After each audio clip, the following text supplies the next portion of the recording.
This is my hair on minoxidil. This is my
Wow, that was great. Everyone became so quiet suddenly. Thank you.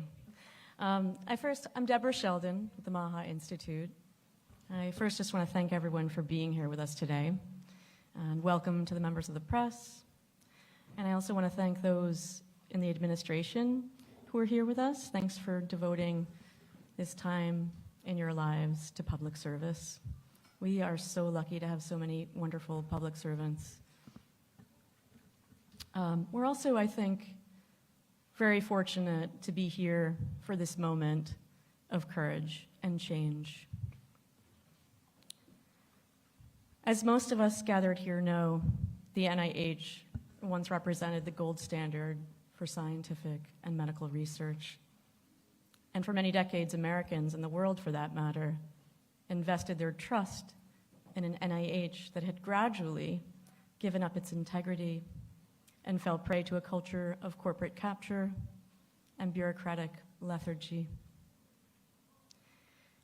The decline of scientific prestige at the NIH that came into full view during the lockdowns did not happen overnight, but millions of Americans only discovered the problems during the COVID era when bad science was mobilized in the name of political tyranny.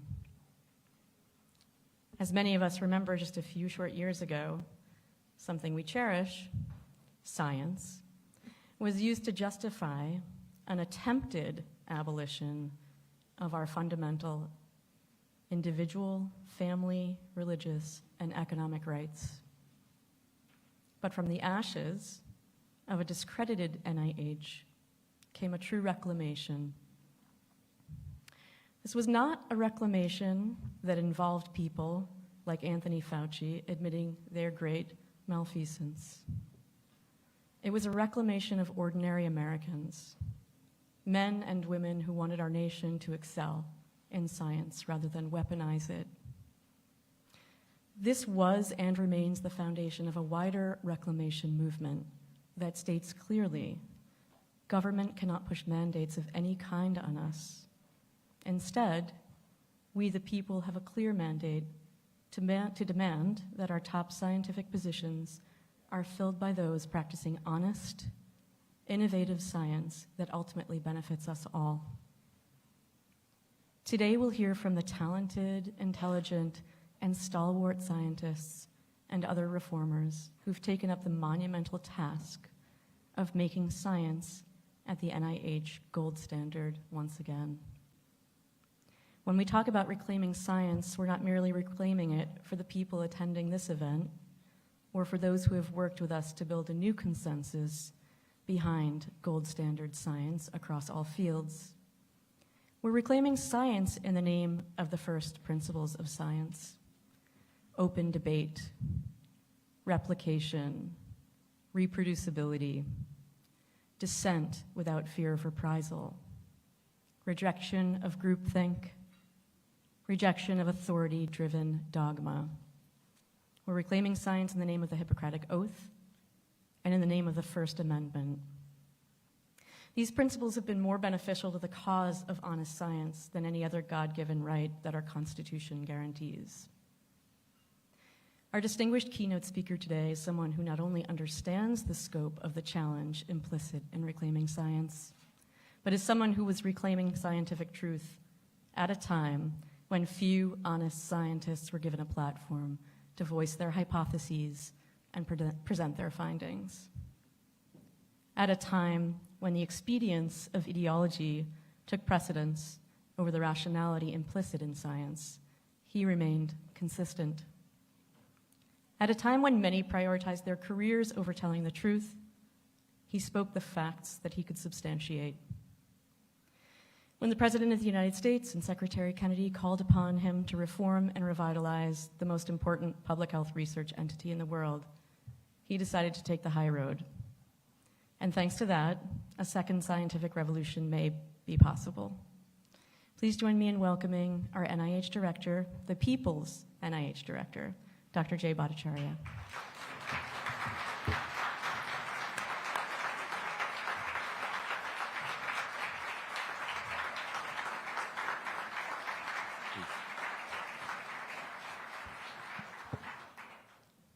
I don't normally get nervous speaking, but this is an amazing audience, and I'm so pleased to be here. I wanted to just start. I was going to start by rehashing how we got to this moment, but I wanted, before I do that, and I have to do that just a bit. I want to start with a message of hope, and that is that we are in a moment where we can really use the incredible ingenuity of the American people, of American scientists, and the NIH to address the health problems of this country in a way that we have not been able to do in the past. And to me, that is the main reason I actually agreed to take this job. To me, it was this, I had a comfortable life, comfortable until 2020. Being a professor, I was very happy. I got to teach students. It was great fun. But then I found myself in the middle of a maelstrom having to do directly with how science can change the lives of every single human being on Earth. The COVID pandemic, I think, was a watershed moment in scientific history, because I think before that moment, I think most people, most Americans, most people around the world had viewed science more or less as a source for unmitigated good, unalloyed good. The mission of the NIH is a mission of hope, and it's a mission worth actually achieving. It's to use the scientific ingenuity and the work of scientists to improve the health and longevity of people. That is a mission, I think, I think literally everyone in this room shares, everyone in this country shares, everyone in the world shares. And yet, during the pandemic, what we found was that the engines of science were used for social control, right? If you think back to the pandemic, probably the biggest sin of the pandemic was the idea that it's scientifically justified for us to treat our fellow human beings as mere biohazards. I mean, that idea is evil in and of itself, but when it had the imprimatur of science behind it, it was the root cause of so much of the upheaval that we saw during the pandemic. The pandemic would have been bad regardless. But if you attach to that this idea that scientists have the knowledge to order all of society, order your very interactions with your children, whether you can go to church, whether you can go keep your business open, whether you can go to the doctor, whether you can go visit your loved ones when they're in the hospital, or to watch them die, or to bury them when they do die. That the scientists somehow have the wisdom to tell you whether you can or can't do all of that. That is the root of the distrust that I think has led to this moment. I think the thing that's difficult for me is that I do come from a scientific world, and I have devoted my life to science for the purpose of improving the health and well-being of people. And I see the promise of science. I still share that sort of naive faith. I don't even still know if it's naive, this faith that science can be a force for good. It has been a force for good for so long. And the NIH has been the center of that for so long. It's a century of scientific discovery where almost every single important idea in medicine and in biomedicine has at its heart and root some work that the NIH has done or supported. I mean, and so that's the difficulty for me. I feel that I'm in this position because I need to be a bridge between the distrust that is now in the population about science and medicine and gender during the pandemic, with good reason for that distrust, to a future of hope, where the engine of the NIH, the activities of the NIH actually translate over to better health for everybody. Let me talk about the MAHA movement for just a second, because I think it's really important to understand it. It's been the source of so much controversy, and part of the controversy has to do with the fact that it represents a seismic shift in the demands of the American people for the U.S. government to use its power and money for the purposes of improving health. Now, if you think about that as at a 30,000-foot level, it's utterly uncontroversial. And let me just say, this cry for help precedes the pandemic. If you go back to 2010 and you look at American life expectancy has been more or less flat ever since since 2010. Between 2010 and 2019, almost no improvement. A collapse that was during the pandemic in life expectancy that was much worse than many of many other countries that are similar economic category with us. Much worse than Sweden, which barely saw a drop in life expectancy at all for a year. And then just last year, we are finally back to just above 2019 levels. The chronic disease, and this is true for every socioeconomic group, every racial group. The promise of American science, which is to deliver huge advances in knowledge, have not translated over to better health for regular people, for almost everybody. The chronic disease crisis is at an absolute, I mean, I don't have the words to express it. The levels of heart disease, of diabetes, of the incidence of cancer, the Alzheimer's crisis, the crisis of the rare diseases, and as well as other diseases that often go, how do I put this? Often go ignored, where patients are gaslit because they have things like, chronic Lyme or ME/CFS or long COVID or vaccine injury, a whole host of conditions where scientists and doctors look at patients because we don't have excellent science to answer their questions and treat them as if they don't actually have the condition they have. Treat them as psychological diseases rather than with the compassion that they really deserve. And so that is the root of the MAHA movement. It's a cry for help for the American people to say, look, let's use the ingenuity of this country for the purpose of making America healthy. And so a lot of the controversy then has to do with the fact that the establishment has not come to terms with the fact that what we did before, the status quo ante, wasn't working. Okay, painted all the picture. It's all negative. It's all unhappy. But let me just say, things are very, very different now, and it's only been about a year, and there's been so many headlines and controversies that have happened in this year. But the transformation of the NIH, which you're going to see over the course of today with so many of the leaders across the NIH who have been leading this transformation, is starting to take hold. Before I became director, I asked myself what metrics, I'm an economist, I always have metrics involved, of course, what metrics I would use for myself to decide whether I was a successful leader of the NIH. So I just have a few.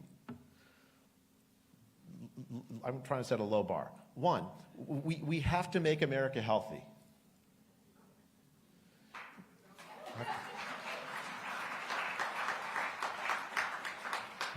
We have to make America healthy. The life expectancy starts going up. Parents of kids with autism need to start to have answers for how to take care of their kids.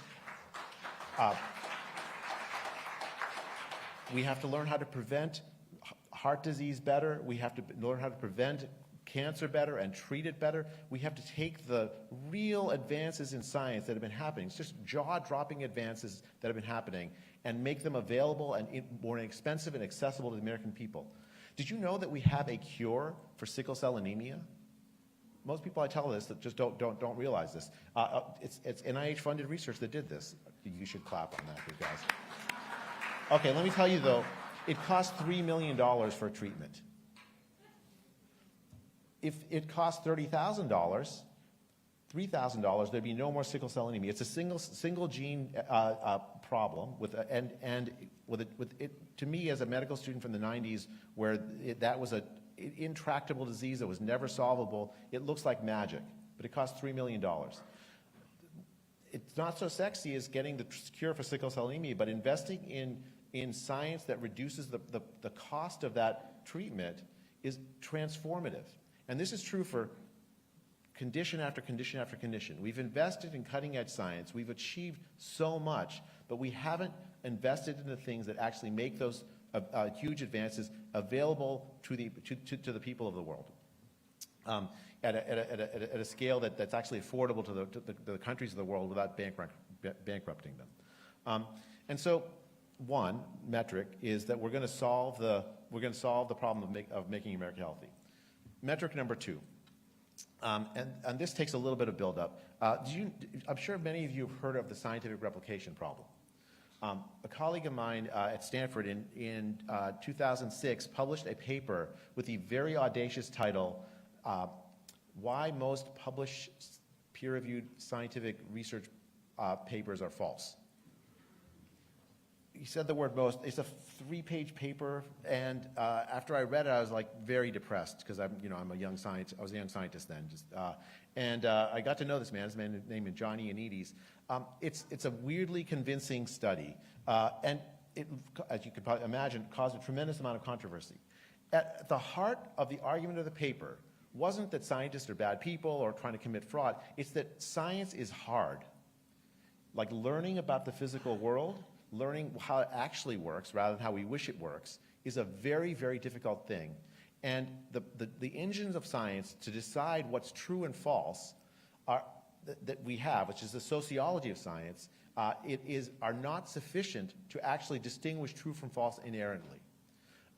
If you have a peer-reviewed published paper, that does not mean that you have the truth. This is something I had to overcome in my training. There's a sort of glamour to a peer-reviewed published paper, especially in a top journal. You read the paper, you want to believe it's true because it's typeset neatly. It has all of the equations in place that you want it to have, but that's not enough. Because we scientists get enamored with our own ideas. Science then is inherently a collaborative enterprise. And it's a collaborative enterprise that only sort of slowly starts to understand what the truth is. It takes a long time. One paper isn't enough. You can't count the papers. After that paper was published by John Ioannidis, there was a whole series of scandals that arose in scientific field after scientific field after scientific field. First in psychology, then in cancer biology, and then in neurobiology, where empirical analyses of papers, randomly selected papers in the field, where independent teams look at the same phenomena, trying to figure out if they agree, find a different answer. It turns out that drug developers, before they invest in their million-dollar trials, will invest first in doing replication studies of the peer-reviewed literature, because they don't trust the peer-reviewed literature enough to make those big decisions. But if drug developers don't trust the peer-reviewed literature, how is it that doctors can trust the peer-reviewed literature enough to give confident advice to patients? How is it that patients can make confident decisions in their own lives if they're going to go look and see what does the scientific evidence say, if the peer-reviewed literature isn't reliable? So the second metric, I want to launch the second scientific revolution. Let me justify why this grandiose vision, right? So the first scientific revolution, what you had, very broadly speaking, and there's going to be people who yell at me when I say it this way, but very broadly speaking, you had high ecclesiastical authority deciding what was true or false on physical science matters. And the first scientific revolution basically took the truth-making power out of the hands of high ecclesiastical authority for deciding physical truth. Leave aside spiritual truth, that's a different thing. Physical truth, and put it in the hands of people with telescopes. It democratized science fundamentally. It took the hands of power to decide what's true out of the hands of authority and put it in the hands of ridiculous geniuses, but regular people. And the second scientific revolution then is very similar. The COVID crisis, if it was anything, was the crisis of high scientific authority getting to decide not just scientific truth, which, like plexiglass is going to protect us from COVID or something, but also essentially spiritual truth, right? How should we treat our neighbor? Well, we should treat our neighbor as a mere biohazard. The second scientific revolution then is the replication revolution. rather than using the metrics of how many papers are we publishing as a metric for success, instead what we'll look at as a metric for successful scientific idea is, do you have an idea where other people looking at the same idea tend to find the same thing as you? This is not just narrow replication of one paper or one idea. It's a really broad science. It includes, for instance, reproduction. So if two scientists disagree, that often leads to constructive ways forward in science, deciding, well, look, there's some new ideas that may come out of that disagreement. It's not just, are you right or wrong? It's a reestablishment of science as a fundamentally collaborative enterprise. A lot of times what happens in science is that when someone comes to me and says, Jay, I want to replicate your paper, I view that as a threat. But it shouldn't be a threat. It should be seen as an honor, because my ideas are worthy of replication, worthy of being subject to replication. It's a fundamental change in how science works, so that so much of the frustration that I think many of the people in the room have felt with science can get addressed. It's not about getting papers retracted. It's not about getting rid of fraud. One way of trying to do this, people have proposed, is to go find out all the fraudulent actors and take them down. That's not constructive.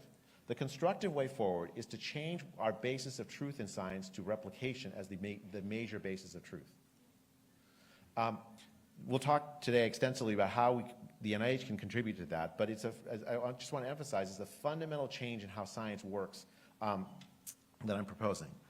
The third item is to make science, and this is going to sound like somewhat contradictory, because replication is like checking the work of old science, right?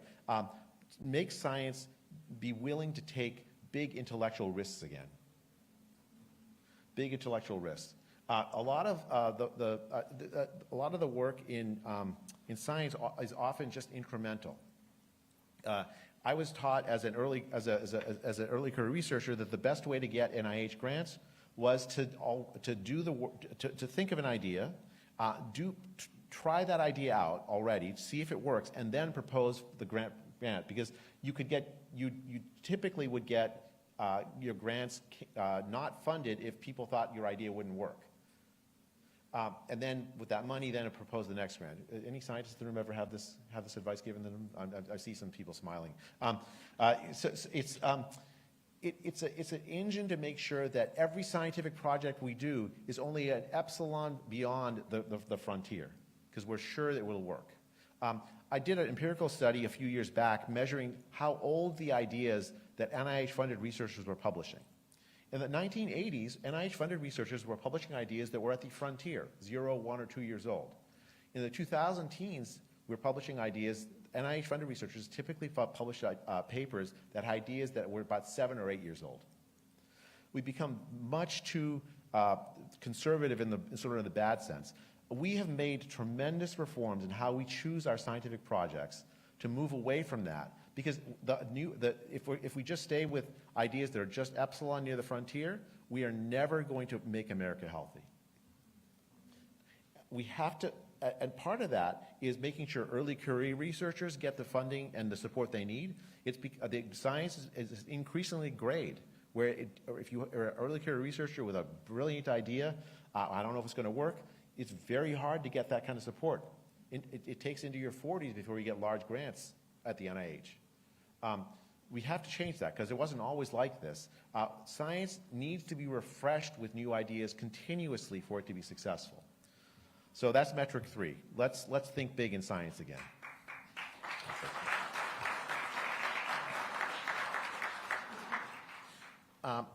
I'm gonna stop with the low bar I've set for ourselves, but I just want to end with a sort of like sort of bragging about the progress we've kind of made already. We've had tremendous advances in achieving this agenda at the NIH, but science takes time, and the government is a huge ship that takes a little while to move.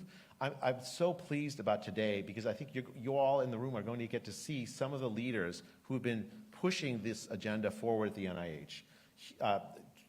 I've been absolutely blessed to have the chance to work with these folks that you're going to hear, because what they have at their heart is all that I've been talking about, to use science for advancing health in a collaborative, open-minded way that doesn't take science as an authority to impose over you, but rather as science as a way to develop ideas that will actually make the lives of every single human being better.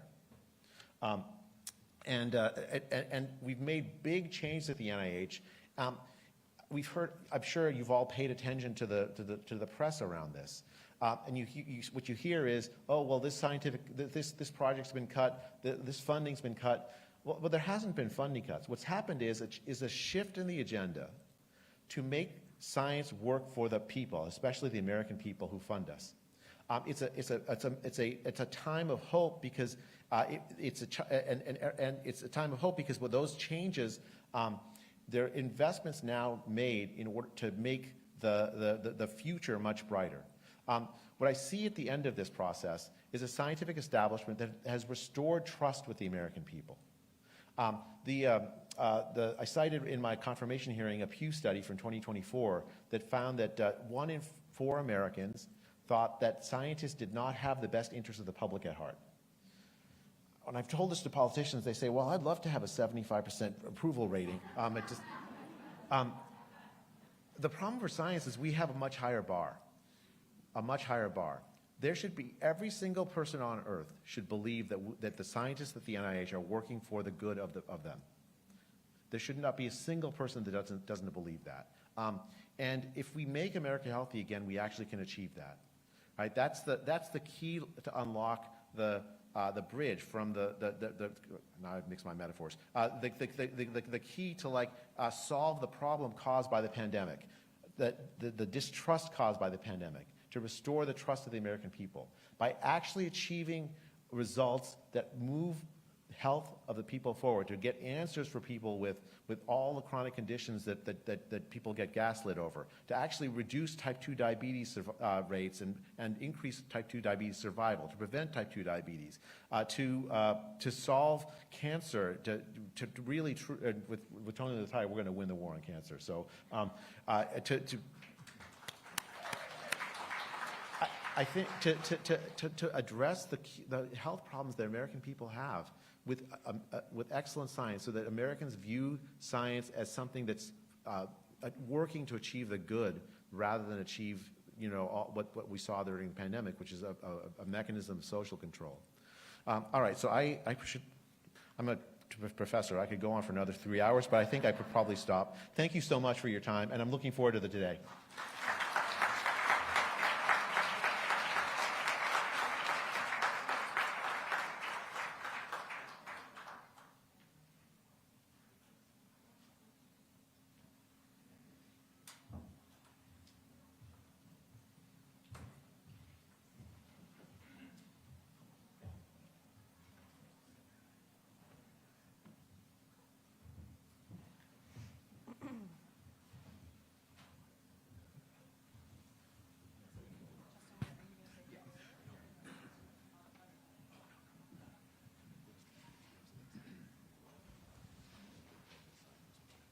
All right. Well, thank you everyone for coming. I'm Justin Santapietro with the MAHA Institute. Thank you for traversing the frozen tundra to join us here today. This is a very exciting event. I think just the fact that this event is happening is testament to how different this NIH leadership is to its predecessors, and we're so grateful to have you all here today for what I'm sure is going to be a really great conversation. So I'll go ahead and do some introductions here. Since Jay was already introduced, I'll start with Dr. Matthew Memoli. Dr. Memoli is the Principal Deputy Director of the NIH. He briefly served as Acting Director from January 22nd to March 31st of last year. He's worked at NIH for more than 20 years, most recently serving as Director of the Clinical Studies Unit within the Laboratory of Infectious Diseases, part of NIH's NIAID. He previously served as a staff clinician in the same laboratory, and he's an internationally known expert in the field of respiratory viruses. He's won multiple NIH awards for his work and recently served on the Governor of Virginia's Medical Advisory Board from 2022 through 24. Dr. Memoli is a graduate of William & Mary and received his Master of Science in Microbiology from Thomas Jefferson University. He completed medical school at St. George's University School of Medicine and his residency at Georgetown. Dr. Memoli joined NIH in 2005 to complete his fellowship in infectious diseases. Dr. Nicole Kleinstreuer on the end. She is the Deputy Director, I'm going to take a big deep breath here, for Program Coordination, Planning, and Strategic Initiatives, DPCIPSI.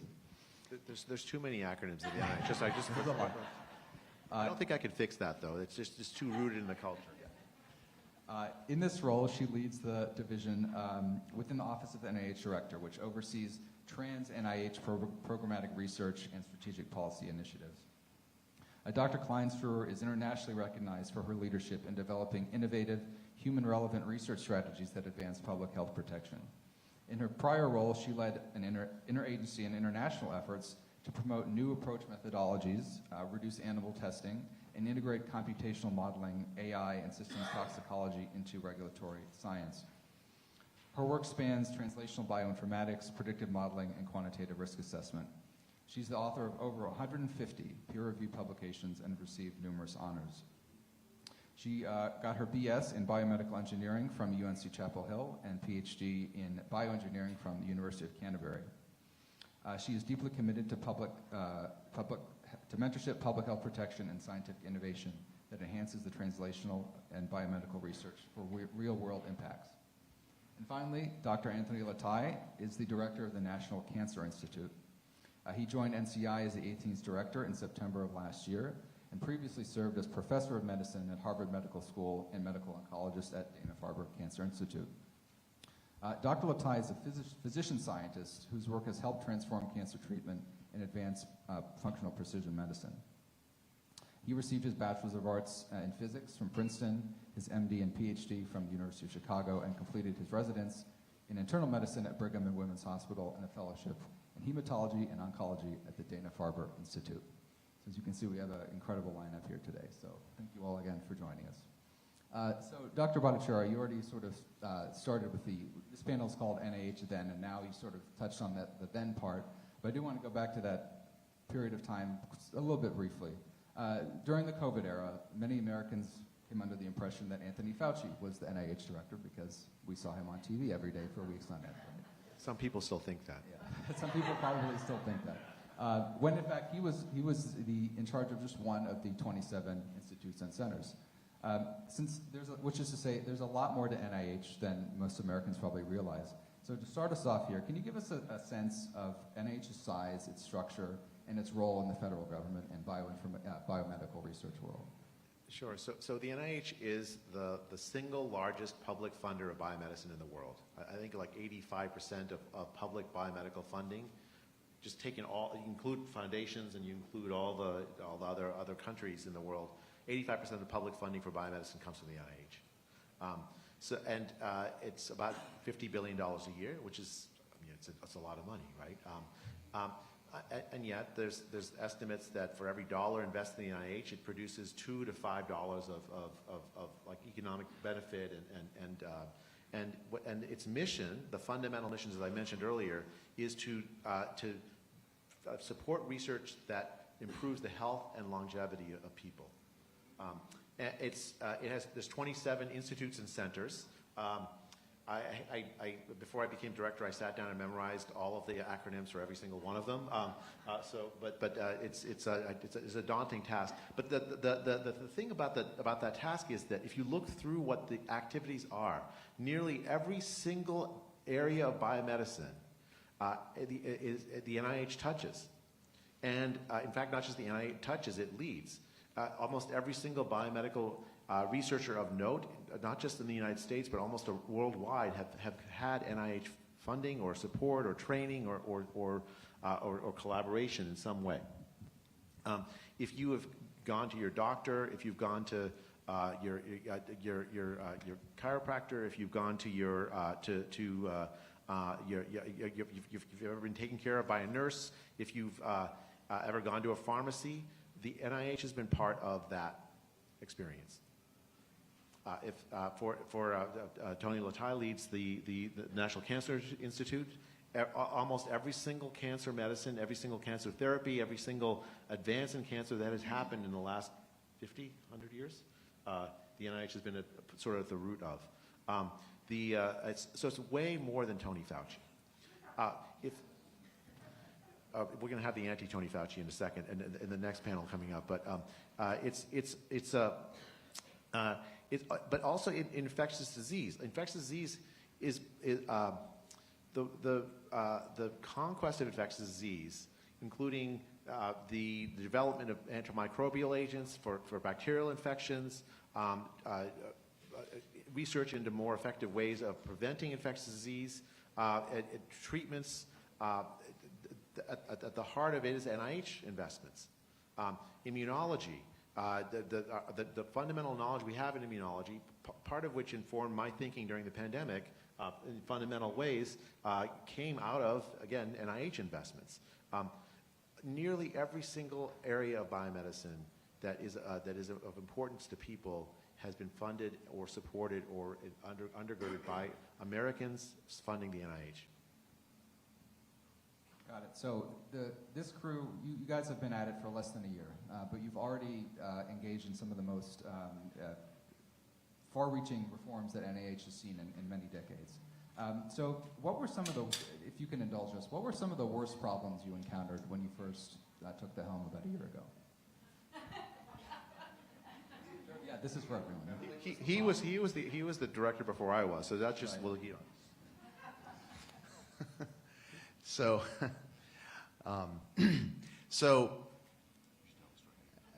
well, yeah, okay, so he's telling me to tell the story how I became director. Okay, you mean the actual moment it happened, is that what you're talking about?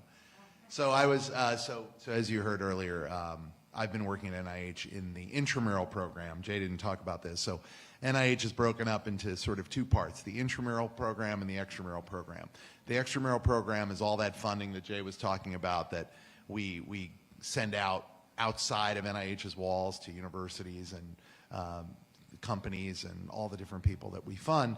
The intramural program is much smaller, approximately about 10% of our budget, that goes towards scientists working on the NIH campus as academic researchers. And those are also the folks that run studies in the clinical center, of which I have been one for about 20 years. And so I was working in my lab, and I got a phone call from the White House liaison saying, "You're the NIH director. Go to Building 1." And I said, "I think if I go to Building 1 and tell them I'm the NIH director, I'm going to be arrested." So I said, I don't think that's going to work. Have you told them yet? And they said, "No." And I said, "Well, maybe you should tell them before I go over there." So it took another 2 days. And then they called me back up and said, "Okay, they know you're coming." And then I walked in, and it was it was a big shock to everybody, I think.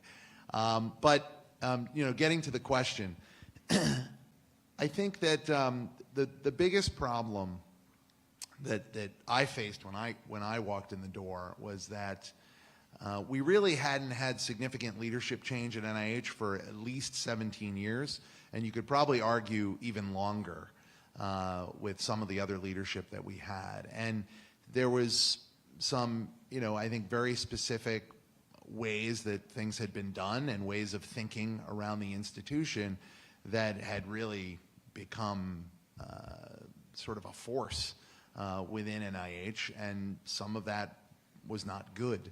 And so coming in, one of the first things I did was really, sort of push against certain things to say, hey, we need to do things a little differently. We need to start thinking about things a little differently. We need to move faster. We need to, take more risks. And there was a lot of resistance to that. And I think slowly, especially over the past year, we've made enormous strides in breaking through that resistance. And so I guess if I had to put a set of words to the biggest problem was institutional aversion to risk or aversion to institutional risk. They were worried about change, worried about taking chances, worried about, what's the scientific community going to say? What's the media going to say? And that's not a way to make progress, right? You have to take chances and do things. And if you find out you're wrong, you admit you're wrong and you change course. And I think that's how we're looking at this. We're making big changes. We're moving quickly. But we're evaluating every step of the way, and if something's not working, we'll change and do better.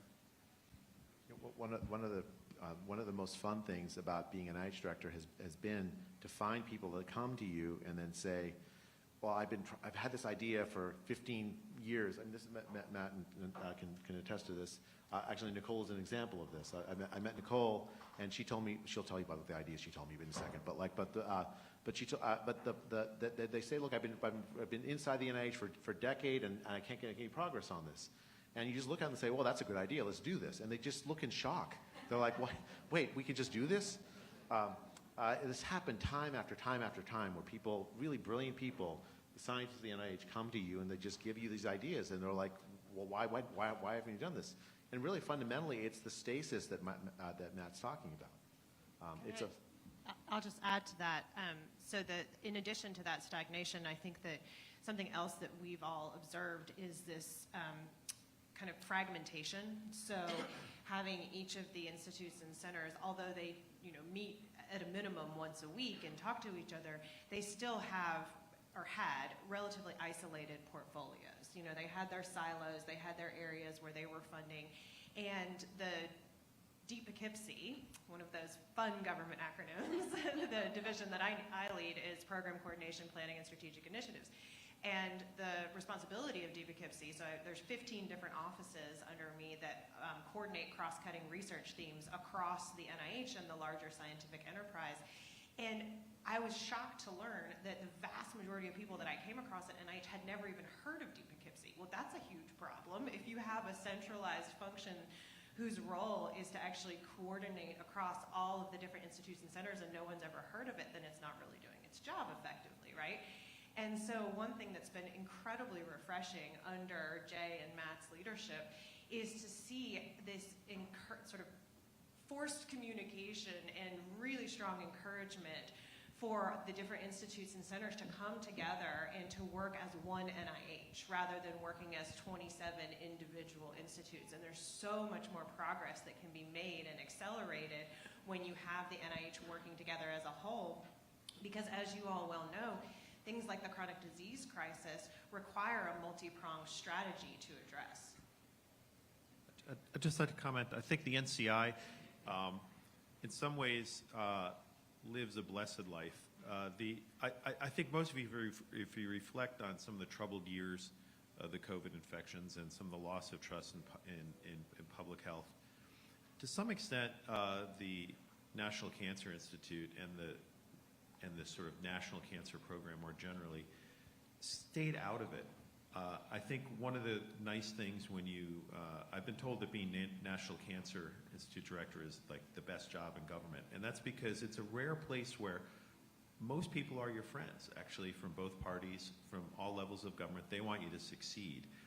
And I didn't really come to of course I have ideas to change things, and we can talk about that later, but as far as sort of like real reform, I think most people felt that the NCI had been largely doing its job.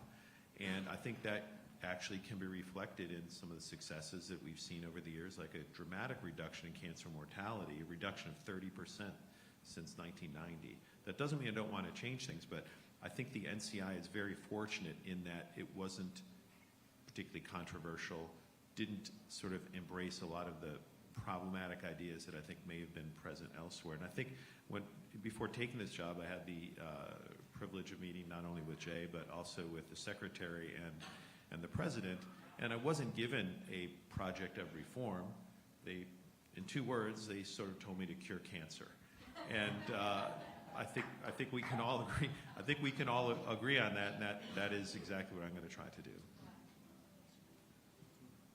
Thanks. Before we go on, I should mention, if you have questions for any of our panelists, you can write them down on the notepads on your table, and one of our team members will collect them, and we'll try to get through those in the last 15 minutes of this session here.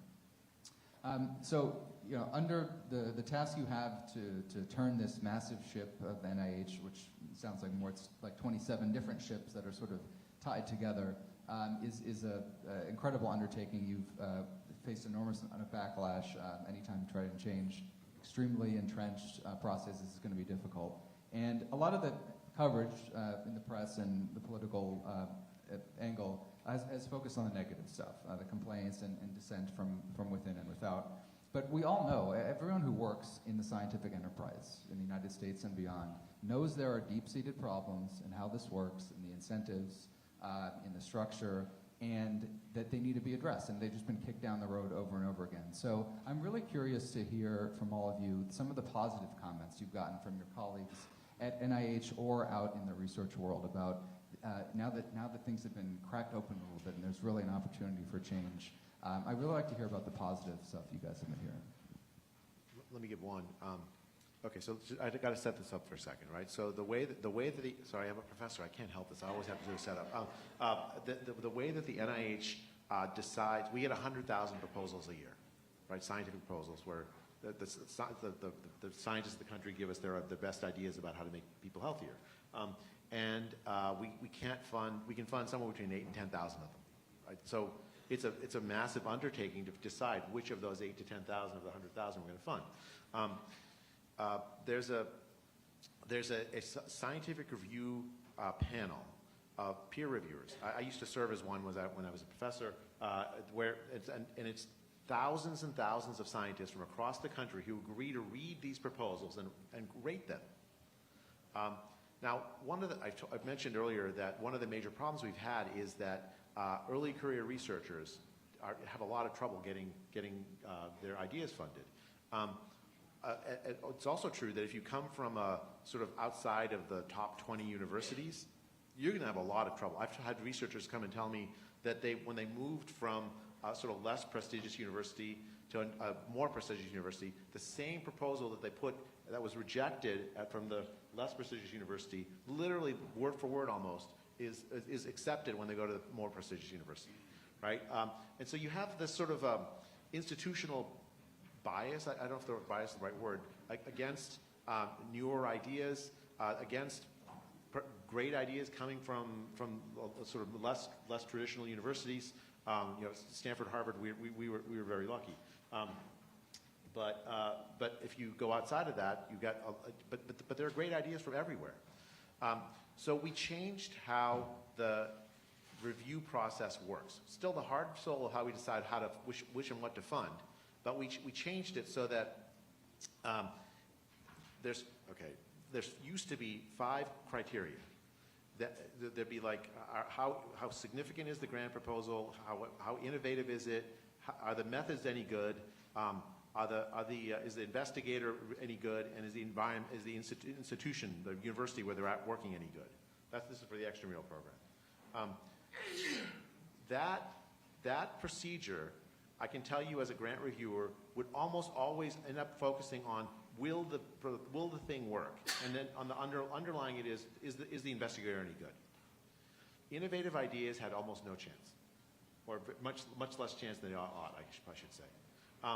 So we've changed the grant review mechanism to focus on 3 questions: how innovative and important are the ideas? Is it possible that the thing might work? And are the investigator and environment, do they have the sufficient resources they need to achieve it? That's now a binary, not a Nobel Prize winner gets 100% and poor fringe epidemiologist today gets 4% or something. Instead, you have a 1-0. Do you have the knowledge and resources you need to do the project? The reviews have been now focused on the most important things about those proposals, and the chance that early career researchers have, that new ideas have, is much more. And I've gotten lots of feedback from my friends who now are serving as reviewers, telling me this is way better discussion, way better, more in-depth understanding of the ideas, and more fair evaluation of the ideas. It's been actually heartening, because I was convinced that everyone was going to freak out, because that procedure for evaluating scientific projects has not changed in decades. Yeah, so just to add to something Jay said earlier, so Jay deals a lot with the outside. My job mainly is dealing with the inside of NIH, the people working at NIH. And it's been interesting, Jay sort of alluded to this earlier, to experience various meetings when we've made various changes and have people say, gee, we've been talking about this for years and you did it in one meeting. And so for another example that kind of tags on to what Jay is talking about, when I was acting director, I met with the at the time director of our Center for Scientific Review, and she came to me and she said, scientific review should be centralized, and she explained to me how it had currently been working. And I immediately said, well, of course, this makes complete sense. So just to explain, as Jay was talking about, all our grant applications go through scientific review. Now, when I came in as acting director, we had a Center for Scientific Review, which did about 70% of that review, but still 30% was being done in the institutes by their own reviewers. It's like grading your own homework, right? They have to grade their own homework. And so she actually showed me examples where there had been sort of undue influence over the review to try to direct grants in a certain direction. So it was clear in 1 minute that having an agnostic center that solely focuses on review, that has no interest in the scientists or who gets the funding and doesn't make those decisions, is the right place for review to happen. And so I immediately agreed that we should centralize scientific review, and we worked on that, and by the time Jay got in, it was well underway, and then Jay obviously agreed, and we got it done. And so now 100% of our review is done within the Center for Scientific Review, which is, again, completely agnostic. And so, but this isn't something I came up with on my own. This is an idea that had existed for years. Everybody knew it was the right thing to do. It just wasn't getting done. And within one meeting, we were able to move that forward. And so getting the feedback from the internal staff to say, hey, we're so happy you're making things move forward, to me has been very gratifying. And I've seen this across in multiple areas, both inside NIH and even within HHS, talking about our progress. Nicole, can you talk about the Standard Organoid Modeling Center? And you and Tony are like experts in this. So. Sure, yeah, I'd love to.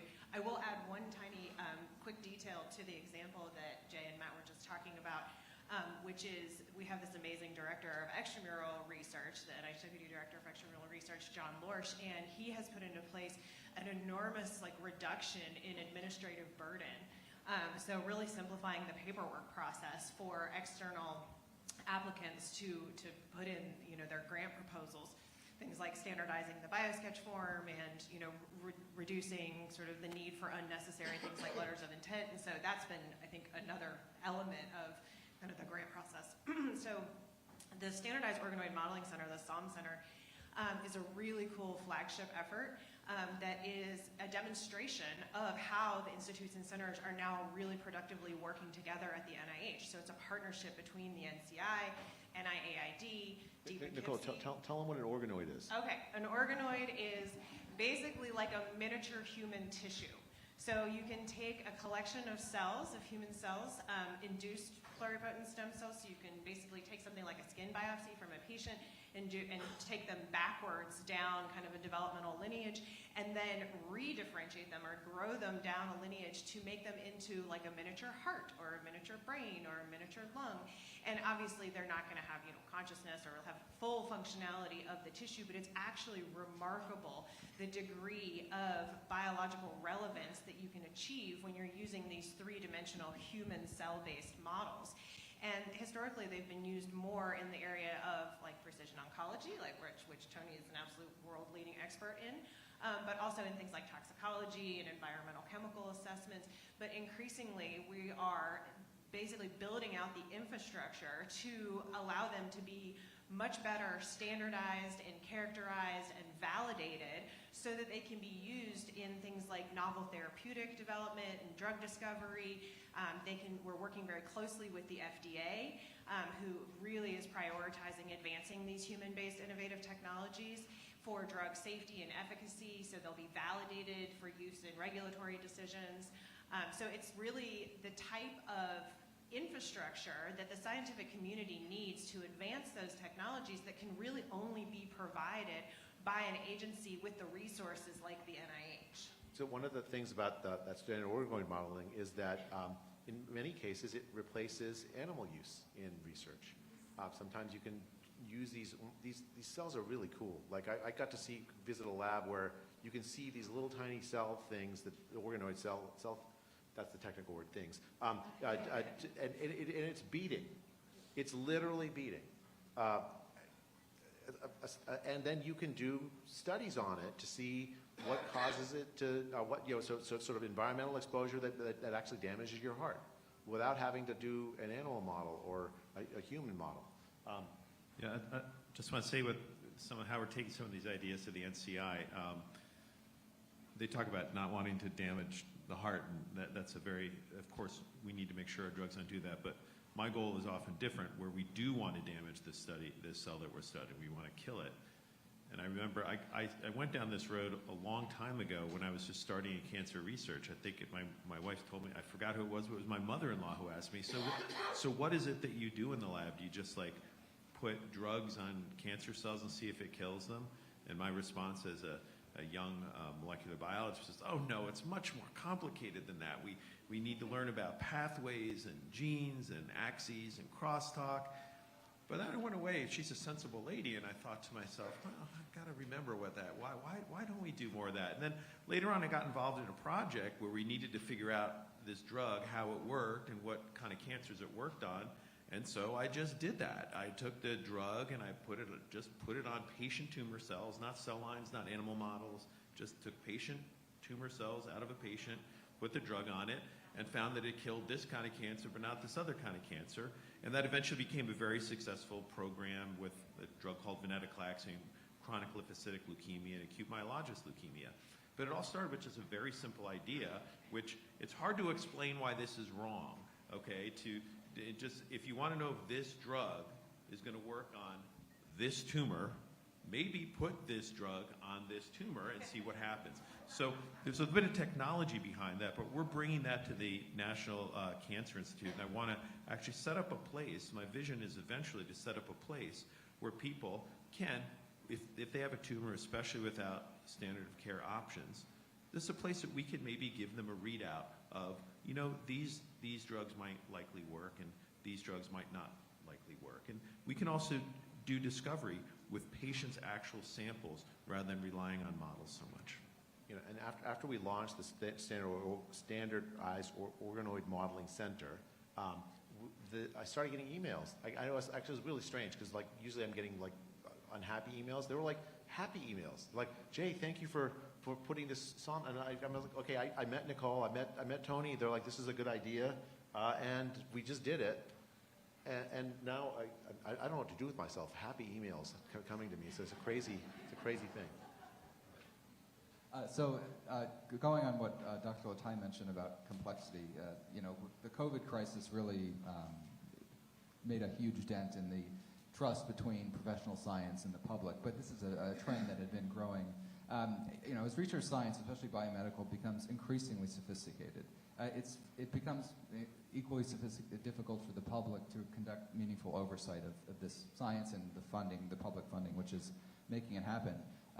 After the sort of doge period of last year, we saw a new focus on some of the stuff that NIH had been funding that was more political, ideologically driven, DEI, that sort of stuff, which I think harmed that trust even more. So NIH is in an interesting position because you sit in between the professional science and the general public. So going forward, how do you think you can try and heal this divide between professionalized science and the public interest? I think we have to make America healthy again. I mean, that's really the only way. That's really the only way. I mean, these ideas are fun. They're really interesting as scientists to grapple with. All of the bureaucratic stuff we've been talking about is frustrating but important. The ultimate way to solve that distrust is by making people making advances in science that actually do translate over to better health for people. That's it. That's the standard. Yeah, if I could add something. So I think what you're talking about is important. And you know, I think the key is that, and we're working with our IC directors to start thinking this way. Our institute directors, yeah, I should say, sorry, using acronyms, sorry. Is that, you know, we need to make sure that the science that we're funding and working on is actually aimed at addressing problems that people in the public really have. And the way that I think about this as a physician and a scientist is you'll hear the term out of NIH and other places, they say this bench to bedside. But I don't think that way. I think of bedside to bench to bedside. In other words, we need to look and talk to our patients, understand the problems our patients are having, understand what their needs are, what they want out of their treatments, what do they want out of their medical care. then go back to the lab and say, how can we solve these problems? And then translate that back to the patients in the hospital, right? So this is how I think we're trying to think about it. Part of that is promoting for more physician scientists. I think we need more people who can bridge that gap and do what I'm talking about. Because, a scientist in the lab doesn't know what's going on in the clinic. And a doctor in the clinic doesn't know what's going on in the lab. We need those people to make those connections. So this is something that I know I have as a big agenda item that I nudge Jay on all the time, but I know he agrees with me. Yeah, I agree with that. But I'd say I'd add one thing on top of that, because it's not just how are you treated in the hospital or by your doctor. It's how do we live a healthy lifestyle? Like I'll give you, like the dietary guidelines. You eat real food. That seems like a good idea, right? But there's real science underneath that, and the NIH participated very heavily in making sure that the dietary guidelines, as they were released, were actually grounded in excellent replicable science. A lot of the problem then is not just what happens in the hospital, but how do you keep people out of the hospital? How do you keep people away from the doctor? We need to do all of that. The bench, amazing molecular biological advances, the bedside. How do you better manage people in clinics, and how do you better inform doctors? But also, how do you better help people stay healthy? I just want to say a little something about, sorry, I interrupted an applause line.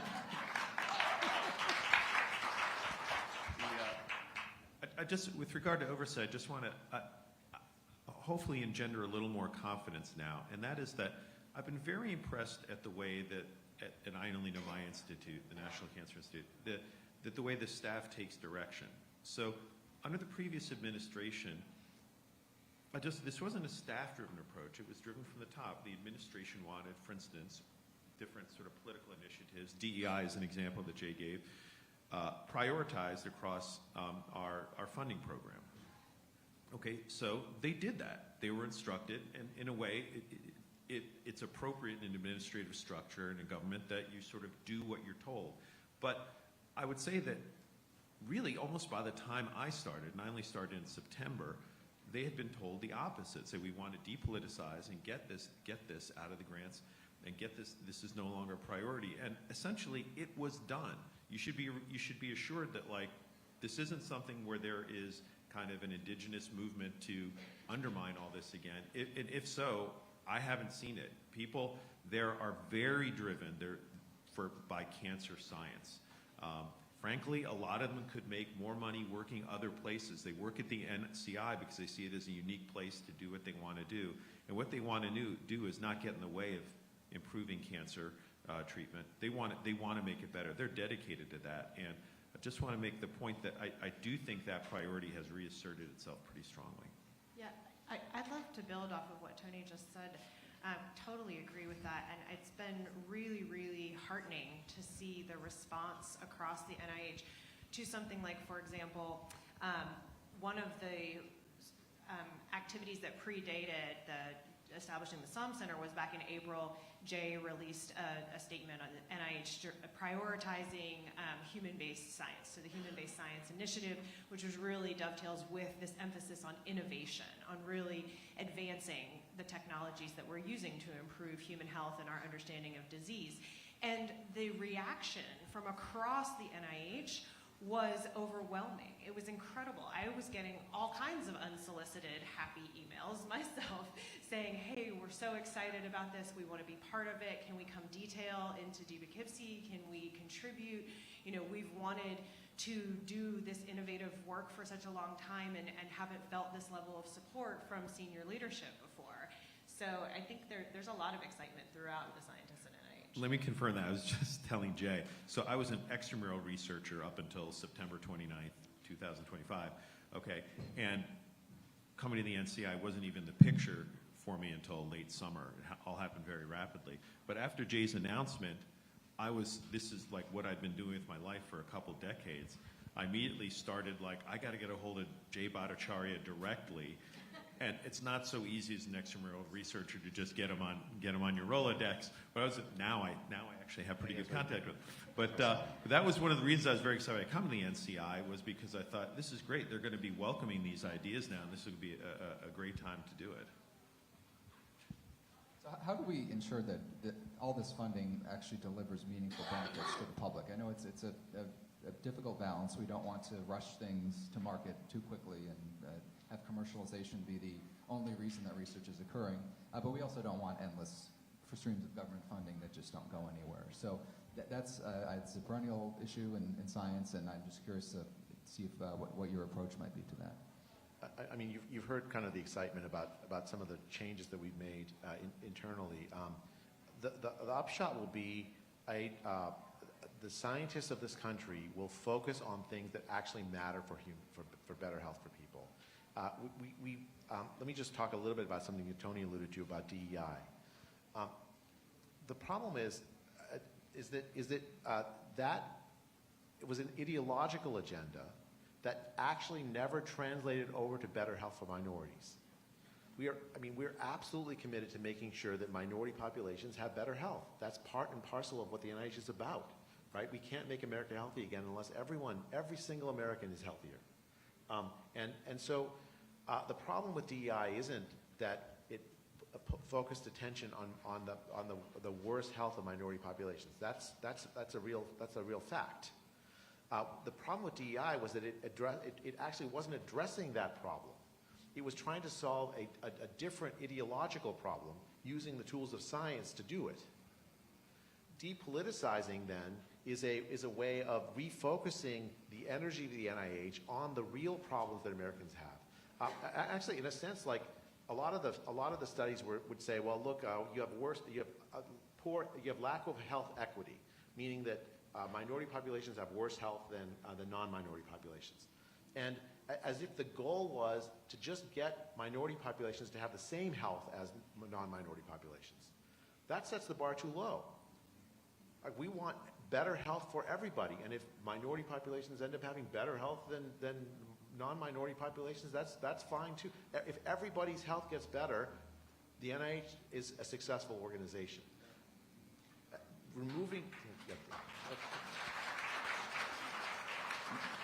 You guys, I'm not used to applause lines, so you can probably tell I'm not a politician. So it's, students never clap for me. It's just a strange thing. But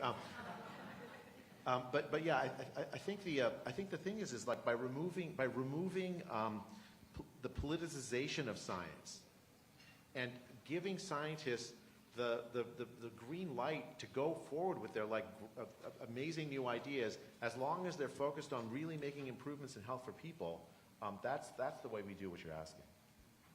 I'll say, I think Jay may have soft-pedaled another approach. I think he is interested, and I am too, and that is, so it's actually a really tricky question. How do we know we're funding the most effective research? So here's the problem. It's a real problem to identify when a grant is put in front of you, whether that is going to be an effective grant at the end of the 5-year term, which is typical.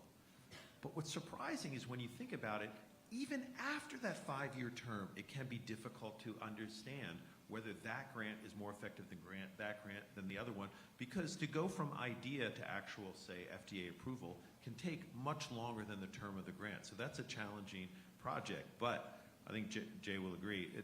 We're starting to try to identify what are the features of grants that makes them a successful grant, and then what are the features that those grants have at the time of application that can help us predict success. But actually, I'm saying that because NCI is interested in that, but Jay is actually setting up an office. I think the name might be changing, but the Office of Metascience. That's the name, Office of Metascience. Okay. There's tremendous controversy over this. There are people on this stage that want a different name, but they want an acronym, you guys. You're not going to be very surprised.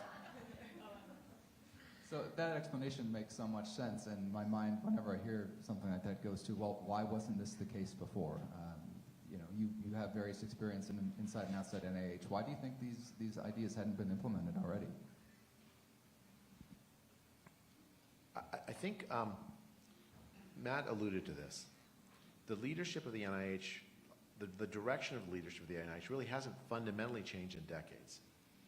But the NIH, one of the side effects of the NIH is that it creates a scientific aristocracy, right? It creates a scientific aristocracy by giving the same people this grants over and over again, often because they have great ideas, but sometimes it's not just because they have great ideas, because they have a great track record, even though their ideas are not necessarily the best right now.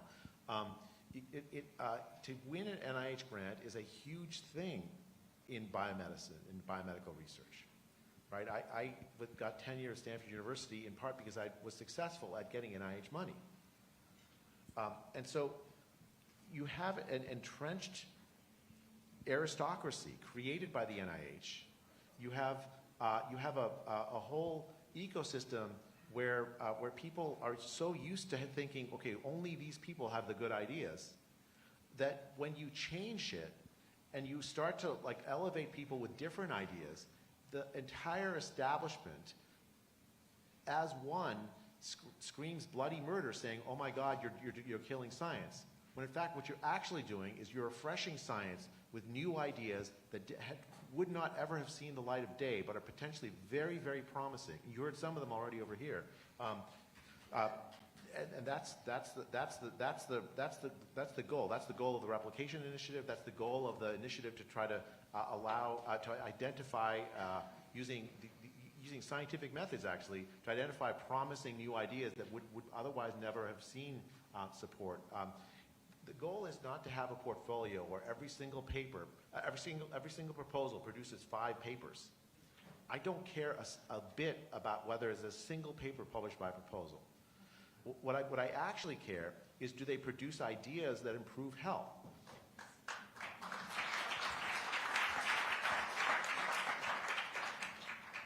I'm never going to get used to that, you guys. If you have a portfolio of 50 projects, 49 of them fail, and the 50th cures type 2 diabetes, in my view, Jay, that's a fantastic portfolio. And one of the things I've been really focused on is giving the leaders of the NIH the ability to take intellectual risks, because I'm not going to judge them on whether the proposals that they pick one at a time fail. I'm going to judge them as a whole, whether their scientific choices and decisions actually advanced American health. Let me just mention one of the mechanisms that we're sort of taking advantage of that leeway Jay's given us, and that is that if I go to 5 years, because typical grants of an R01 grant, which is a standard academic grant, is 5 years. There's other ones, but that's sort of a standard grant. And one of the challenges for young, new, novel, exciting, risky ideas is that often it'll start with, you lay out your aims, and often you'll have 2 or 3 specific aims. Say, I'm going to do this, and then if that works, I'll do this, and if that works, I'll do this. Now, what if it's a really good, exciting idea, but specific aim number 1 is kind of risky, which is what we want. It's like, it's exciting, it's novel, but no one's really showed this before, so I might be wrong, okay? Now, unfortunately, all too often the response in the past has been, well, this is too risky. This is too risky. We can't fund this because if 1 is wrong, then 2 and 3 are not going to work, and we've given a 5-year grant. So our approach to that is to split this 5-year grant into a 2+3 grant.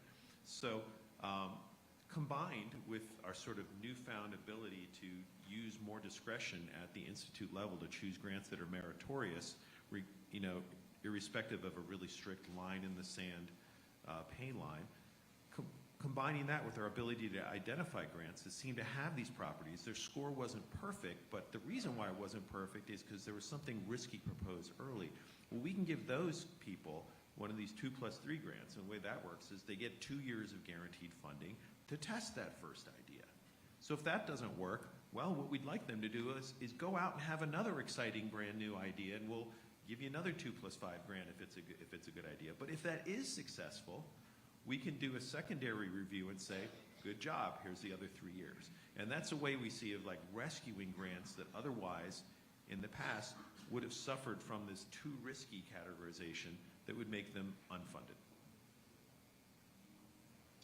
Got it. So on the money side, Jay, I know you're have a big background in economics as well. $50 billion is still a lot of money, even for today. And that's just a portion, obviously, of all the research funding that goes to biomedical research every year. The healthcare and biomedical sector is kind of unique economically in that the worse the results get, the more we spend on it. And this negative feedback spiral has gotten so bad to the point where we're about a quarter or so of GDP just on healthcare in the United States. So how do you see the NIH's role in breaking this spiral? how can it try to redirect funding to also try and break up the very increasing centralization of universities, hospitals, research centers all over the country that we're seeing just grow enormously and really have a huge influence in how research is done in the U.S.? In sometime around 2010, 2011, the NIH made a decision that got almost no press at all, but it almost ruined my career. It made a decision that it was no longer going to fund health economics research. And in 2015, it formalized that with a guide notice that says it was restricting its investments in health economics. Now, the field of health economics is there's lots of things that it does, and some good, some bad. But but one of the things it's supposed to do is help answer that question, right? Is help answer how do you I mentioned earlier about the $3 million cure for sickle cell anemia, right? Well, if I can invest. If a research project idea comes in that says, well, we're going to find a new way to produce these cells that's at 1/100th the cost, potentially, the old NIH might say, well, that's not necessarily such an innovative thing. We already can do this cure. Why not focus on other areas? In the new setting, the new NIH, I'm going to bring health economics back, and we'll fund that research that reduces the cost of care. The bias in technological change in biomedicine in the last decades, 40 years, has been toward producing amazing advances in knowledge that are so expensive that almost nobody can really get access to it. Those are the biggest success stories. The bias should be toward advances that are accessible to all the people, like for everybody.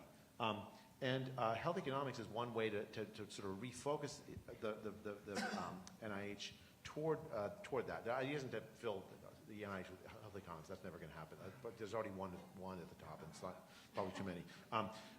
But the idea is to have that kind of thinking embedded in the NIH, so that people can make decisions with about what projects to fund, with an eye toward not just the latest advance is going to get you published in Science or Nature or something, but an advance that lowers the price of care, that makes it available for everybody. I'll give you a concrete example of this. There are a lot of medications that are already approved that are basically off-label or off-patent, basically free. We're investing in seeing if those medications can be used for other uses. I'll give you one that's really promising. There was an old vaccine called Zostavax for shingles. Anyone in the room take this thing?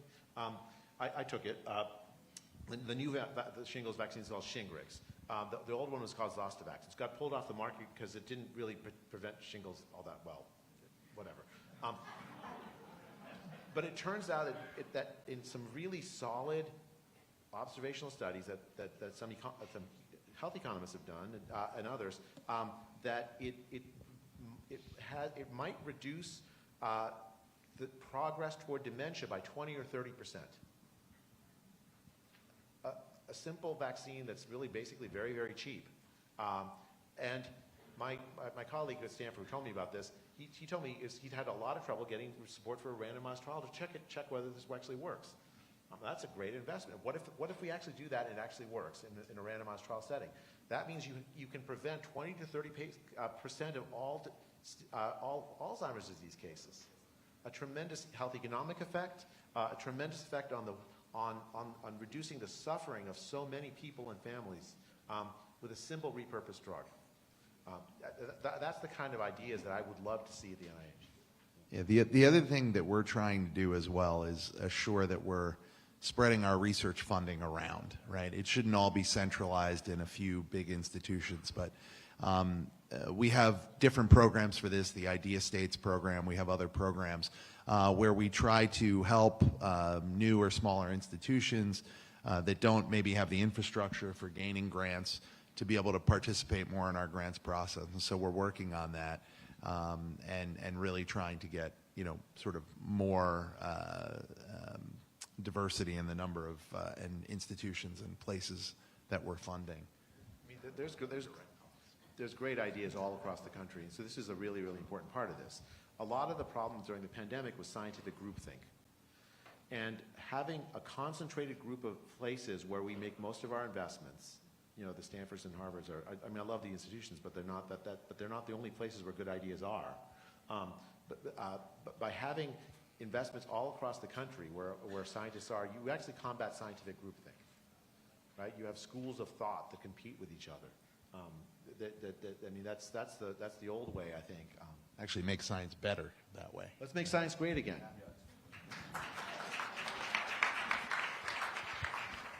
One additional aspect that I'll add to that is not only are we attempting to, or successfully kind of spreading the wealth around in terms of our extramural funding, we're also, I think, spreading our reach into the communities that suffer the highest degree of chronic disease burden, so rural populations across America, and actually putting and advancing programs that are already in place to deliver best-in-class, both standard of care but also clinical research to populations that don't normally have access to things like clinical trials. So we have a program under Deepa Kipsey called Care for Health, which is one of the ways that we're going to be implementing a lot of the MAHA initiatives. And this is a network of primary care providers embedded in rural communities. And so we're leveraging new technologies, so telehealth approaches, artificial intelligence for better lung cancer screening, et cetera, to really take the best-in-class care and research advances to the communities that are suffering from chronic disease burdens in this country. Thank you for mentioning the rural element. It's kind of ties in with what I said before, that so much of this money goes to these big centers, which tend to be urban ones, and so the participants in these trials tend to be in urban areas, so I appreciate that inclusion. The last point on that is, Jay mentioned this in his initial remarks, but and our friend Jason Locasell likes to point out that for a long period of time, the average age of the NIH awardee went up by 1 year every year. So it kind of seems like it was the same age cohort of people getting the same money, and some of it will trickle down to the postdocs, right? But that hasn't changed significantly. So how do you get more ideas from the younger scientists involved, so they can feel like this is something that they can actually make progress in, and not just be a postdoc and stuck in that chain forever? So one thing that we've done that I think is going to make a big difference in this area is we've released a new strategy that we call the Unified Funding Strategy. And this has changed how our institute directors are awarding grants. So let me just take a minute to explain it a little bit. So we were talking earlier about scientific review, and the applications come in through scientific review. The scientific reviewers review it. They give it a score. And traditionally, not all of our institutes, but many of our institutes were using this score as a cutoff. So you had to be above a certain level of the score, and you were funded, and if you're below the level, you weren't funded. And it was just sort of an automatic thing that they were doing. Now, the problem with this is that some of the metrics that are used in this scoring include things that you really have an advantage for if you are an older, more experienced, more successful investigator, because the reviewers can see, oh, this person has a track record, they're using methods that are proven, because the ideas are maybe a little old. They have resources, so we know they're going to be successful, so they would get this higher score, which would make them more likely to be funded. So with this new strategy, the scientific review is still very important, because what we found is the scientific review is good at binning in a large way. In other words, sort of good quality or poor quality, but it's not good at small differences. So those little differences in score that could have knocked you down below the line really doesn't mean anything. So what we've done now is we've put in this strategy that Jay has given to our institute directors that requires that they take into account the scientific review. It's a very important piece. We still want to make sure what we're funding is scientifically valid work. But now they are no longer allowed to use those, what we call pay lines or cutoffs. They have to take into account many other factors as to what should be funded. Things like, is this an actual priority in healthcare that's something the government should be funding? Is this something that already has a lot of funding, because maybe we don't need to pour money into that. Maybe we need to go somewhere where there isn't enough funding. Are we spreading money around to people with new ideas? Are these new innovative ideas? Because they might get a lower score because the methods aren't proven, because they're new. How could they be? But hey, this is something that's high risk, high reward. If we take a chance on this, it could have a huge benefit if it works out. So taking all these different things into account is going to create huge opportunities for younger people with new ideas, I think, to get their grants funded. So I think we're going to see the benefit of this strategy in a year or two as this gets further down the line. So that's one way we're definitely addressing this. I mean, I think that the career plight of young investigators is just, it's shocking, actually. So like you have you earn a PhD, you're a young, bright kid, and you you're great in high school, you study math all the time, and then you go to college and you major in biology, and then you do some work in a lab, and you have some great ideas, you get a PhD, and most of the time is spent working on someone else's ideas. You do get the PhD, then you have to do postdoc 1, postdoc 2, postdoc 3, essentially working on other people's ideas, usually people who have large grants from the NIH that are older. And then if you're lucky, you might get assistant professor job, and then you have to fight for an NIH grant in order to get your idea. You're in your 40s or 50s before you try any new ideas out. That pipeline timeline of what it takes to become a young investigator absolutely has to change. It's the fundamental reason why there's sort of stagnation in biomedical sciences, or the relative stagnation in biomedical sciences. It's this idea that Matt is talking about will help address that by empowering young scientists, empowering our institute directors to give young scientists a chance on ideas that are really promising. That's really fundamentally what they need. Not special set-aside programs, but really a chance to try their ideas out. There was a scientist in Cambridge named Max Perutz, who was he spent a decade in the 40s and 50s in University of Cambridge trying to figure out the structure of myoglobin. All his professors told him, this is too hard, don't do this, there's not enough good technology available. He just ignored them. And somehow for a decade, he putzed around Cambridge and figured it out. And then he figured out the structure of hemoglobin, absolutely transformed hematology, he transformed medicine. The question that keeps me up at night is, are scientific institutions places where people like Max Perutz could succeed? A young investigator with a really great idea, would we give them the chance to succeed like that? And the answer right now is no. But the kind of changes that Matt is talking about sounds geeky, but it's actually fundamental. You have to give people the chance, young people the chance to try their new ideas out. They won't always succeed, and we have to change the culture of science so it's a little more like Silicon Valley. You give a young entrepreneur a chance to found a new company, it fails. If it's a productive failure, they get a second chance. We need to bring that spirit into biomedicine.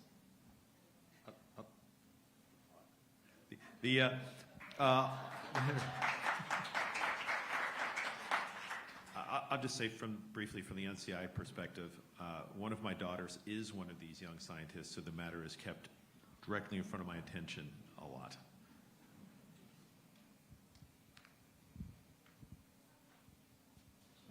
Okay. You know, I mean, I was just going to add that the other thing that we need to do, and Jay and I have talked about this a lot and are going to work on, is it's not only the scientists we have in the pipeline who already exist, we actually need to encourage our American students to go into science. This is extraordinarily important. We've imported a lot of our postdocs for many, many years.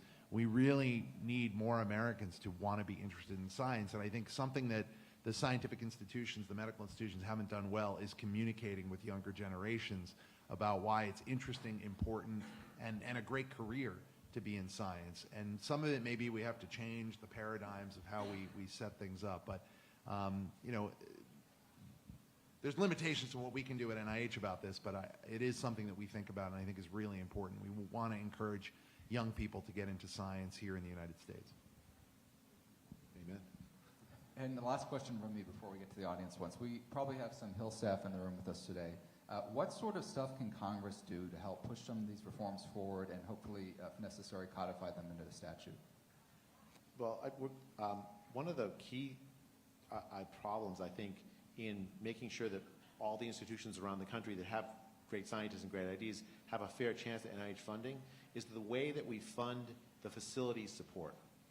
There's huge controversy over this earlier in the administration with an idea to cap indirect funding Indirect costs, people in the room, some people in the room are like, know all about this, but again, a geeky thing, but it actually has huge consequences.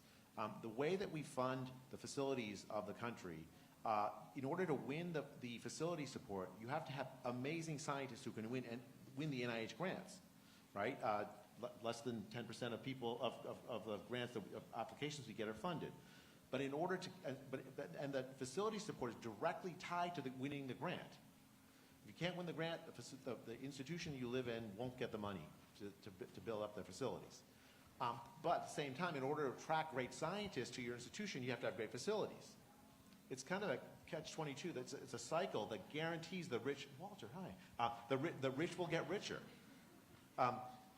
And it guarantees that the funding will be concentrated. It would be wonderful to see a solution from Congress coming where the idea would be we separately compete for the facility support based on a market basis, on costs, right? So if University of Oklahoma can provide a square foot of lab space more inexpensively than one of the top institutions of the country, then they would have a leg up in winning the facility support. Rather than fight over what the right indirect cost rate is, let the market decide it, let competition decide it. And that will then lead to the facilities around the country being lifted up, with scientists around the country being lifted up. And let scientists go to where the great labs, where the great facilities are. And I'll say that we have like a small exemplar of how that could work already. So we have an Office of Research Infrastructure Programs within Poughkeepsie that has a substantial budget, a couple $100 million, and they have construction grants, they have infrastructure grants, they have shared instrumentation grants. So if a university wants a new mass spectrometer or some kind of really nice advanced technology that's very expensive, they can apply for these grants. And in line with the emphasis on innovation and on really actually supporting novel technologies in that infrastructure space, ORIP just published a new strategic plan just a few weeks ago on the website, and I encourage you to go read it. It's really fantastic. And there will be funding opportunities that will be announced in the coming weeks for this infrastructure that really emphasize innovative technologies and direct funding of that infrastructure rather than having it come out of those research grants. And the key thing is competition, right? Allow the great institutions of this country to compete on a level playing field, not the sort of like biased playing field where you have to have great scientists in order to get facility support. All right, now for some audience questions. We'll try to get through these as fast as we can. High-level policy is good, but peer review determines funding and remains broken. How are we improving peer review? Okay, so we've done a lot on peer review, and Matt's described some of it. The key thing is that we are focusing peer review on 3 questions, and one of which is like, are the investigator and environment, the institution, can they actually do the work there, right? That's it. But that's a very simple question, 1-0. It's not, do you have a Nobel Prize? We're no longer asking that question. But then the other 2 are, is it an innovative idea that's worth doing, and are the methods good? And then we're encouraging the institute directors to take into account all of that. In the past, what would happen is that they would take into account, will the idea work? And what Matt said is exactly all would happen. Like if you propose an idea that kind of already has worked, you're going to have a leg up in winning that grant. That's gone. That's gone on the new peer review. The institutes now have the green light to take intellectual risks that they otherwise wouldn't have been able to do under the new peer review system.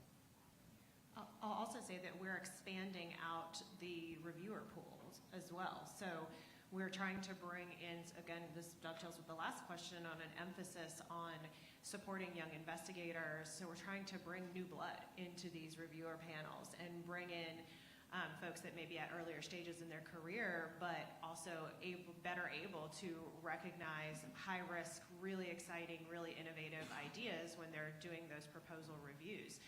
We're also bringing in expertise in new approach methodologies and alternatives and innovative technologies. So that's another way that we're trying to Actually, did you know, like in the old NIH, this is the old NIH, new NIH, right? So the old NIH, there was a time where in order to be a standing member of these peer review committees, you had to have an active large grant.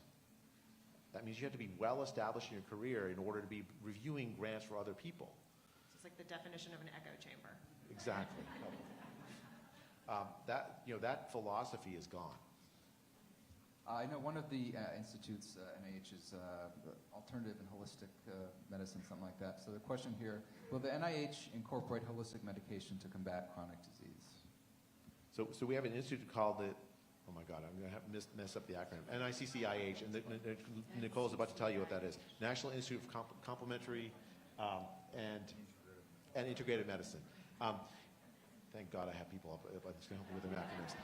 The point is that we are absolutely interested in understanding these technologies, which is really what they are, these methods of treatment, and for too long they've been sort of marginalized as if we know for a fact it can't possibly work. When you have large numbers of people giving you testimony that it might work. The missing piece is rigorous evaluation, taking these ideas honestly and seriously, sorting between the things that actually work and don't work. And that's exactly what the NICCIH, oh my God, I'm doing the acronyms, does. It's actually quite exciting that we have this capacity because it's the way that we can essentially take these ideas. My mom, by the way, is a big fan of them. She would yell at me all the time when I was in med school over this. And treat them seriously the way that they deserve to be treated. We're also advancing. We're also advancing concepts like food as medicine. So the Office of I got a false email. Hey. It's contagious. So the Office of Nutrition Research inside of Poughkeepsie is coordinating advancements in nutrition research across the agency and the institutes and centers, and partnering with a number of them to really fund ideas like food as medicine and to build out things like nutrition education programs as part of training in medical schools and residencies and nursing education. All right, can you tell us a bit more about how the funding cuts are not being reported correctly, that it's more of a reimagining? What funding cuts? I mean, it's been... Let me just give one statistic.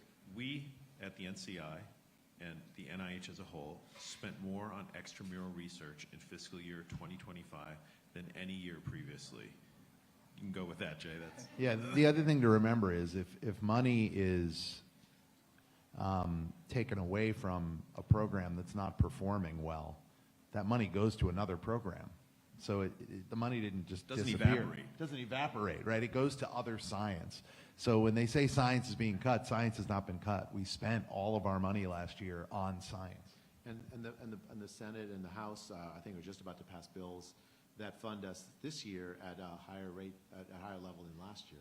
I mean, I think I've never really fully felt like in the core of my soul what fake news is until I started reading about how we're cutting everything at the NIH. I mean, it's a political ploy in order to resist the change that we're bringing. This one I think is for Nicole. Are the stem cells being used for organoid development ethically sourced, i.e. umbilical or adult versus embryonic? I mean, short answer is yes, absolutely. And this has been in the news recently because of the announcement, I think it was last week, right, about prohibiting the use of fetal tissue in research. But that's something that the NIH has eradicated actually already. I mean, so the stem cell work that we do is in induced pluripotent stem cells. So that was the sort of scientific explanation that I gave a few minutes ago about how you can take a patient's own cells and then turn them into stem cells and then use those to do things like grow organoids. All right, let's see here. Last week, it was reported that several NIH review panels are at risk of losing all members by the end of 2026. How is the NIH working to ensure that the advisory councils are fully operational? Yeah, so that's so let me explain for 1 minute the council system. So we have these advisory councils that people are appointed to and then rotate off. So this is normal process. People come on, they come off. It's a constant process, and as they come off, new people have to be appointed. And sometimes that process takes time. There's a lot of conflict of interest, ethics that has to be dealt with, finding people who are willing to do it and put in the time. It's a process, and this has always been a challenge of NIH across all administrations. In fact, when I came in as the acting director and I met with our committee management folks, the slates for the councils dating back 3 years hadn't been seated yet. So this is always something that's been behind. So actually, we have taken steps to make this move much faster. And actually, I've been working with our institute directors to get a larger list of possible candidates and move them through the process faster so that we will fill up these councils quickly and have the appropriate members on these councils to do the work that they need to do to help us with our funding. So I think you're going to see over the course of the next year, this problem is essentially going to be solved. And actually, can I just add on to that? One of the things I've asked the institute directors to do is to find younger researchers to be members of these councils, right? I think that if you want these councils, these are, by the way, the peer review that we've been talking about, that happens, that's not what the council is about. The peer review is filled out. That's not been a problem. The councils sit at the sort of the last step in saying, okay, yeah, the institute directors have made good choices about which of the grant proposals that come in from the outside should be funded. I want the young, early career, promising researchers to sit on those councils as well as the people with gray hair like me. And so I've asked the institute directors to make sure that you know, younger, early career researchers have a chance at these councils. That was started by an early career researcher, I'm sure. So. How can we ensure that any progress made isn't undone by changing political leadership? I mean, I think the key, you know, it's something like you can get paralyzed with this. Like, if I make a change, well, maybe it'll get undone. The key thing, and I hope you've heard this, none of these changes are politically motivated. Not a single one of them. What they are motivated by is actually making science work and make science work for better health for people. If a future political leader wants to reverse that, God help them. Right. The answer is make it work. Make it work, and it'll be hard to change. Can you explain the difference between NIH and ARPA-H? Yes. You can use. I actually love ARPA-H. So although maybe I'm a minority on the stage, probably not. I'm just kidding. Okay, so ARPA-H is an agency that was created, I think, 3 or 4 years ago. The idea actually was because the idea was that the NIH was failing to identify innovative research. It's about $1 billion agency. And so the task that ARPA-H has been given is to identify big, high-risk, high-reward ideas and fund them. And I applaud any agency that's doing that, and especially the ARPA-H under the Alicia Jackson's leadership is aimed at improving, using those big, high-risk, high-reward ideas to improve health. And so, you know, God bless them. I think that's a really, really good thing. But to me, it shouldn't be an excuse to make it so that the NIH isn't doing the same thing, right? The ARPA-H in part exists because the NIH of the past failed to do that. And now we have two agencies that are committed to that same goal, to take big risks with our ideas and translate them to better health for people.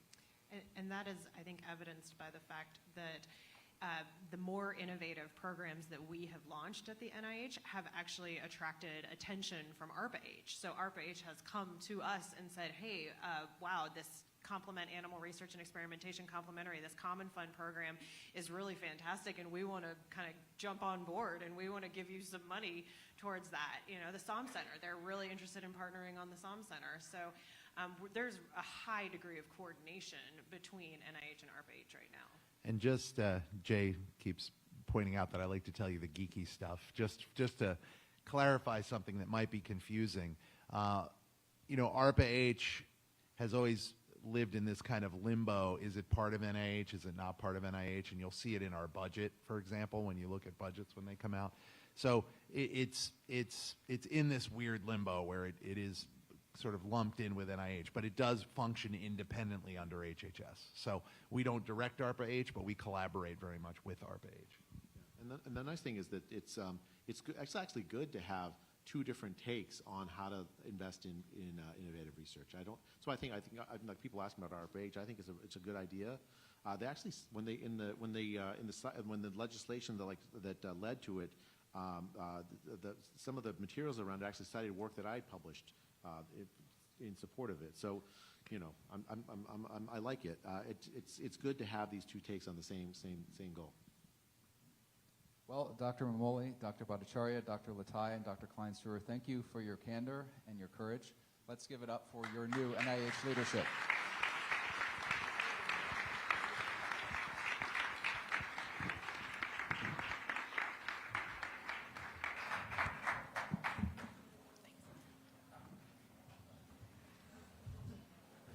Thanks, Jeff. Thank you all. Sometimes at big moments like this, where we're really in the midst of a big shift in our imagination of what's possible, we need something that's very rare, which is great American storytellers. And so in light of that, I'd like to welcome author, journalist, and screenwriter Walter Kirn.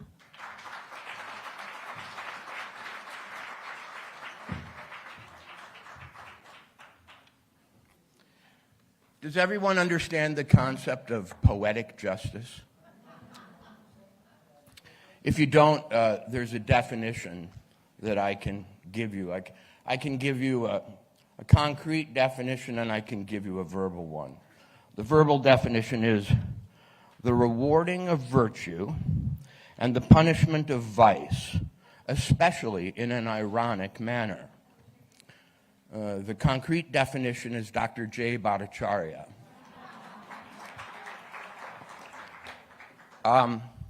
In 2024, well, let me introduce myself real quickly to those of you who are serious scientists and so on, because I'm a novelist, a screenwriter, a journalist. I've been that for many years. I'm best known for a work that is not really mine. I wrote a novel called Up in the Air, which was made into a movie with George Clooney. People think they know the novel from the movie, but they don't. The novel's much better. And they do always have one question about my novel. What is George Clooney really like? They think they're asking me about my book, but George Clooney is a lot like Jay Bhattacharya, but not quite as smart.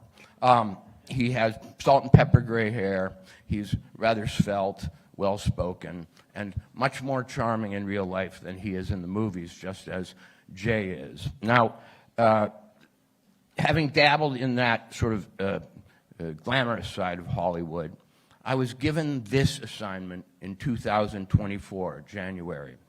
I was called by a woman you might know named Nicole Shanahan and a director named Alex Moyer, and asked if I could write a satirical comedy about the grand misadventure called the COVID pandemic. It should be something like Thank You for Smoking or Dr. Strangelove or Network, a satire that shows everything we did wrong, showcases the characters who made fools of themselves, the villains and the heroes, and so on. And I said, no, I can't do that, because if it's about COVID, everybody already has an opinion. But I can make a movie about another disease, one that I invent, and I can make a movie set not at Stanford University, but a place called Crawford University, which I make up in my head. And I can't have a Governor Newsom in it, but I can have a blonde surfer boy who thinks he's governor and acts like Gavin Newsom. But I lack a hero. I don't have a hero. Who's the protagonist of this story? Who's the sane man in an insane world who, with his calm, rational, plodding approach to reality, highlights the insanity, the hysteria, and the power madness of everyone around him. And Nicole said, you should go meet my friend Jay Bhattacharya at Stanford. So I went over there to meet a professor of health economics, you know, one of the most exciting fields in America.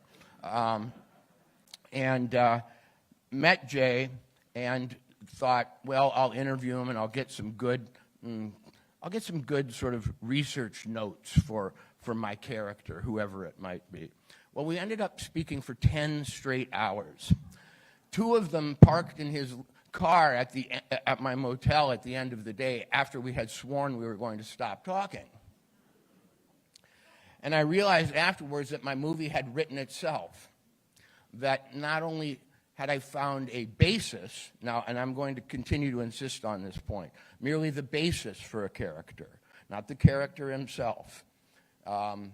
Because no one would believe the real Jay Bhattacharya story. It's too good to be true. The guy who's almost thrown out of his own university for standing up and saying, you know, I just don't think we need to lock the world down. This thing may have spread already to an extent that we can't really contain it, and it might not be as deadly as you say. And then he ends up becoming the director of the NIH and doing this. I mean, who could believe that? So I thought a toned-down version of it might work. As I started writing the screenplay, I had one problem. His character was too good. He starts as a lowly podcaster, the host of Medicine by the Numbers, where public health statistics come alive. He's with his partner, everything's fine, but at a dinner, and when we meet him, he's dressing for a dinner, a gala banquet, much like this one. And if you know anything about Dr. Jay Bhattacharya, getting dressed for a banquet is probably a bit of a challenge for him because he's not the most fashion-aware person. He is now, but back then, not quite as much. He goes and he sits down where he's sitting now, his character does, while a man named Dr. Roman Fox mounts the podium, a rather short Italian man with a high opinion of himself and a sense of himself as a sex object despite his advanced years. He starts telling bad jokes, and the audience, full of people hoping to get grants from him, laughs uproariously, hoping to win his favor. So many scenes in this movie are sort of repeating themselves now in life that I feel almost like I'm having a hallucination. In this movie, while the people watch Dr. Roman Fox give his sexy demonstration of his egotistical greatness, because he is, after all, the science, people in the audience start surreptitiously scratching themselves because the disease that I substituted for COVID is a rash that's so mysterious no one even knows if it exists. Is it caused by people thinking it exists and scratching themselves? Or is it actually an outbreak? Is it hysteria? Or is it, is it a psychological, psychiatric disease? Or is it a epidemiological, epidermal disease? Through the course of this movie, we see all the mistakes that were made in COVID made in a way that I hope will allow us to laugh the second time where we cried the first time. We see the businesses close. We see the poor kid who is the only one in, the county where Stanford University is located, who still has to go on his bike every night and deliver food to yuppies who want to pay with their phone, Apple Pay, and he doesn't take it, We see all of the injustices, all of the wild deformations of social common sense. Churches close, schools close.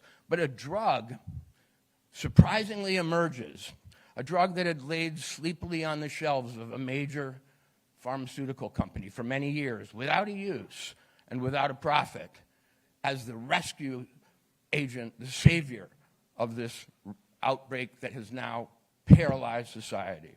It's a psych drug that comes in inhalable form, and it is repurposed for the rash because it doesn't cure the rash, it cures caring about the rash. It's called Zenvidia, and it produces a Zen-like state in people of apathy and sort of non-verbal mental laziness. When they take Zenvidia, it's not that they stop itching, they just stop caring that they itch. What movies do is they transfer ideas or real-life situations, such as the herd instincts that I think were used against us during COVID, into vivid visual images that allow us a dreamlike sense of mastery over events that at the time felt out of control. What I like to tell people about this movie, which some like to hear, some don't like the metaphor, is that what I'm trying to do is come up with a vaccine for potential hysterias in the future. I don't want us to do COVID again. I don't want us to do it in the form of a pandemic. I don't want us to do it in the form of a war. I don't want us to do it in the form of any mass movement that is not made consciously, deliberately, rationally, and humanely. We went insane during COVID, and we have an example of sanity before us who stayed tied to the mast of science despite the whipping winds of, fury, libel, slander, hysteria, egotism, and so on. And he made it safely to this shore where he's hoping to guide this country through whatever challenges it faces next, and the ongoing challenge of keeping ourselves healthy in a world that is not always on our side. What I want to do is show you a brief sort of what they call teaser trailer that will condense the movie in just a minute and a half. It is at this point in its production. We're seeking funds. We're a lot like the grant seekers out, hoping to get, their cancer treatment funded by the NIH. Except this is a lot cheaper. It costs a lot less to make a movie that will teach America how to approach the next moment when it is asked to go crazy in the name of whatever it might be than it does to, treat a new disease. I hope you'll watch it and realize that you survived the world's worst and most dangerous real-life Twilight Zone episode in COVID. By turning that experience into a work of art, into a drama, by turning that real-life drama into a fictional drama, we have a chance to immunize our minds, spirits, intellects, and emotions such that we do not get carried away the next time.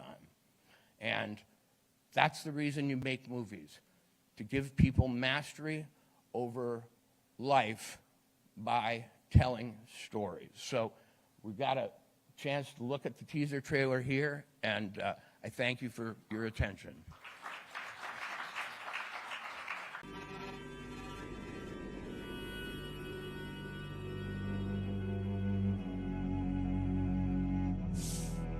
The rash is what you make it, Neil. An opportunity. A set of them. Where did it come from? Will it disappear? Is it natural or customized? Those answers are mine to give. I am the science. The future's not a thrill ride. It's calm, controlled. No more racing around, chasing adventure, excitement.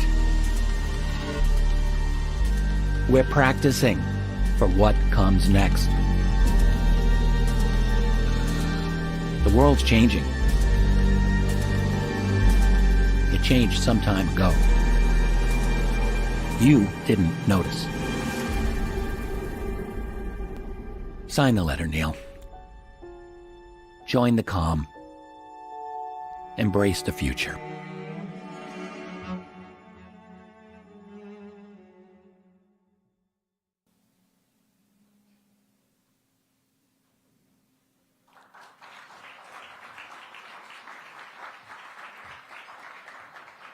One comment before I go.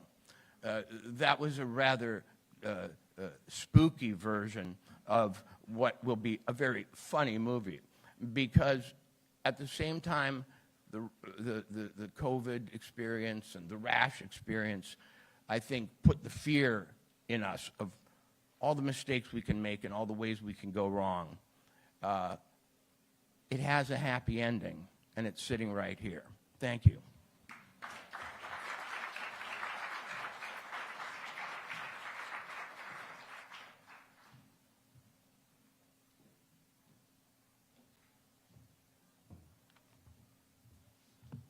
Thank you, everyone. Welcome to our second panel. My name is Patrick Harriel. I'm a former White House Presidential Innovation Fellow and also former ARPA-H.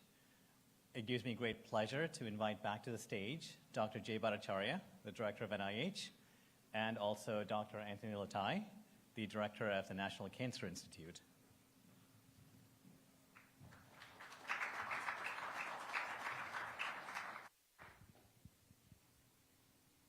So I'm going to follow a page out of Jay's professorial approach and do a little bit of a setup here.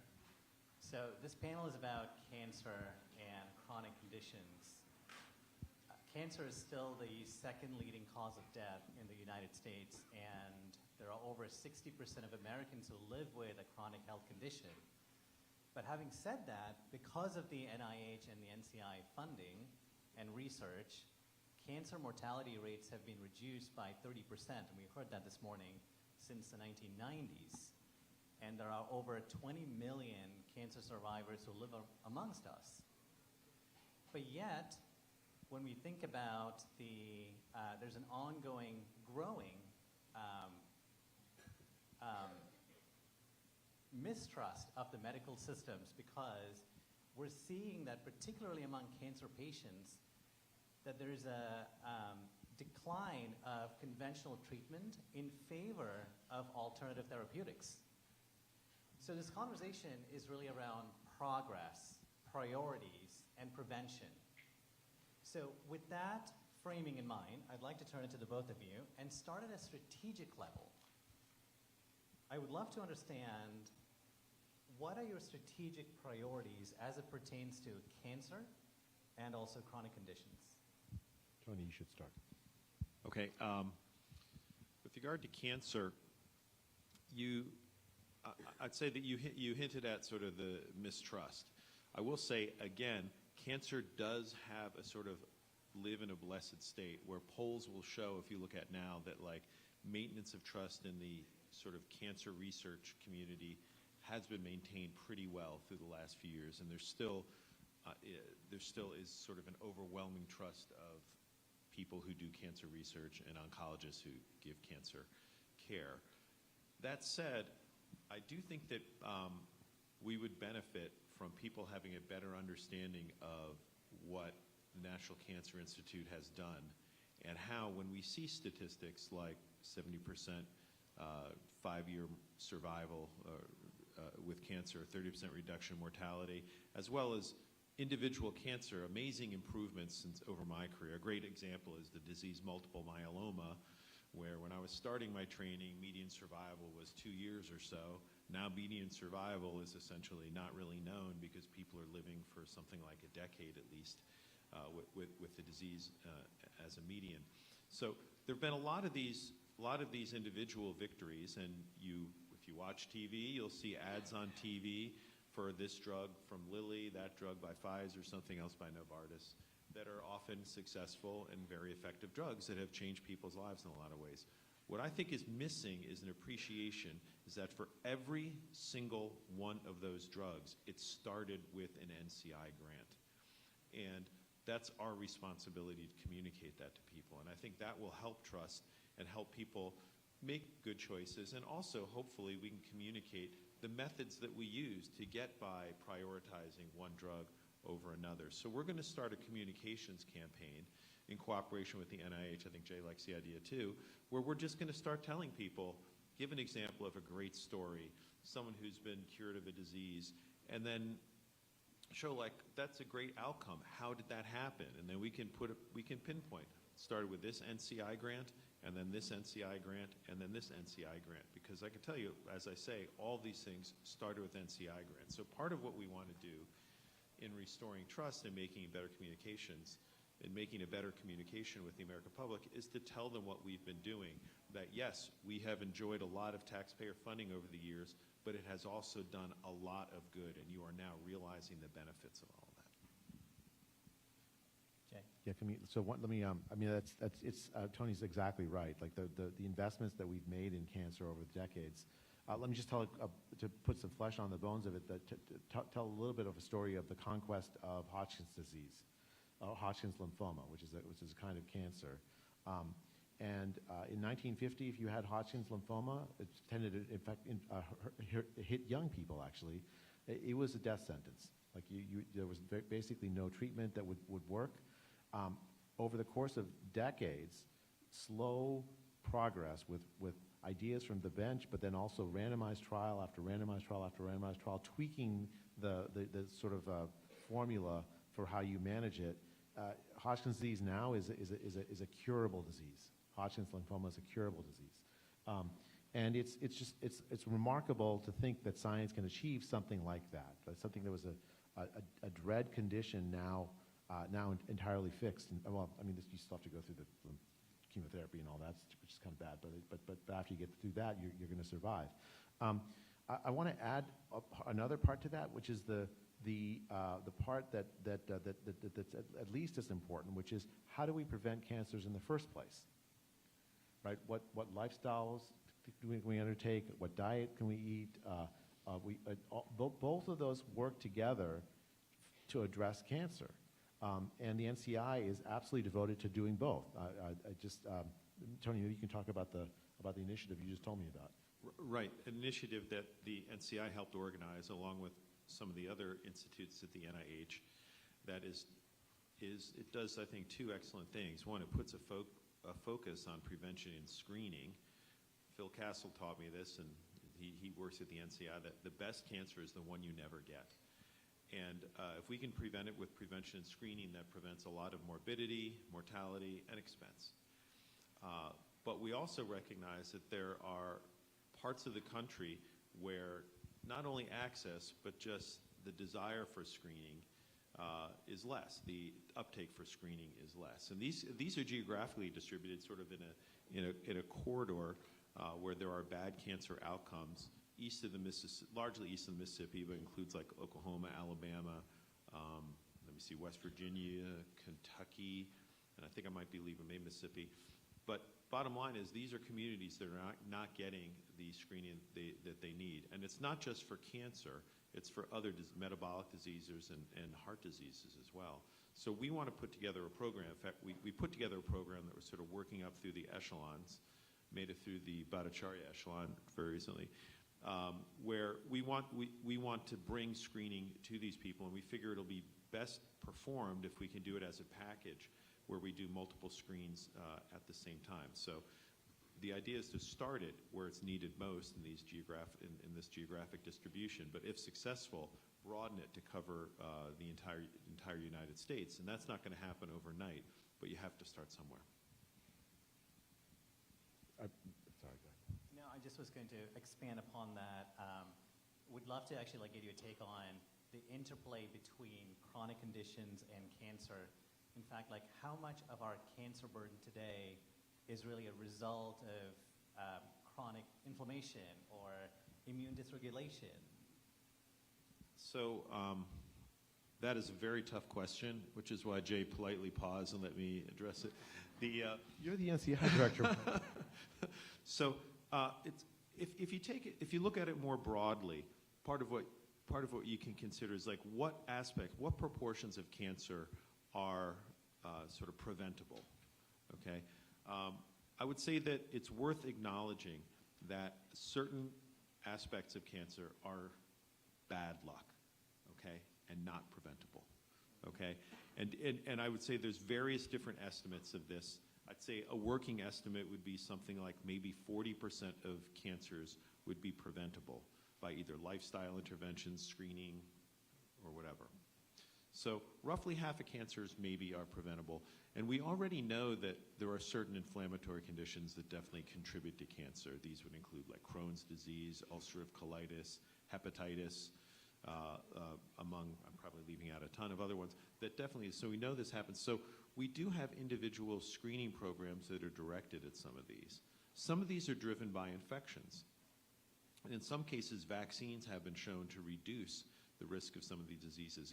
Examples would be the hepatitis B vaccine and the human papillomavirus vaccines, which reduce the risk of liver cancer or cervical cancer and some other cancers in the case of HPV.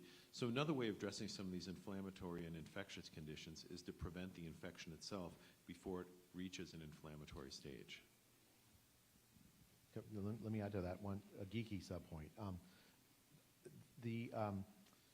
You know, you've heard of like whole body scans, right? There's this like the science fiction idea. If anyone Star Trek fan remembers the tricorder, you know, we just do the tricorder. We get Bones to like do a tricorder scan of you, and then they're going to be able to find the cancer and in its early stage and automatically get rid of it. The hard part about that, first you have to do science to like figure out what the early signs are, but also if you have an environment where there's sort of a low, like the cancer is relatively rare, and you do a scan, no matter how, almost no matter how accurate it is, a lot of the people that are positive are going to be false positives, because most of the people in the population are negative. And so you have to be very, very careful about these things, because you can cause people to feel tremendous anxiety over a deadly disease that people dread almost more than anything else, when in fact they don't have it. The genetic revolution, for instance, has led to the capacity potentially for us to be able to identify genetic risks of cancer for very, very large populations. But it's really noisy sometimes. Just because you have a genetic marker does not mean you're automatically going to get that cancer. And so then how do you change your life? What do you do? That's the hard question. So one approach that we're interested in, this encompasses something you may remember, like the past couple decades where we've been looking at like personalized cancer therapy, where perhaps you identify a mutation or some other feature of the cancer that says, this particular drug will work. Well, people are taking some of those concepts and moving it over to what we might call personalized prevention. That is to say, prevention and screening technologies that you don't apply to everyone, but rather you use some study to identify a high-risk group that you can selectively apply. Now, we already know how to do this in terms of certain lifestyles. For instance, smokers would benefit from lung CT screening.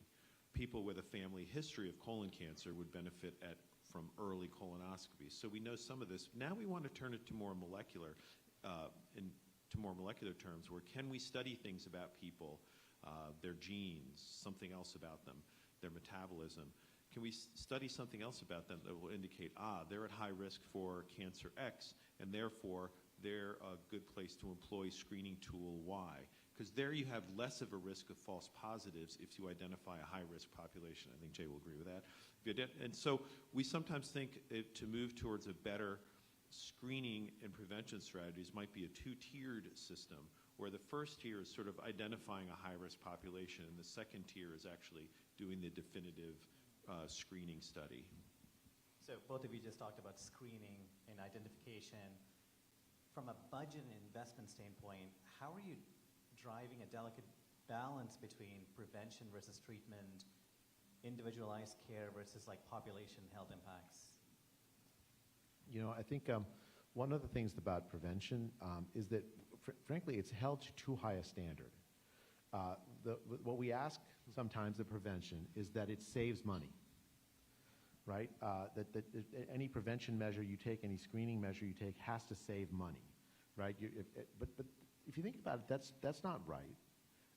If the prevention costs some money, but then prevents a whole bunch of human misery, illness, disease, cancers, it's worth spending money to do that, even if it doesn't reduce our total healthcare burden. It'll improve our health and well-being. And maybe that improvement of health and well-being may be money better spent than money treating people who've had advanced cancers. And so I think this tendency to say, okay, in the economics of this, to want to hold prevention to this, just a higher standard of what effects it's going to have is really actually kind of unfortunate. But that doesn't mean that every single thing you can do is the right thing to do. That's what Tony's talking about is so important, right? So you want the screening to be targeted, and the more advances we have in personalized medicine, where you can get better answers about you rather than population averages, the better we'll do with that. And it may be worth it even if it does cost some money. Right, and it often will cost money. Generally speaking, we found, at least so far in cancer, a life saved from prevention versus a life saved via a curative therapy. The life saved via prevention is sort of cheaper generally. I think, however, Jay points out that the difference between those may narrow as we're going for more and more cancers, but that doesn't mean it's the wrong thing to do. And just on the treatment side, something that we're seeing as a growing trend clearly is an interest towards the off-patent, low-cost therapeutics within cancer, specifically ivermectin, mebendazole. I'm curious if NIH and NCI are going to establish some rigorous studies around it so we can understand the legitimacy behind these claims. So first, mebendazole is actually in clinical trials, I think. So it probably functions in an understandable way, probably operating on a part of the cell called the microtubules, and we have other drugs that work that way. So it has one of the things we like to see in moving a drug forward, which is something of a plausible biological hypothesis, and it's being studied. It probably, just to be clear, we should frame our expectations a little. This is not, if it has any effect at all, it's not going to be a standalone drug that people take and cure their cancer. That doesn't mean it's not a useful therapeutic. It's being studied in combination with other things to see if it makes them work better. And that's completely legitimate because it's a well-tolerated drug, and if it makes other things work better, why not? With regard to ivermectin, both of these are anti-helminth, sort of like anti-worm, anti-parasitic type drugs. This operates, it's used, it actually won a Nobel Prize for its effect as an anti-helminth, and it works on invertebrates. We're all vertebrates, we all have spines. It works on invertebrates by inhibiting a particular type of chloride channel that we don't have. So you get a great therapeutic index. You know that it's going to operate on the invertebrate, but it's not going to operate on us, and that's why it works. And that's why it's a good drug for that. I would say the biological mechanism for it operating in cancer is less clear. It actually has been studied, both with NIH funds and outside of NIH funds, both in the Petri dish, and it's actually been in clinical trials. If it has a signal, and if it has ivermectin, if it has a signal, if it has efficacy, just again to frame expectations, it's not, at least on a population level, it's not going to be a cure-all for cancer. However, there are enough reports of it, enough interest in it, that we actually did, ivermectin in particular, did engage in sort of a better preclinical study of its properties and its ability to kill cancer cells, and we'll probably have those results in a few months. So we are taking it seriously. But I actually want to frame that part of your question a little differently, or get to another aspect, and that is, how do we figure out what drugs go forward? That isn't easy, because there's a lot of drugs and things outside what we conventionally call drugs, and we don't have the resources at the NCI, and the United States doesn't have the resources to bring everyone forward. It costs money, but it also costs patience, right? You need to really know if something works on a population level, you need to have a large number of patients, 100, maybe a couple hundred patients. And we can't be exposing these to these patients who need an effective therapy to futile therapies. So we have to prioritize what drugs we actually get to patients. And in order to do that, what we have found works pretty well is we want to have an identifiable mechanism of action, something plausible about why it would kill a cancer cell but not all the other cells in your body. Okay? We also want to see some preclinical data that it actually, if you put it on cells, it kills it. This is what I've done for my living for many years. And drugs that don't have the property of like killing cells in some way aren't going to be successful in the clinic. Then we have some other maybe more complex preclinical studies, including toxicity studies, to make sure that they indeed won't, even if they're killing cancer cells, if they kill your heart, that's no good. It won't be tolerable. Only then can we consider bringing them to clinical trials, and then it'll go into early phase clinical trials where we'll test it on people, and one of the priorities is to ensure that it's not toxic, maybe get an early signal of whether it actually has therapeutic advantage in a cancer. Now, some of these studies have actually been done in ivermectin, and I can tell you again, it's not a really strong signal. It's something we're continuing to study. It's a cheap drug, and it's tolerable, and by that, in that respect, it's appealing. But I also want to say, this doesn't rule out, do hear individual reports of people having taken it and found that they had a response to their cancer. This doesn't invalidate their personal experience that really happened to them. The problem is, at the level of the NCI, we have to make decisions about whether going forward with the drug is going to, even if that person has a very legitimate experience of a response, that's not a question that we need to address. We need to address the next 100 people we treat, will they have a response? And that's why we need to do these clinical studies, which is, as I say, we are doing some of them. And if the answer turns out no, it doesn't invalidate that person's experience, but it doesn't really allow the NCI to recommend it as a drug that is likely to work for a broad population. Can I follow up with that? Because it's striking, right? If you listen to Tony carefully, the openness that he has to new ideas, but then also applying the rigorous methods of science to those new ideas, right? I think a lot of the distrust, and frankly, some of the things I've seen be recommended for cancer that doesn't really have the backing, nothing we've talked about so far. They happen because the people don't trust medicine anymore. I think there was a JAMA study a couple years ago that only 40% of patients trust their own doctors, something on that order. It's absolutely shocking that this level of disconnect between the healthcare system and patients has come about. Because traditionally, the set of people that people trusted the most was their own doctor. And so a lot of the impetus, I think, for this is this distrust. What you're hearing at the NIH now is an openness to ideas, even ideas that scientists would say, oh, there's no way it could work, but nevertheless applying rigorous scientific methods to those ideas. You have to take ideas seriously, even ideas that we don't, I as a scientist would find unlikely. But if lots of people believe it and it's moving public health, we as an NIH have an obligation, again, to treat it seriously. And sometimes you learn things that you would never expect to learn. So anyone here in the audience ever hear of an author named Ring Lardner? He's an American author of sort of early 20th century. He was a sports writer, but also a humorist. And he wrote a book that involved a travel with a son with his father, young boy with his father. And at some point, the son asks his father a sort of tricky, somewhat potentially embarrassing question. And the quote I always remember is, "Shut up, my father explained."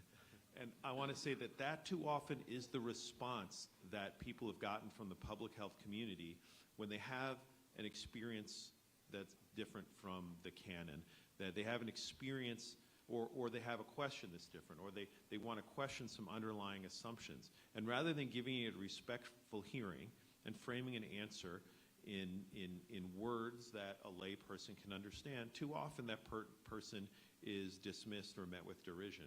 And that's no way to perform public health. In order to restore the trust, there has to be some mutual respect. I understand that the people that I'm going to be talking to a lot of the time aren't trained in oncology, just like I'm not trained in say, refrigerator repair or flying an airplane, okay? They're going to know more about that than me. I wouldn't be expected to repair a refrigerator. So we have to communicate using words that people understand. And part of that communication is I think, explaining the methods we use to prioritize some drugs over others. I can assure you, at the NCI at least, we aren't motivated by preserving profit for big corporations, which you hear that said, or we are motivated by one thing, and that is to reduce the burden of cancer in America. Firstly, it's fantastic to hear that we're running these tests and running these trials, and so yes, absolutely, let's do an applause.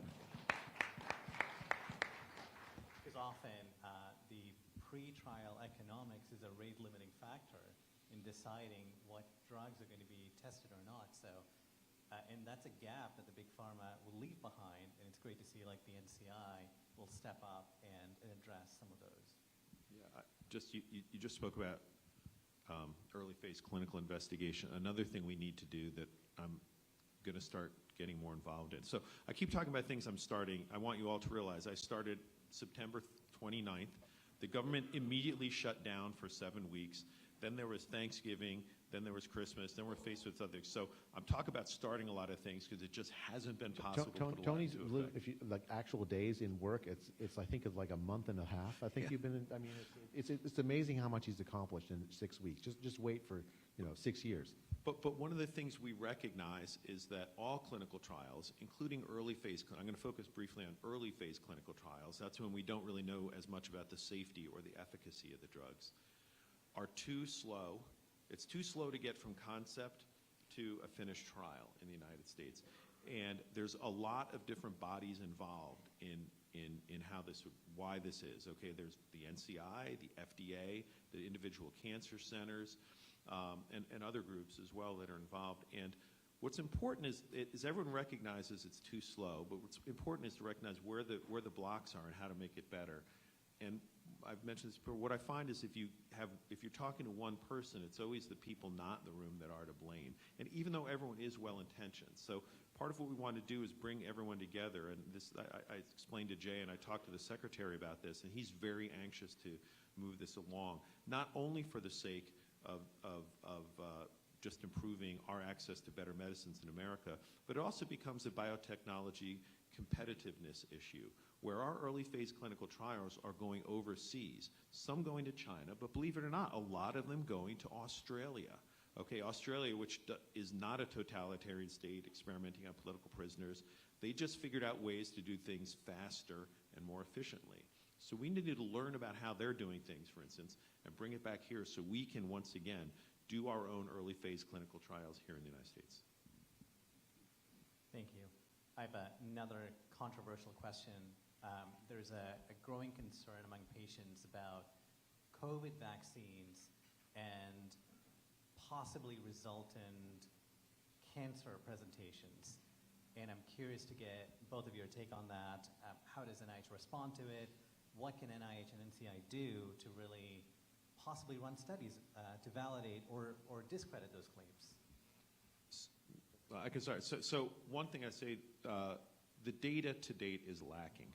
I think we can rule out a big signal with regard to, say, COVID vaccination inducing tumors. Of course, there are literature as well as individual patient experiences. I got the shot and then my tumor was recognized. Now, I'll get back to that in a second. But so far, the epidemiologic data doesn't support a big risk.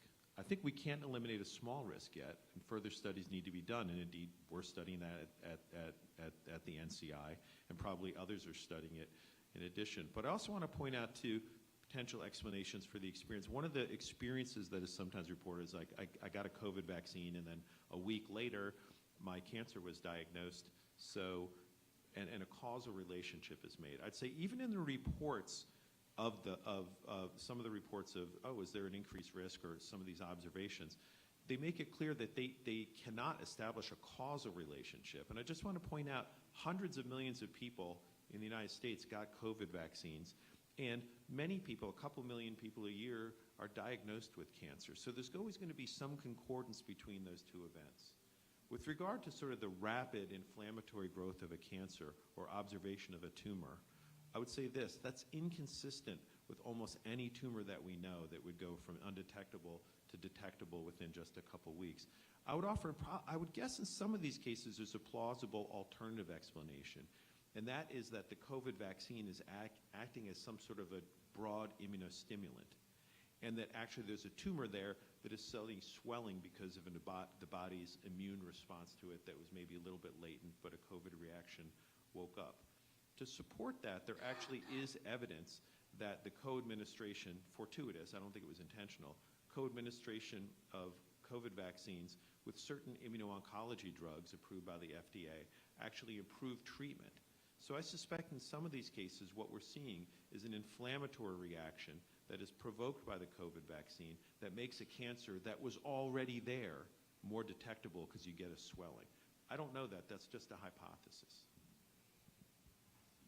I'll tell you, like I was a critic of the use of the COVID vaccine, especially in young people, because I thought that the sort of the risk-benefit profile didn't make sense, and there was early signals of heart swelling, myocarditis, especially in young men, that I found very concerning, and I've also been looking at this evidence more from an epidemiological point of view than a cancer biology point of view for a link between COVID vaccine administration and cancer risk, and I'm not seeing it. Again, as Tony says, that doesn't mean that it's invalidating the experience of people who have cancer, that have had cancer in sort of in close conjunction with getting COVID vaccine. The causal relationships like this are very difficult to find. And to me, the way that I'm thinking about approaching this is I want to take those ideas seriously and address them with rigorous science. I don't want to just dismiss them because I personally don't think I'm seeing this link.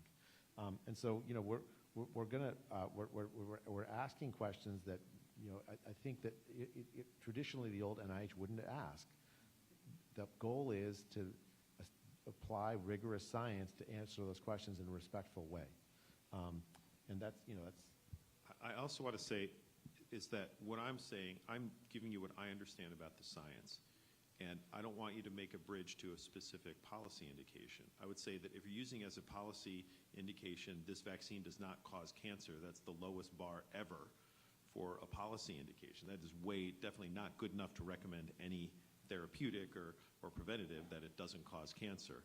So I'm not making a policy recommendation. I'm just saying, as far as I understand, there isn't a great linkage between administration of the vaccine and getting cancer. Thank you for that answer. I want to switch gears and talk about pediatric cancer. This was called out in the MAHA strategy report that came out in September. How are we thinking about it? It's still the #1 cause of death in children in America. What can families expect in terms of both research from a prevention and treatment perspective?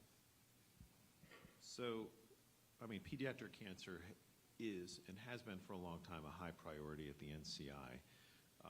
The support that we give for pediatric cancer research exceeds its sort of epidemiologic frequency, because I think we recognize that there is a special horror and a special burden of a child getting cancer that goes beyond what there is for an adult getting cancer. And so we support very basic research, very basic molecular research that contributes to the conquest of pediatric tumors. We fund clinical trials for pediatric tumors. We also do cell biology research that affects pediatric tumors. Sometimes we can directly classify these as pediatric studies. Sometimes it's just more general basic biology that can then be applied to pediatric studies. But I can assure you, we spend many hundreds of millions of dollars a year studying pediatric cancer. And these have yielded benefits. I think one of the most obvious benefits over the years is you can look at pediatric acute lymphoblastic leukemia, kids' leukemia. The cure rate for that now in the United States is about 90%. And this is due to a lot of excellent biology as well as painstaking clinical trials over the last, I'd say, 30 years, where we went from a single agent at Sidney Farber at the Dana-Farber Cancer Institute to today's regimens, which now by the time you're done treatment, probably you've seen 9 or 10 different drugs, and you can't assemble something like that overnight. But patient, careful, scientific empiricism essentially conquered the disease of pediatric ALL. You know, I spent the most depressing month of my life at the Dana-Farber Cancer Institute as a medical Finish student. the sentence. I was a medical student in the pediatric cancer ward, and they treat not just ALL, but a whole host of other pediatric cancers that we don't have great answers for.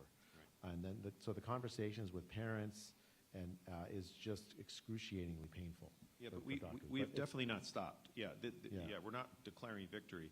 I think this administration is firmly behind it too. I think you can recognize that. If you look at right before the shutdown, September 30th, the final executive order was an executive order for an earmark of $50 million toward the Childhood Cancer Data Initiative to apply artificial intelligence to that at the NCI, which we have done. But I think that shows that this is high in the mind at the highest levels of the administration and in the NCI to continue research in pediatric cancer.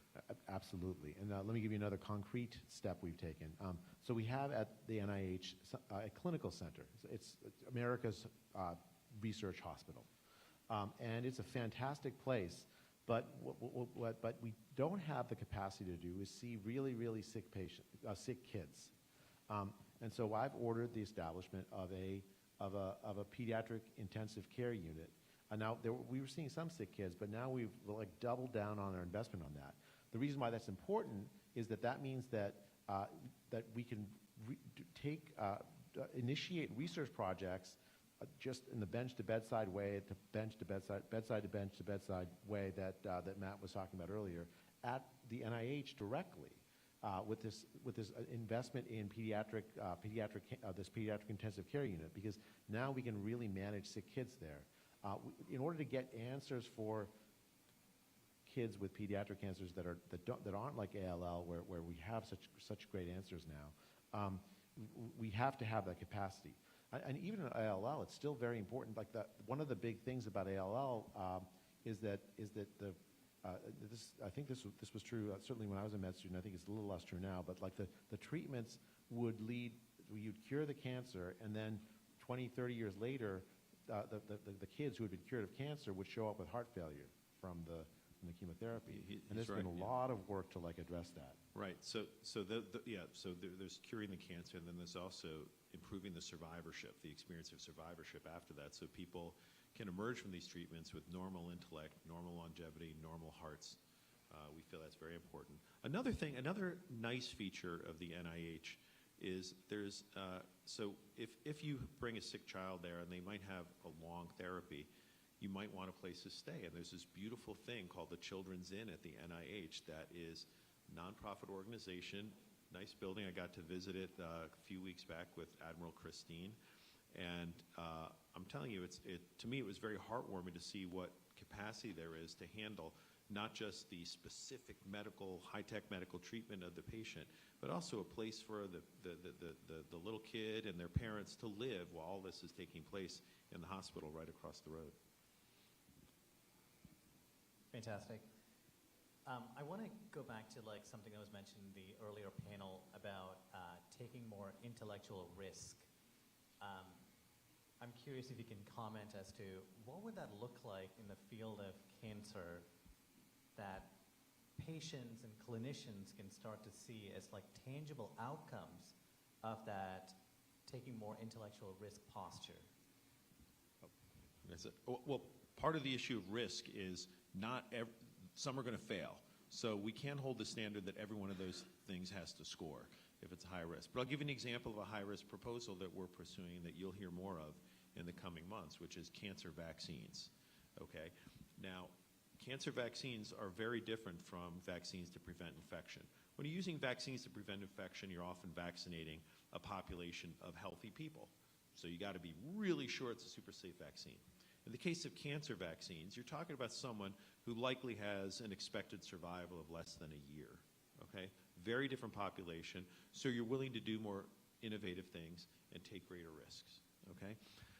There's a lot of cancers where it starts with the treatment starts with initial operation. Let's say pancreatic cancer, so the pancreatic tumor is removed.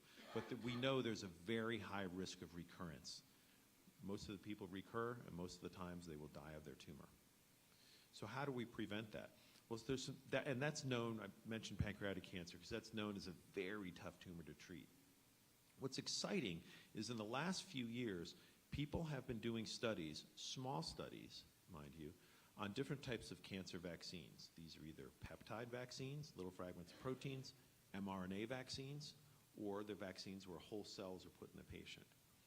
But there's some very exciting results that even in these really miserably hard cancers, we can reduce relapse. So one of the things I want to do with immuno-oncology therapies that I find very exciting is to accelerate first-in-human testing. There's a lot of ideas about how to make these things better. And it's hard to know but discriminate the good ones from the bad ones because the immune system is so complex. It's hard to do that outside of a patient. So we need to get to clinical trials faster. So I've started an initiative where we've empaneled a series of experts from around the country. How can we do this? I want to organize several layers of funding, both from the government as well as non-governmental sources, to give these people the resources they need to place a bet on a few of these strategies and see, can we really finally make an impact in some of these really tough diseases? So that's what I mean. So taking a risk is going to take resources, and we could spend this money and find out, and all we find out is, well, that didn't work, okay? And then we'll have to try something different. But that's part of what a high-risk initiative looks like. Can I tell a pair of stories related to this? Because just the idea of using our immune system to attack cancer was a radical idea in the 1990s when I was a medical student. It took a lot of intellectual courage to get to the point where you could even try them. Frankly, I think it just took too long. And now what you're seeing is the fruition of these ideas, which I'm really hopeful that they'll pay off with big advances in how we treat really intractable cancers. So that's a success story of a risk taken. Let me give you another story of a cancer approach called anti-angiogenesis.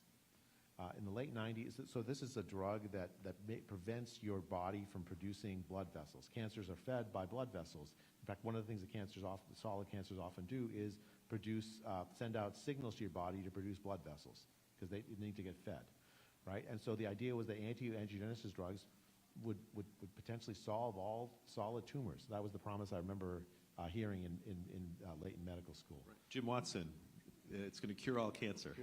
It's cure all cancer. It didn't work out. That was a risk that did not pay off. But that same strategy is now used to treat retinal bleeding and macular degeneration. Right? That strategy of anti-angiogenesis turns out to have an impact on fundamental eye diseases that cause blindness for countless people. With a strategy that ultimately didn't work at the scale one hoped for cancer. Okay, I have one more question, and then we'll go to the audience and get their questions. Jay, you spoke about, in your opening remarks, about bringing upon the second scientific revolution and replication being at the core of it. I'm curious to get both of your point of view on this as to, is there a landmark study within cancer and within chronic conditions that you would like to see replicated? Okay, I'm gonna punt on that specific question, but I will say that there's a really interesting study about trying to replicate I think there's 100 landmark studies in cancer biology, where the conclusion from this replication effort, randomly chosen papers, was that most of them didn't even describe their methods in sufficient detail where a replication could actually happen. That's a major problem, right? So, so the replication revolution then gives you a chance to look and say, well, look, we shouldn't believe a result just because it's published. At the same time, the reason I'm punting on this is I don't want the government to pick and choose and identify studies to go after. I've seen this kind of power used essentially to go after disfavored people too much. I want the scientific community to engage with that and say, well, what are the ideas, sort of the rate-limiting step ideas, where if it turns out to be true, then the field will go one way. If it turns out to be false, the field will go another way.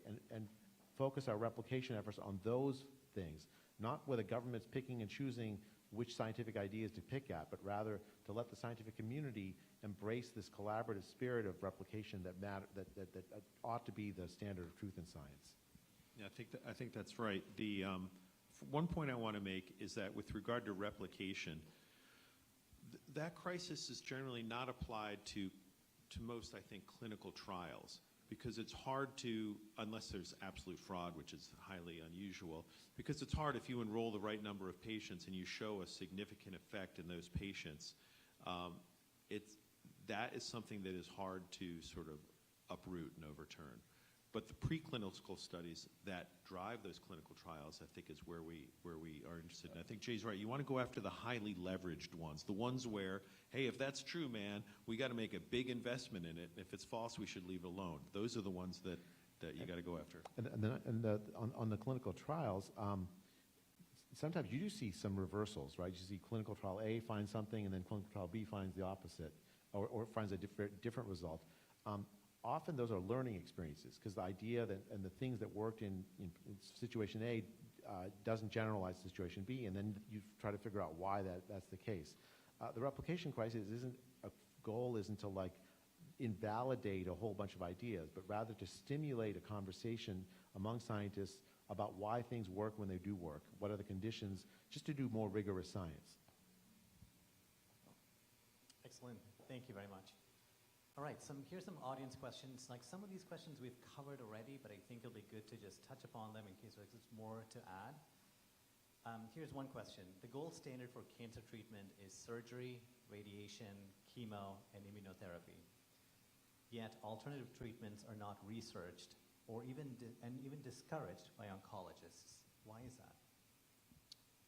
So I'd have to hear what the specific alternative treatments are, but I guess what I would say is the scientific method shouldn't be a mystery. I'd say, in general, the standard by which oncology, the NCI, wants to progress is you have a treatment you're in favor of. And I don't care what it is, naturopathic treatment, drug, immunotherapy, whatever it is, and you think it works. The way you know that it works for a population is you give some people that treatment and other people don't get that treatment, and you see who does better.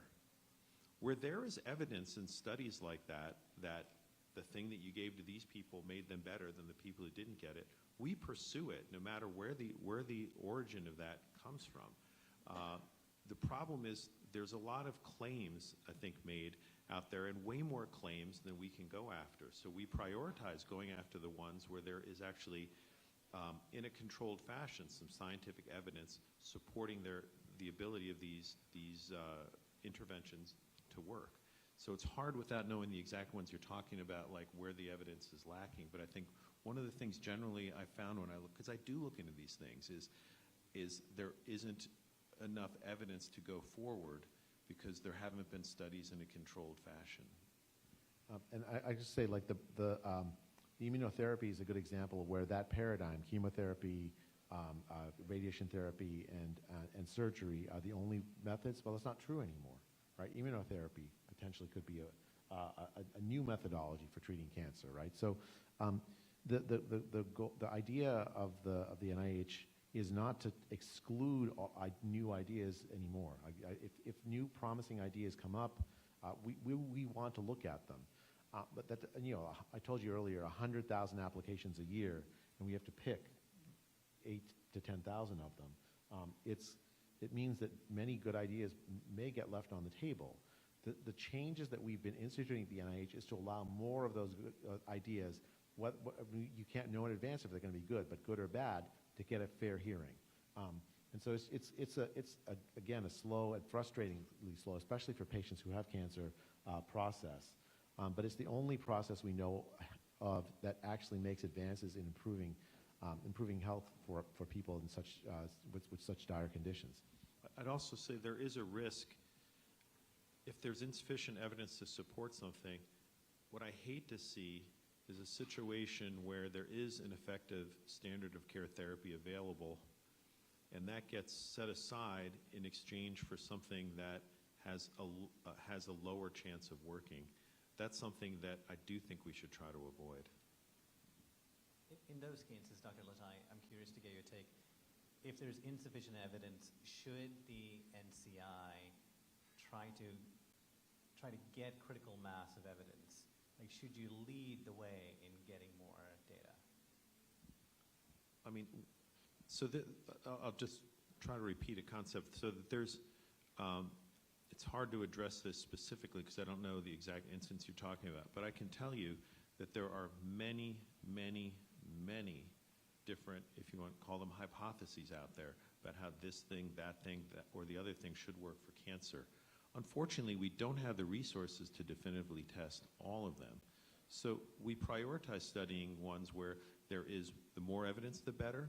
If there's a plausible biological mechanism, if there is a therapy or a thing that can be made or created or brought to bear in sort of a reproducible fashion, that will help us prioritize our efforts. But I don't think it's true that we don't. So we have enormous efforts screening natural products, tens of thousands, I think probably hundreds of thousands of natural products from around the world.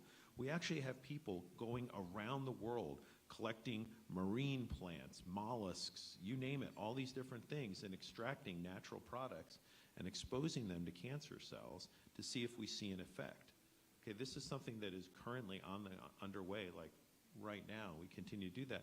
And we do that for one reason, to identify things that are outside the normal canon of things that we use that might be novel drugs that we could bring to bear. I would guess most of the, it's hard for me to know because I would guess that most of the chemicals, drugs, supplements that might be at issue here have already been tested at the NCI. And if we haven't pursued them, it's likely because they haven't shown sufficient evidence in controlled experiments to actually kill cancer cells, which is what we need to see. Thank you, Dr. Latai. Another question from the audience. For progressive pediatric cancer and rare diseases, time itself is a critical variable. How does NIH weigh the ethical cost of waiting for perfect data when children are losing from irreversible function in the meantime? I mean, we take our commitment to studying rare diseases very seriously, because I've talked to so many parents now with patients, with kids who have rare conditions or with sort of advanced cancer, and you're absolutely right, Patrick. Like time is of the essence. But the question is, like, what do you do there, right? Do you make a promise that you don't know is going to be kept? Is that kind of sort of the right thing to do, or do you put them, give them the sort of the care that we know is the best available, and then put them in a setting where their experience can inform the outcomes of others? Sometimes it works out, like you get a major advance, and then all of a sudden you can treat lots of other people with the same thing. But often it doesn't work out, because you're essentially trying to do experimental therapies that we don't know for certain. The ethical obligation we have in science is to not lie to people, right? You have to say, look, here's what's known so far, and here's what's not known, and we're doing the best we can to give you a good advice in a very difficult situation. The unethical thing to do is to promise that something is going to work when you have no idea it's going to work. In fact, I think that's just cruel to do someone in that situation. Right. In practical terms, it's very unusual that we have something that we really think is going to work that we would not use or would forbid a patient to get. Part of the issue, though, really goes beyond the NIH, and part of this involves interaction with the FDA. And I know the FDA, so you need, in order to start a new clinical trial with a new agent, FDA needs to approve it in something called an IND, initial new drug application. So I think that's initial. And so I will say we're in good shape. We have an FDA that is very willing to change things and is very willing to respond to deficiencies in its system, and is very motivated to make things go faster. So part of this does have to do with that approval process, but I believe that they're very sensitive to that, and they are working to make some of these sort of initial IND approvals more rapid, especially in circumstances where the patient is very high risk, where they don't have a lot of time, and we need to test quickly. I mean, there's a recent success story. Everyone heard of baby KJ?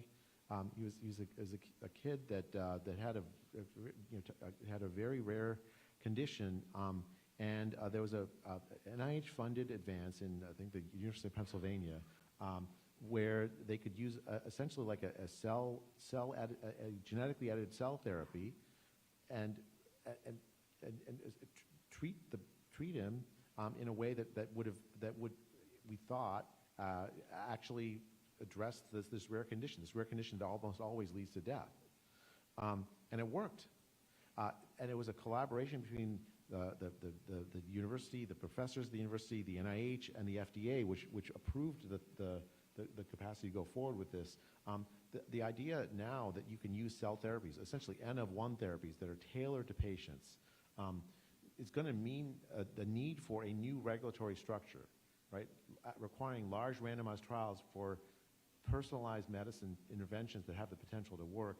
Well, we have to be very careful that people aren't promising things that really have no chance of working, taking advantage of patients in their sort of worst times in their lives, but also at the same time permitting the trying of new ideas out in a setting where there are all these amazing technologies coming out that potentially could transform the management of these conditions. Okay, we'll take two more questions. Here's another question from the audience. Early detection is not the same as prevention. How do you think about the difference between these, and how should the relative allocation of resources be between these two? They are definitely not the same thing, but they often have to go hand in hand. For instance, you have to, observe a colon polyp. The colonoscopy is an example where the two are pretty unified. That is to say, in many cases, during a colonoscopy, you can observe a precancerous polyp, and during that same colonoscopy, do the prevention, which is removing that polyp. That's actually a rare instance. Most of it are like that. I would say that it's probably not useful to do screening unless you can follow that up with some sort of response to that screening that's usually either preventative or treatment related. So they are very different things, but both are important in terms of like allocating resources to these. I mean, we have to do both. There's no point in having screening without some sort of preventive aspect to it, and it's very hard to know how to direct prevention without some sort of screening aspect. This is one of the reasons I want to bring health economics back to the NIH. Questions like that are fundamentally have an economic component, right? Because the question is how, how effective are these? There's a scientific questions that health economists are really good at addressing. Do you do A or B? What mix of A? And Tony's 100% right. You have to do both. And so, like, guiding, the NIH doesn't make public health decisions like that. We don't get to decide how much money goes to screening versus how much money goes to prevention. But we can do research that help guide people who do make such decisions. And I think that it's a vitally important one. For a lot of the prevention interventions, eat real food, I think, is a pretty good intervention. Exercise regularly is a pretty good intervention for cancer. So, yeah.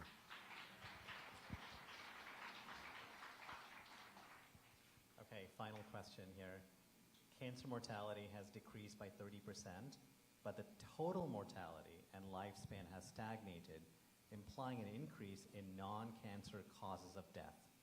Shouldn't the successes of cancer treatments clearly define the effects on non-cancer and total mortality?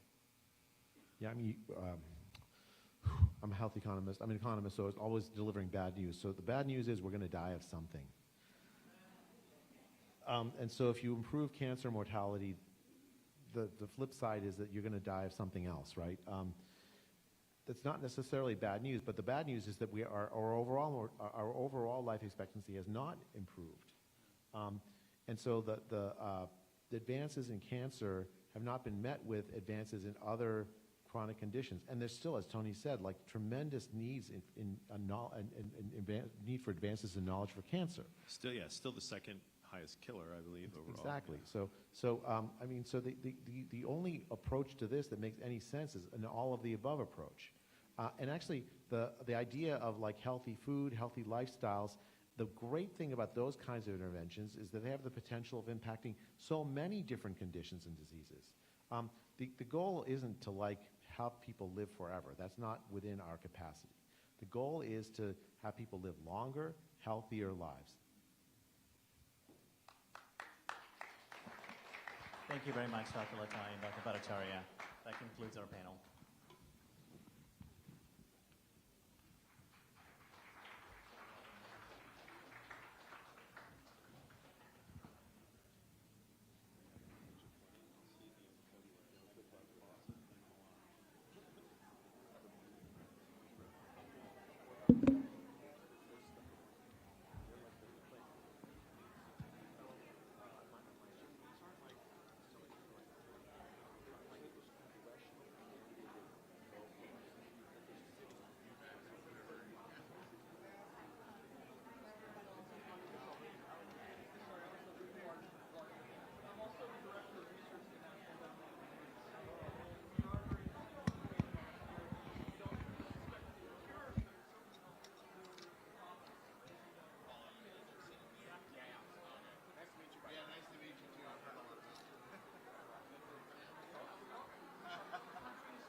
Hello, it's Paul.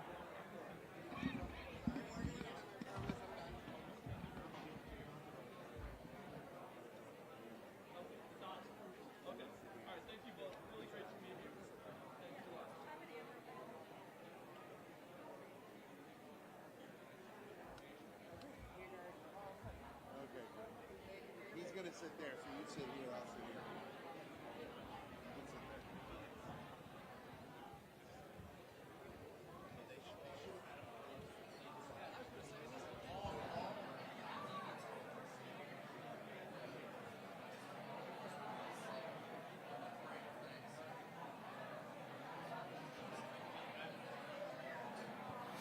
Hello, everybody. Okay. Hey.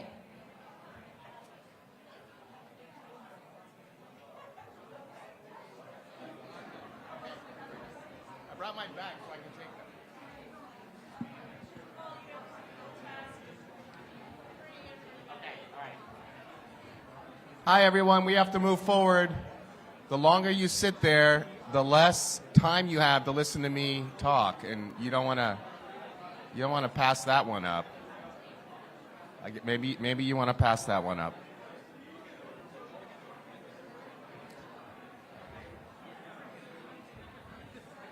Okay, everyone, can we all take our seats? We got this one more 45 minutes, and then we're going to break. And you are totally 100% missing out on listening to me talk right now. That's what you're doing. You are making a huge, huge Friday mistake. Like, terrible mistake every one of you is making right now by not being quiet and listening to me talk.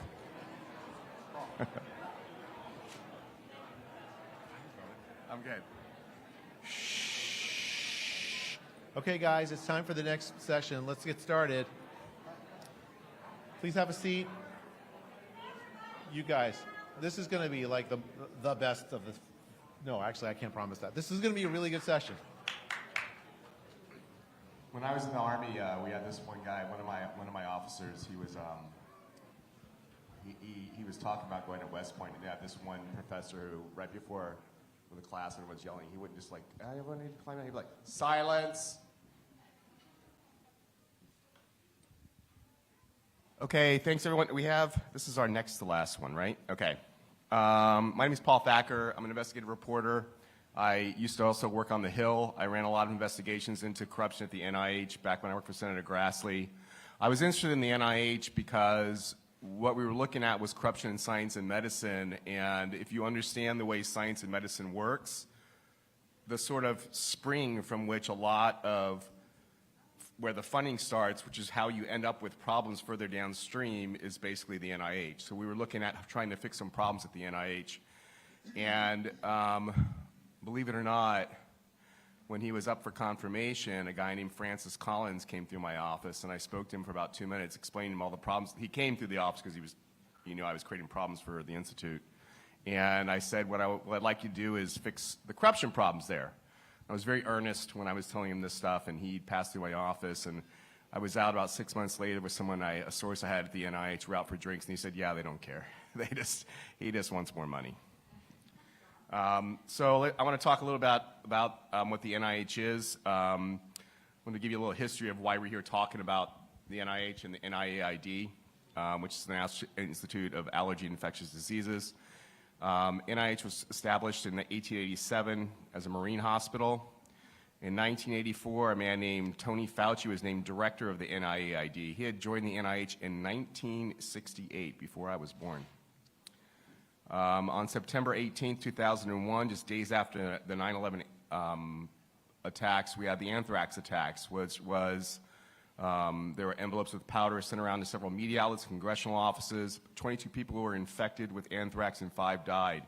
There was other morbidities I don't think that we talk about. A guy that I worked with in the Senate had taken a drug called Cipro, and he was disabled. He was a 55-year-old man walking up the Senate halls with a cane.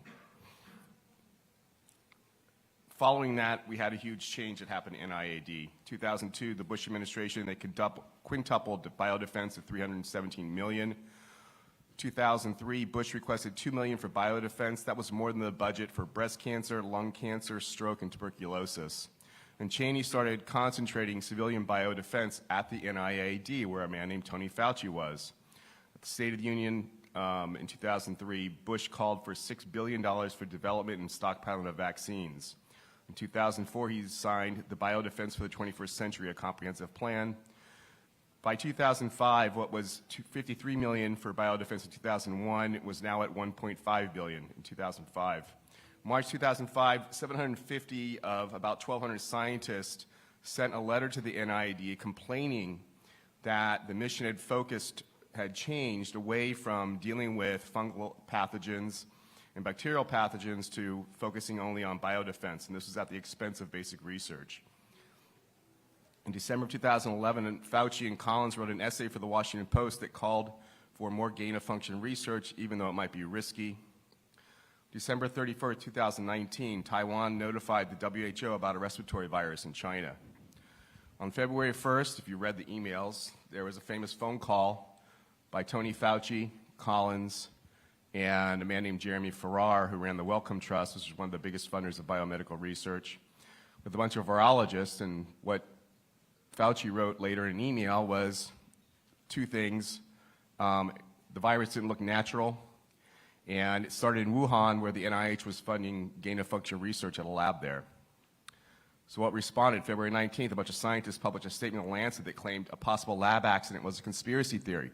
Well, we found out later that that was all orchestrated by a guy named Peter Daszak, who was running EcoHealth Alliance, which was funded by the NIH for gain-of-function research in Wuhan. February 26th, a bunch of virologists, 2020, virologists published a commentary on emerging microbes and infections that claimed it was a conspiracy theory to speculate the pandemic started in a lab. We found out later through emails it was ghostwritten by Shizheng Li at the Wuhan Institute of Virology and Ralph Barrick, one of the leading coronavirus researchers at the University of North Carolina.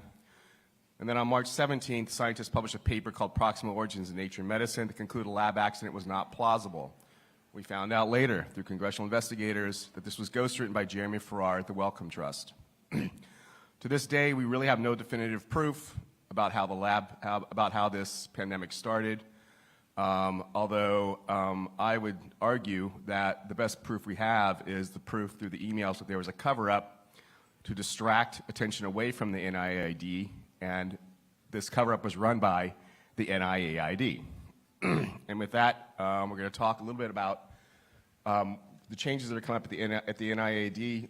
You know Matt Memoli, you know Jay Bhattacharya. John Powers, can you introduce yourself, please? I'm John Powers. I'm the Principal Senior Advisor to Dr. Taubenberger here in the Office of the Director in NIAID. And Jeffrey Taubenberger, can you introduce yourself too? Hi, I'm Jeff Taubenberger. I'm the acting director of NIAID. So I want to start off with, and I don't know if this is maybe Jay, you can answer this. Start off with this. There's a new vision for NIAID, and what prompted this? Why did you have to do this? I tweeted out that what you were doing is you were erasing Tony Fauci's history from the institute. What prompted this? Okay, so Tony Fauci no longer leads the National Institute of Allergy and Infectious Disease.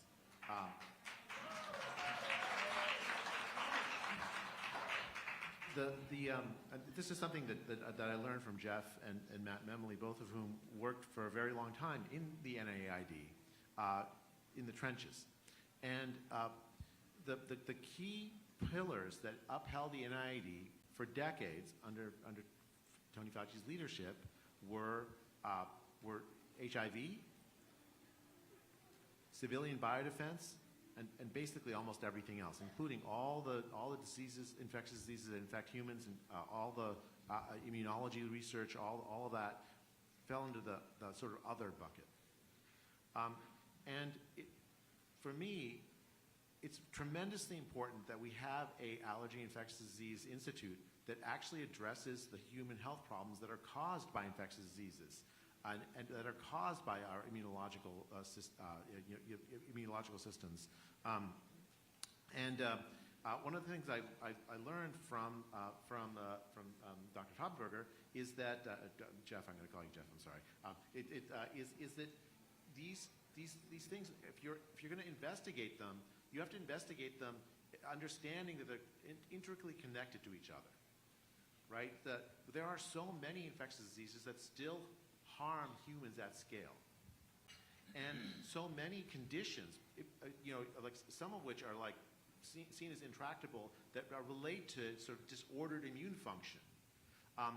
Chronic Lyme is a good example of this. Sometimes there's an intersection of the two, where an infection leads to immunological dysfunction and then long-term disability, where patients are gaslit because we haven't made the right investments. We haven't made the big advances in knowledge to give good answers to patients.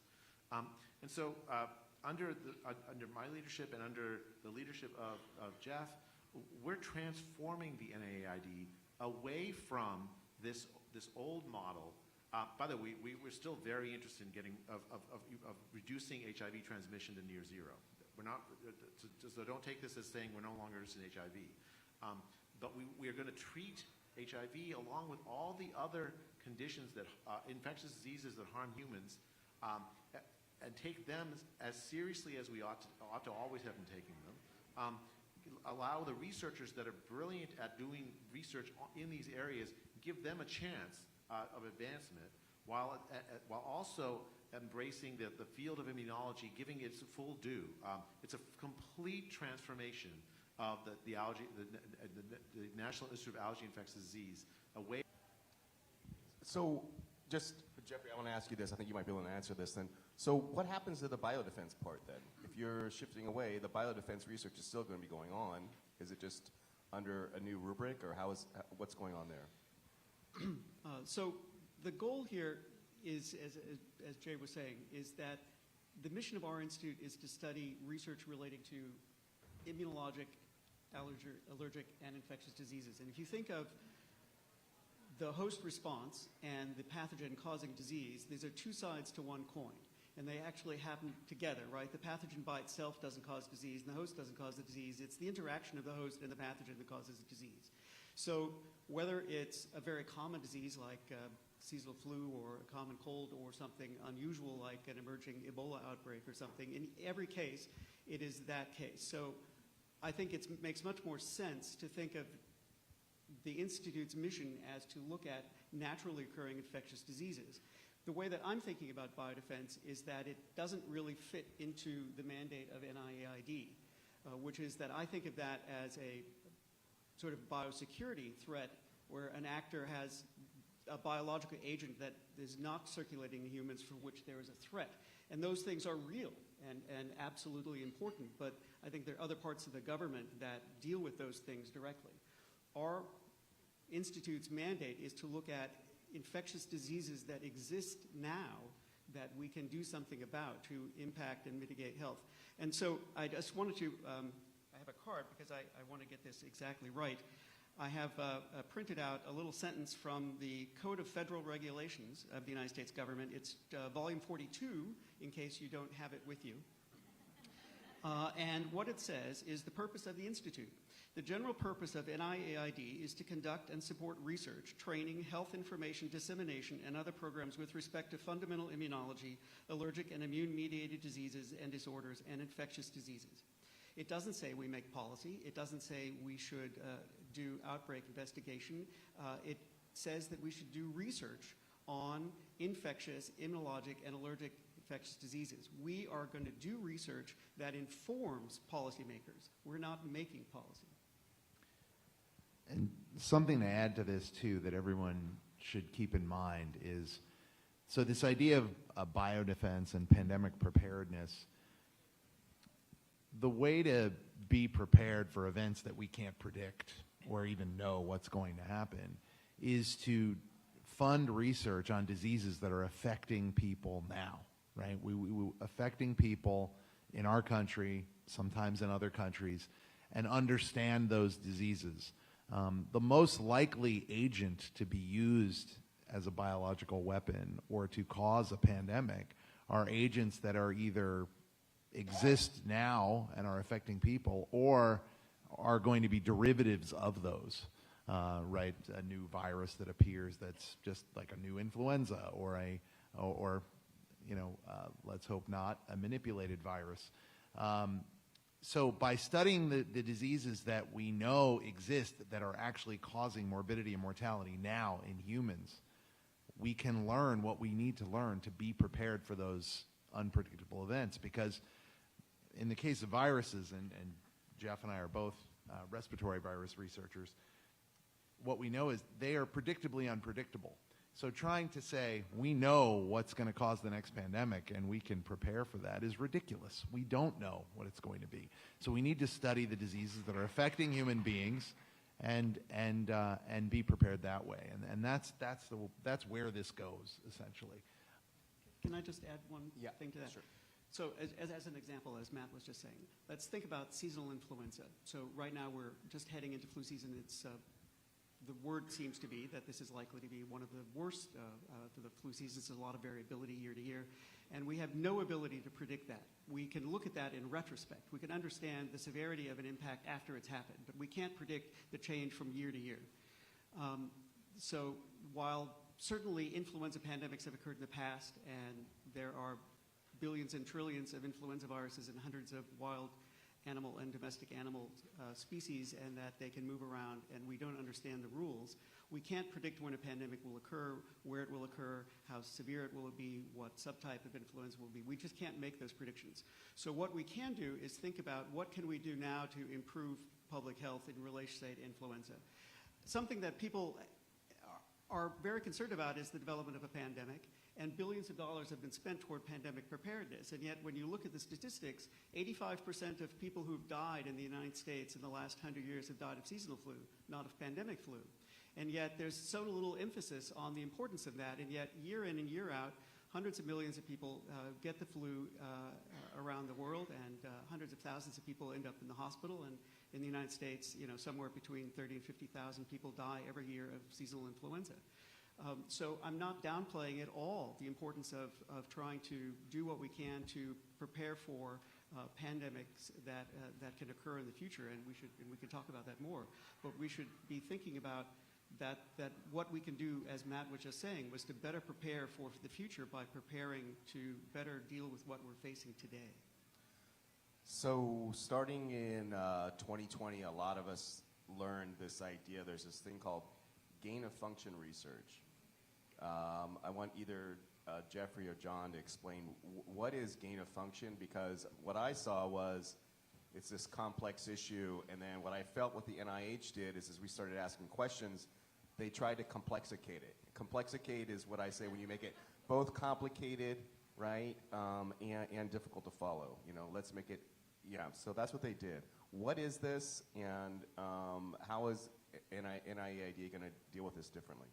Yeah. Yeah, so there's a strategery to the complexity. Let me just start at the sort of beginning so that people understand where we are.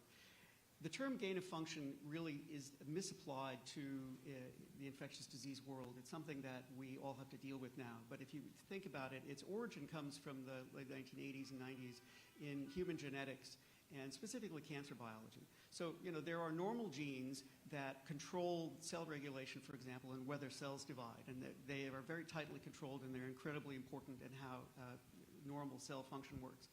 If they acquire a mutation that allows them to kind of lose that control, they can cause uncontrolled cell division, and that'd be a basis for how a tumor forms. In the 1980s, cancer biologists started identifying mutations in genes like that, like the RAS gene, that had these mutations, and they called it a gain of function, because it caused the protein to go from its normal activity to gaining a function of kind of losing control of cell division. And that makes sense. So about 15 years ago, some experiments were done by a couple of investigators looking at a particular strain of bird flu, H5N1, which is thought to be a pandemic potential strain for the last 25 years or so, maybe 30 years now. And they did each independent experiments, but they had an overlap. They tried to adapt them to an animal laboratory model of influenza, that is the ferret. And so they serially passaged bird flu viruses in ferrets until they were ferret adapted and were able to transmit efficiently from ferret to ferret. And that's where this term gain of function came in around 2010 in infectious disease, and we've been dealing with it since. They've been trying to clarify what they mean, to come up with different words: dual use research concern, pandemic potential pathogens, et cetera.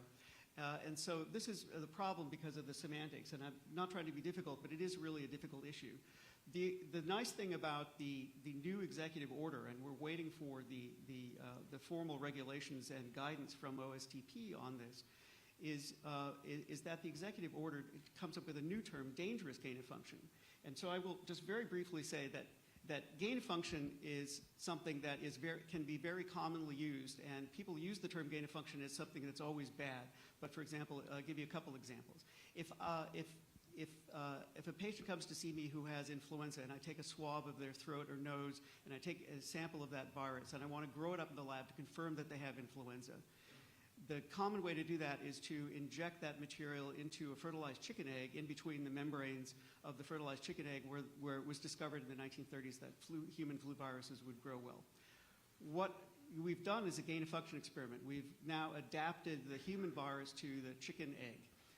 It's a definitely changed. Their mutations have occurred to allow the virus to grow well in chicken eggs. That's not a dangerous gain of function, but it is a gain of function. But it also comes with a loss of function. It's lost the ability to now be a human virus, and it's now more of a chicken virus in one passage. So this is where the term dangerous gain of function that in the new executive order I think is a really valuable addition to what we're thinking about, is changes to a microbe that would have dangerous impacts on humans. That is, that it would markedly increase the virulence or transmissibility, to escape from pre-existing immunity, to escape from antimicrobial responses, et cetera. So we are currently awaiting all the final regulations at how we can apply that, but we are keen to apply that across the whole portfolio of the NIH. Jeff, do you want to talk about the fact that you've paused any research that is potential dangerous gain of function? Yes, so while we wait for the official guidance on how to define that and how those cases will be evaluated, we have preemptively paused anything based on prudent review suggests that it might fit a category of dangerous gain of function, and so that doesn't mean the research is canceled, it just means that it's paused pending the formal review from OSTP. So if I could just add a few words on this, because Jeff has worked very hard with me on this, in that the issue with this dangerous gain of function research, and to be honest, I think I like Senator Paul's term risky research a little bit better, is that we want to make sure that research that is risky, essentially, is not something that we're funding or supporting. And in this case, we were talking about risky in terms of, it might fail. This is now risky because it could actually harm the public. That's what we're talking about now. And that, scientists should not have the attitude of, because I can do it, I should do it. They should look at the science and say, is this something valuable that's going to get us an answer that we need to help human health? And then two, if we do this, what are the risks and benefits of it? And if the risks far outweigh the benefits, then I probably shouldn't be doing this. And there's a lot that goes into that in terms of the exactly what you're doing, where you're doing it, the oversight over what you're doing and where you're doing it. So there's a lot of issues around this. Currently, we're awaiting the White House policy on this. There will be one soon.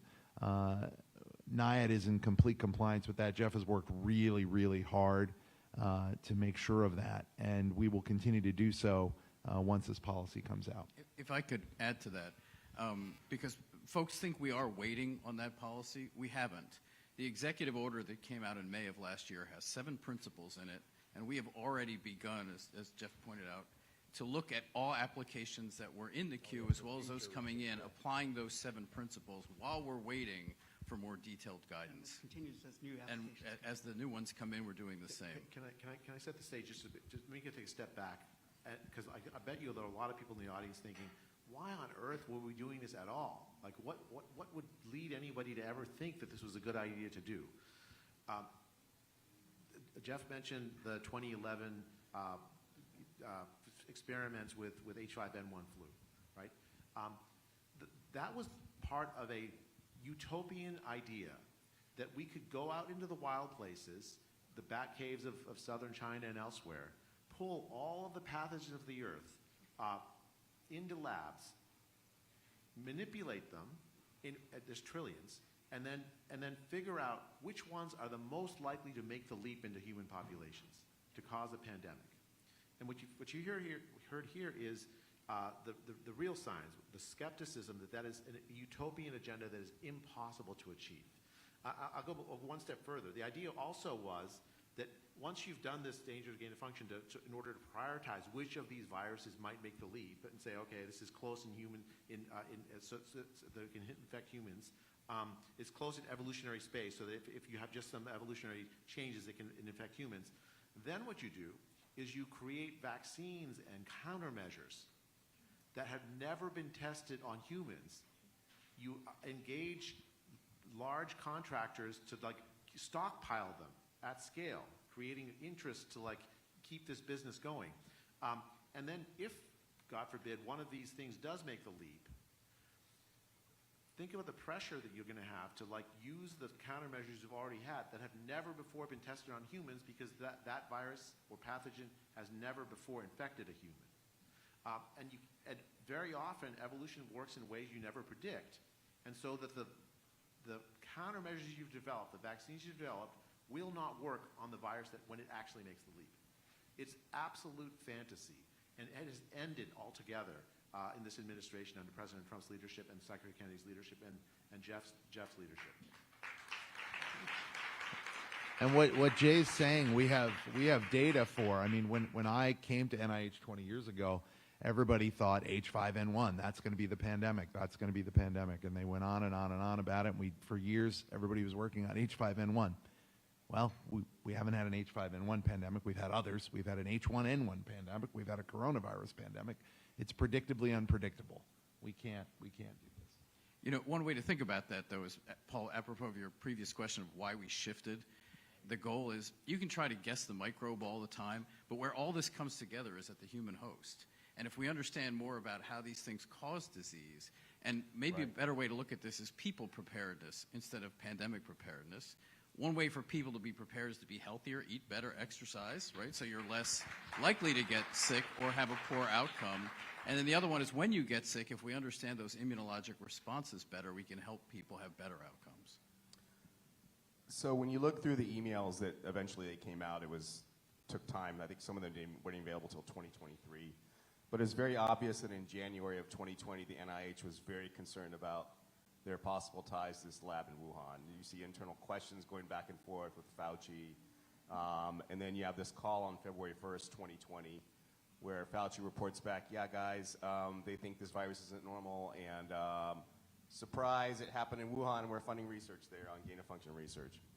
And there became this full-on, it was very obvious, this attempt to distract people away from NIAID, to come out and protect Eco Health Alliance. Jeffrey Taubenberger, you're on some of these emails that I've seen that have become public. What was happening inside NIH when all this scrutiny was coming on to NIH and the Eco Health Alliance? What was happening internally? And how were you guys dealing with that? And what did you think about what you were involved with and then what you're seeing? Because I'm sure you've read some of the emails too. So, as was already discussed, the origin of the SARS-CoV-2 virus is not clearly understood, but the two substantial hypotheses that are there is that it had a lab origin or that it had a natural origin. We don't have the definitive data, as you mentioned, to lay that out. But those two possibilities have been the likely possibilities from the very beginning, and there's data that supports either one. So in terms of what we were seeing were discussions of that. In case, in my research group, we were discussing those two hypotheses right away and trying to look for what we could learn from those genomes. At the leadership level, I can't say what was going on. I wasn't involved. But I know that Tony Fauci's advisor, Dr. David Morens, who I know very well, CC'd me on lots of emails that he had with other people.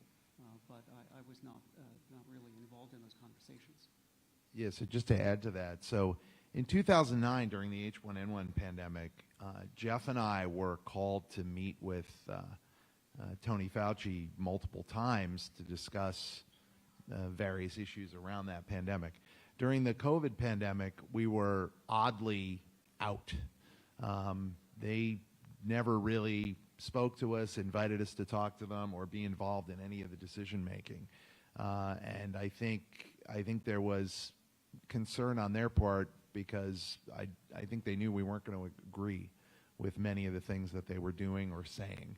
And so we were not part of any of the discussions or decision making in any way. And even when I personally, anybody who knows my story, I actually wrote to Fauci about the vaccine mandates later on, offering my help and assistance, and there was no interest in hearing what I had to say. And I know Jeff experienced pretty much the same thing. Actually, can I tell the story of how I met Matt?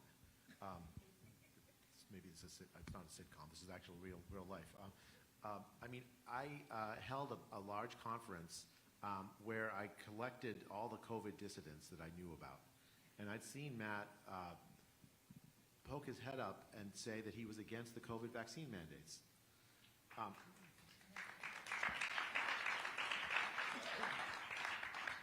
In the old NIH, this was an act of courage. Again, I recognize it as an act of courage because you weren't allowed to contradict the leader for fear that you were going to get suppressed.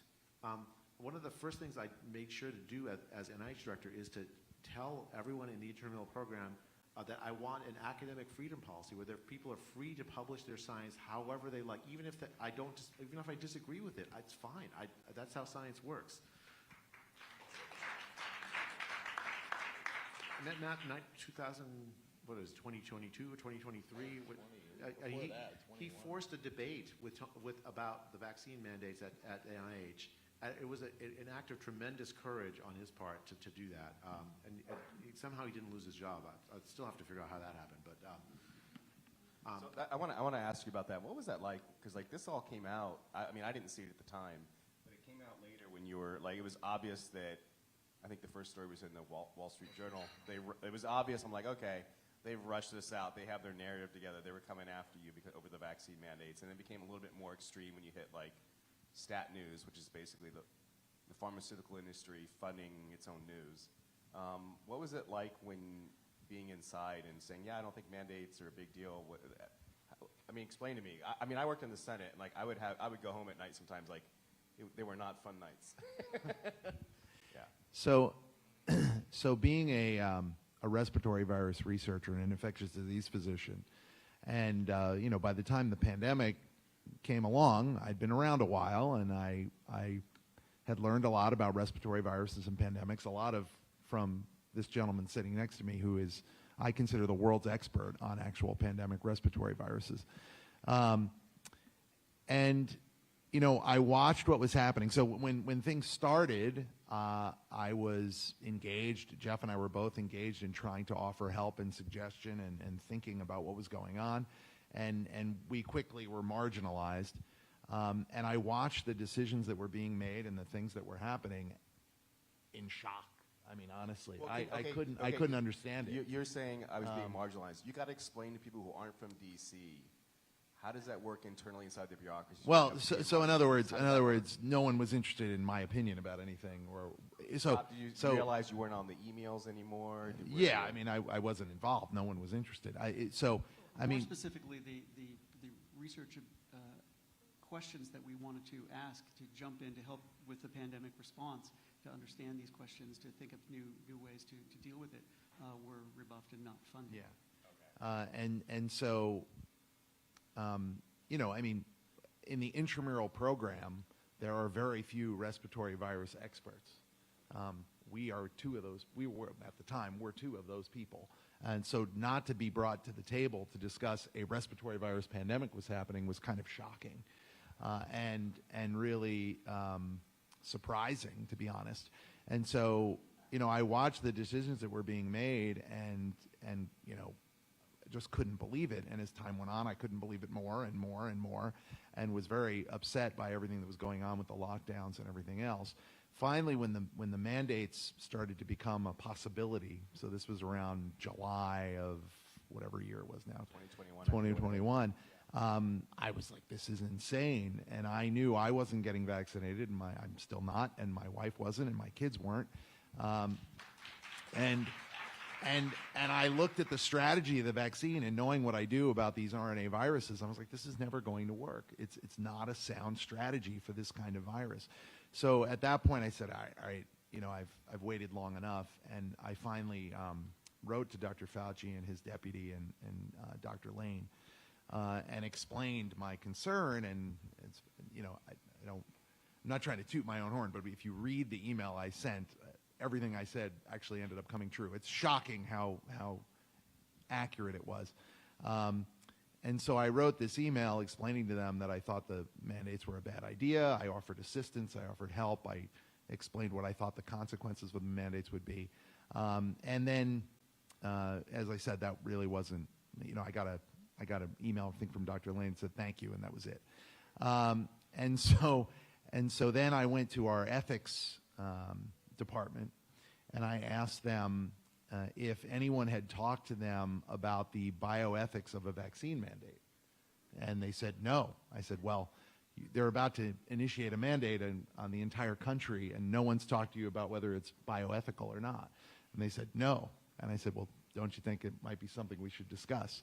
And they said, well, we'll take it back and discuss. So they went back and discussed, and they came to me and they said, yeah, we think it's an important topic. We'd like to do this in an ethics grand rounds. And I said, terrific. Like I said, this is great. And they said, but it's going to be in November. And I said, well, why can't we do it sooner? So the mandates went into place. Everything happened. And then we did eventually have this thing in November. Now, Wall Street Journal did the story on me a little bit earlier than that. And it was interesting in that I think I was in a unique position in that I was a successful intramural scientist who was a respiratory virus, known for respiratory virus work. And I had been on TV talking about it in the past. Dr. Fauci had gotten on TV because of my work in the past. I have awards, director's awards from Tony Fauci. I have awards from NIH. So I think they felt that they didn't want to turn me into some sort of martyr for speaking up. So they kind of left me alone, to be honest, which is how I kept my job, Jay. They left me alone. I couldn't go out and go on TV or anything like that, but they left me alone, and I kind of kept moving forward. And then we eventually had this ethics discussion I was hoping there were going to be a set of bioethicists there to debate whether these mandates were ethical. That's not actually what happened. What ended up happening was they put me up first to make my argument, and then they had a researcher from the VRC describe why the vaccine was great, and then they had a lawyer come on and explain why it was legal to have these mandates, which was not my question. My question was, is it ethical? So I've never actually had that ethics debate that I've wanted. Maybe we'll do it sometime. Oh yeah, we're definitely But you know, it was absolutely the toughest couple of years of my life during the pandemic, feeling like I was going crazy because of everything that was being done. You know, one of the downside tragedies of all this that we've learned since we've been in this spot is that, I was joking with Jeff, the word administer means to, in Latin, to help serve. And we're trying to actually reinstill that our job is to serve the American public, not to become famous, not to get lots of publications, et cetera. And what got lost in all this was all the good work of NIAID staff that had nothing to do with any of this, right? So we're trying to bring those people to the fore now. And what we found since we've been there are all these folks who have great ideas that really weren't able to bring those forth before. And so that's one of the things we're trying to do now, is to actually enable people to come in and say, hey, you know, I mean, it's amazing. It's almost daily, right, that we have a meeting that somebody says, hey, I said this 5 years ago, and you know, I'd like to bring it up again. So that's what we're trying to do. And I think all that got lost underneath all this veneer of what was going on during COVID. And in NIAID, it's particularly bad because the staff there, you know, they worked for many decades under a pretty tight regime. They were controlled. And now we're trying to empower them to come to us with their ideas. And some are doing it, some are still uncomfortable. And so we want to continue to encourage them. Let's talk, let's bring those ideas to the forefront. Let's start moving in a new direction. That's getting better every day.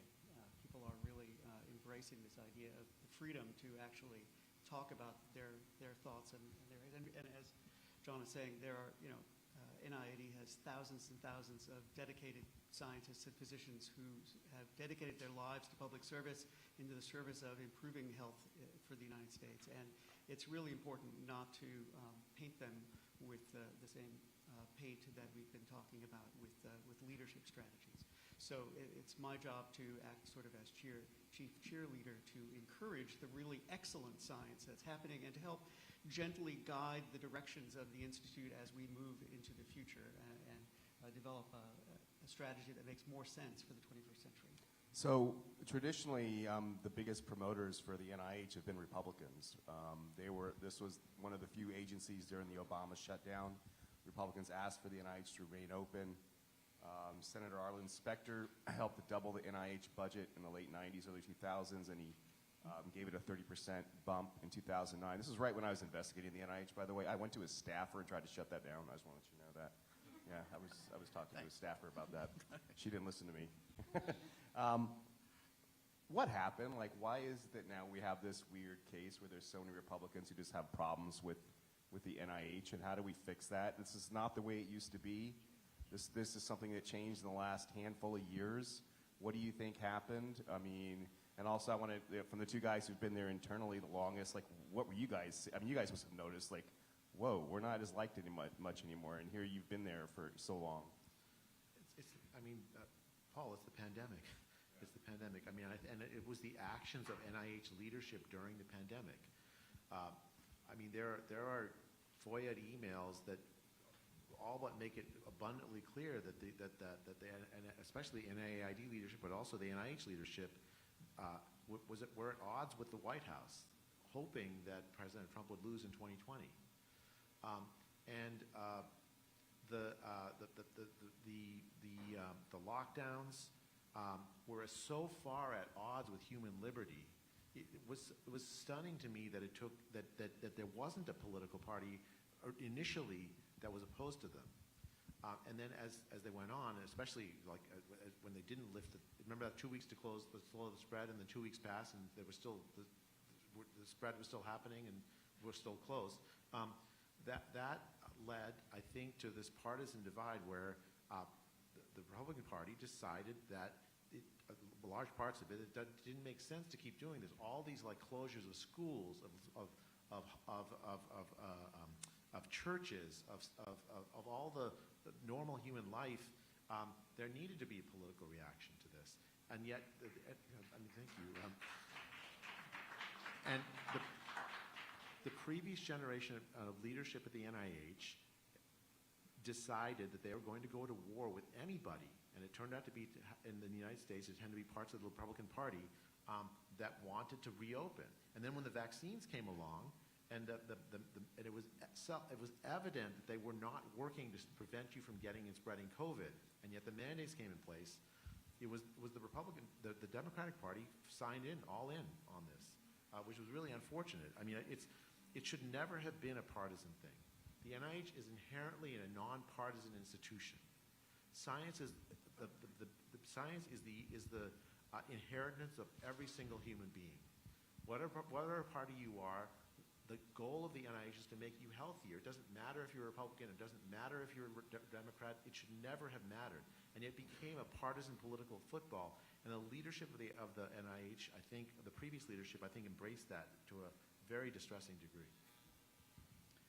The other thing about NIH is that we are not an agency, for the most part, that makes policy, and we don't tell people what to do. Well, we shouldn't. Yeah, exactly. Right. Our job is to generate scientific data that can be used by decision makers to make good decisions, and those decision makers can be a person and their doctor, all the way up to the President of the United States. But we don't make those decisions, and we shouldn't be making those decisions for people. Correct. I agree that that our work is entirely non-political. I would say apolitical. We're dealing with science and public health. Everyone gets viral infections. Everyone has allergies and immunologic diseases that they deal with, and that's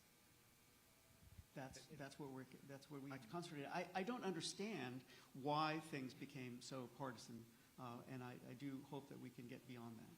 Yeah. Well, I mean, I think for me, I spent my entire career at Stanford University, where the vast majority of other professors were on the left.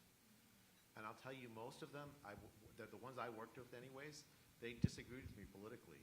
But those conversations never came up because we were too focused on the scientific arguments that we were having instead. Those are way more fun than political arguments, trust me. Fundamentally, that spirit should be animating, and I hope that that's the spirit that will animate the NIH going forward, because we're not really a fundamentally a partisan institution. If I could, I know we're going to run out of time here soon, but there's one topic we absolutely wanted to cover, and that was about when we're talking about research, the real fundamental thing is, what are the research questions? You got to get the questions right. One is we want to put the incentives in the right place, and an area where we've seen this has been challenging is in antimicrobial resistance. So what it's focused on is this particular list of microbes, rather than looking at where would we get the most improvement in people's lives. And NIH-funded research has shown that 99% of infections and 94% of deaths are in people whose microbe looks susceptible in the test tube, but people are still having poor outcomes. So what we're trying to do is turn this now towards looking at new interventions like bacteriophages, et cetera, microbiome therapies, host-directed therapies that go beyond that, so we could help people whose microbe is resistant in the test tube, but also help the people whose bug looks susceptible in the test tube but are having poor outcomes. So that way we're getting the question right. When we put out this vision statement, I showed Jeff, I got an email from somebody at a company that said, thanks so much for putting this focus in the right place, because we can't get investors to invest in us unless we go after this list of bugs. Now we're broadening this out to make more opportunities for researchers to help people. You're talking about patient-centric instead of bug-centric. Yes, right? so that was just, so thanks for stealing my line. Oh, sorry. But yeah, so that's the whole thing. I think that the NIAID over time switched its focus from patient outcomes to focusing on the pathogen. And studying the microbe is critically important, right? I mean, we have to understand how microbes work, how they cause disease, how we can develop countermeasures against them. That makes perfect sense. But the reason for doing all of that is for improving patient outcomes. And so the focus, whether it's basic science or clinical research, always is to be leading to that question, how can we improve patient outcomes? And just back to that, what John was saying, it's the two sides to one coin. It's that you have to look at the patient response. And in the case of antimicrobial resistance, there are really three parts. It's like a triangle. You have the bug, you have the antibiotic, and that's what they've talked about is just as a line. But there's a third dot up here to connect all these together, and that's the patient. So what the bug does is irrelevant in a test tube. It's only relevant what the bug does in a person and what that outcome is. And so that's where we want to put the focus. I want to ask an off-the-wall question here. So one of the big changes the NIH was killing off all DEI-focused research. I've spoken to several people that told me that at NIH, they didn't mind that much if there were extra points given for women minorities for jobs. What they hated were the classes, the DEI classes that you guys had to go through. Can one of you guys explain a little bit like what some of that stuff was like the courses you guys had to take, and just the way that institutionally it was like embedded into how you're supposed to act and behave inside NIH? So I think what you're talking about, so there's a lot of trainings that we do in the government, a lot of online trainings and various kinds of trainings. The DEI ones were not fun, I heard. And so what we saw is over time the trainings changed, and new concepts are added into them, and those were the trainings are always annoying, to be honest, but they became worse.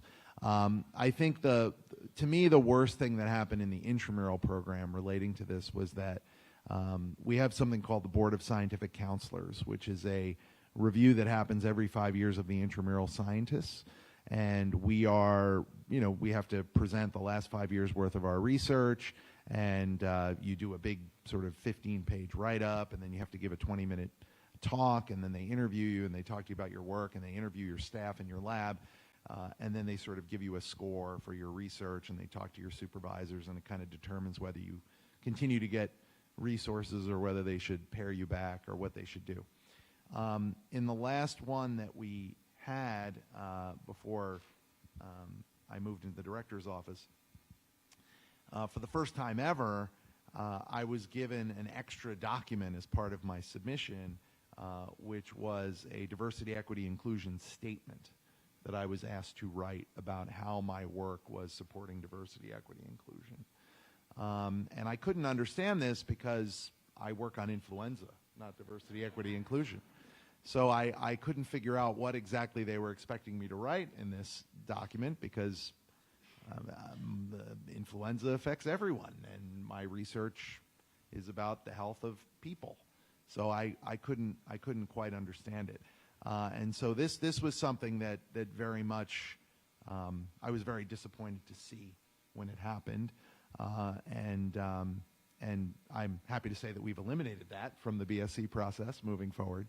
So there were things like that came along that we've certainly taken care of. I got to read Matt's response. Should post that on the web. Tweet that out.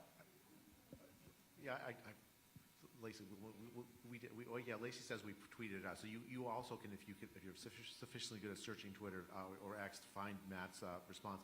I'll just give you the thing. It's a loyalty oath. What it is a loyalty oath. That the NIH was asking its intramural researchers to sign a loyalty oath in order to get advancement. Matt responded with a statement about his actual faith, rather than the faith that the people who constructed the loyalty oath wanted him to have.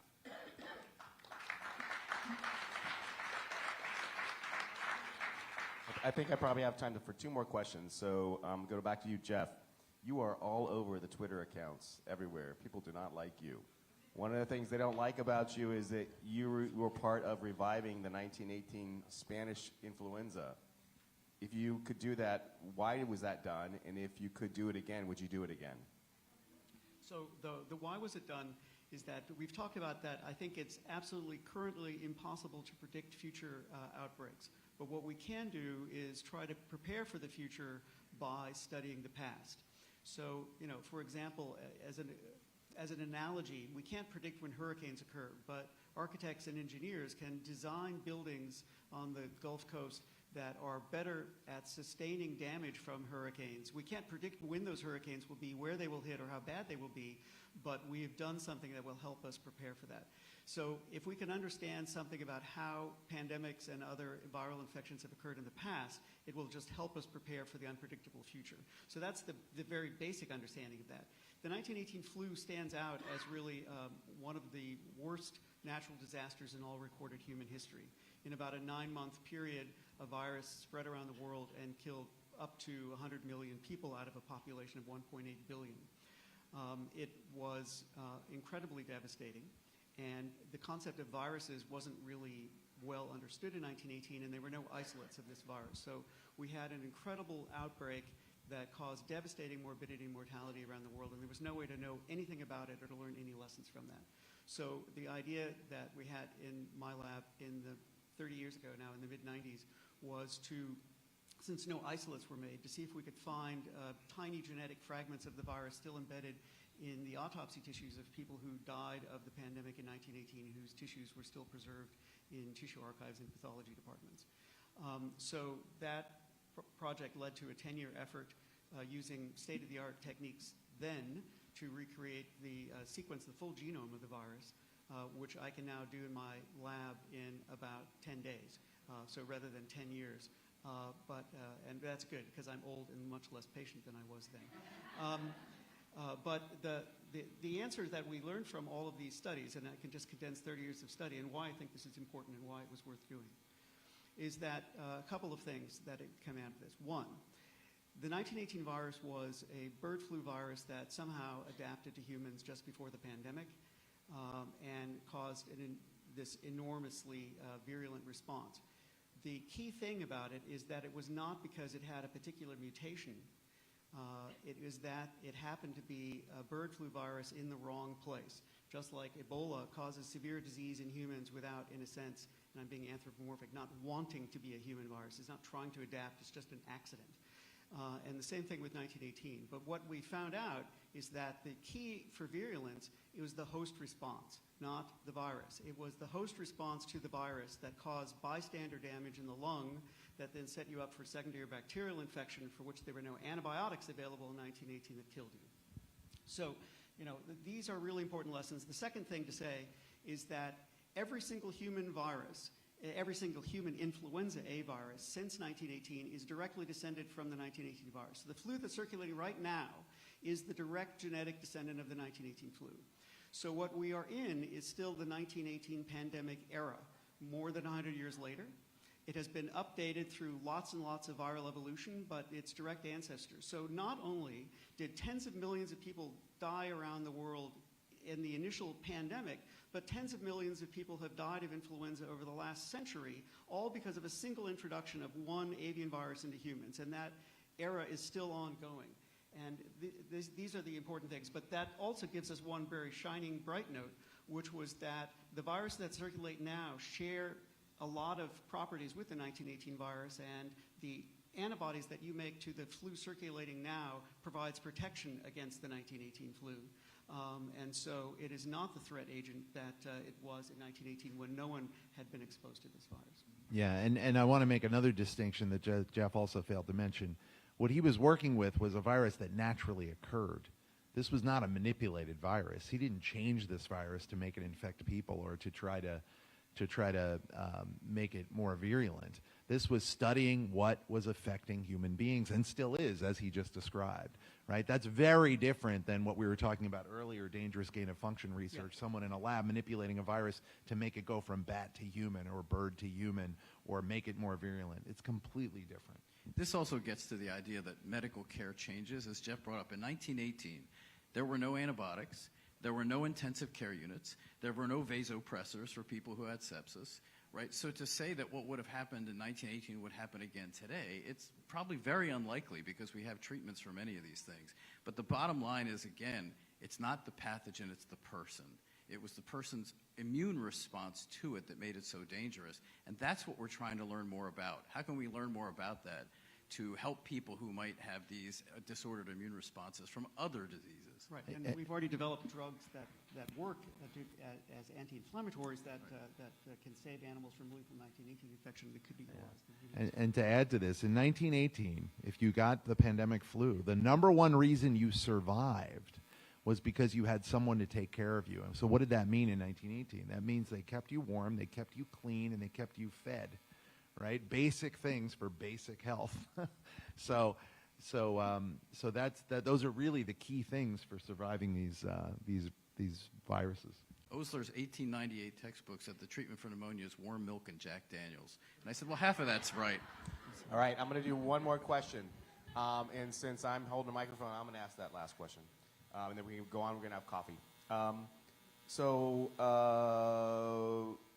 HIV is considered one of the success stories of the NIH. How are you guys going to move forward in dealing with HIV, and how are you going to apply the strategies that you learned from HIV onto future problems we're going to have through infectious diseases? Yeah. Let me start out by saying, so this is this year's my 40th anniversary from graduate from med school, so I'm one of the young investigators at the NIH. If I think back over where we were 3 to 4 decades ago and looking at HIV/AIDS infected patients, it is so remarkable what has happened. So when I was a young physician, this was a death sentence. People were dying horrible, lingering deaths with severe infections, with unusual cancers, with no therapies, no treatments. It was really devastating. And thanks to the NIH and thanks to the NIAID and thousands of people working tirelessly over these 4 decades, we now have what is, in most cases in the United States, a completely treatable disease, so that you can be infected with the virus, you can't be cleared of the virus, but the virus doesn't replicate, is not causing active disease, and it can be maintained like people take the pills every day for their high blood pressure or for diabetes. And that is an incredible success. And I think that we should all stand back and thank the tens of thousands of people who have worked so hard over 4 decades to reach that level. We learn so much about basic virology. We learn so much about basic immunology by studying this incredibly clever and devious virus, that knowledge has now been applied widely to the fields of immunology and infectious disease more broadly, and that also is a huge benefit. But we also learned how we could take a difficult problem, tackle it with controlled clinical trials, develop the initial antiviral therapies, then develop safer and less toxic antiviral therapies, and now focus that on antiviral therapies that are more convenient to take. And so you can see this progression, and we can now take these tools, and especially long-acting antiviral therapy, that we can get to Jay's vision of eliminating HIV transmission in the United States by 2030 using the tools we have now. That doesn't mean that we still don't need a basic science back end to studying HIV, but it means that we can focus on the successes to actually end transmission of HIV in the next few years in the United States. And that requires what he can talk about is implementation science, where you take these findings and figure out how they work in the community. You have to actually implement the findings, and this has to be very personalized because different communities and different people have different risk factors. Yeah, I mean, Jeff said everything I was going to say. Actually, we actually stand with the opportunity to actually reduce HIV transmission to near zero. Patients who have HIV, we have a cocktail of medicines that are well tolerated now to reduce viral load to near zero, so that they won't transmit the virus. And for people who are high risk of getting HIV, a drug that a single injection can prevent you from getting it for up to 6 months, probably a year. A single injection. These two tools together are what we need, combined with a knowledge of how to tell people about them with implementation science. And that's what I've asked the NIAID to do regarding HIV, is to reduce transmission to near zero or to do the research that will enable the U.S. government to reduce transmission to near zero within the next 5 years. Can I just quickly add to that this is something that can't be done just by NIAID. It requires the expertise of multiple institutes. And this is something that I'm really keen on, is this was raised earlier by you and Nicole about the collaboration necessary between, so we're trying to break down the barriers within the divisions of our own institute, but this requires breaking down the barriers and cooperating among other institutes. So that is, this implementation is going to require working with the National Institute of Drug Abuse, NIDA, the National Institute of Mental Health, comparing the whole person strategy of how you achieve this is not just antiretroviral therapy, but in the context of substance use, in the context of behavioral issues, and these other things. And that's going to require the whole of the NIH to work on these things together. And I'm really excited to do that. And that was something that I can say NIAID was not very collaborative with other institutes in the past, but is now a very collaborative institute. And on that, Memoli, you get the last comment, and then we're going to break. I was just going to add to this. And the other piece of this, beyond the implementation science, is also now including people living with HIV, that population, as also people that we need to study as part of studying and treating chronic disease. Because they're now living full lives as long as anyone else and developing the same chronic diseases that everybody else is. So now if you have well-controlled HIV, well, guess what? Now you have the same problems everybody else has: heart disease, diabetes, obesity, and so on and so forth. So now we have this whole new population that we have to make sure we're including as part of the study and understanding of all the diseases, all the other diseases that we're very worried about, of course. Okay, and on that note, we're going to end for like 15 minutes. Can we get a round of applause for these guys for talking? Thank you. We'll be back in 15.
have.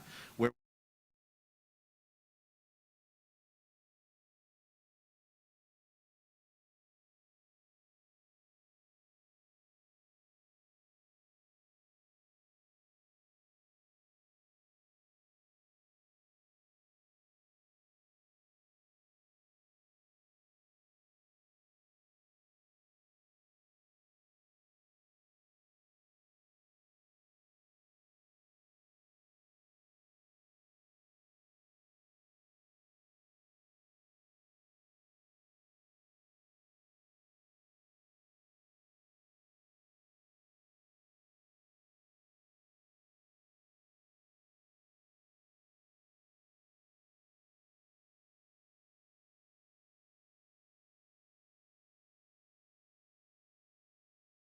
Over the course of the day, we've heard about where NIH has been and all the reforms that's taking place across its leadership and the various centers.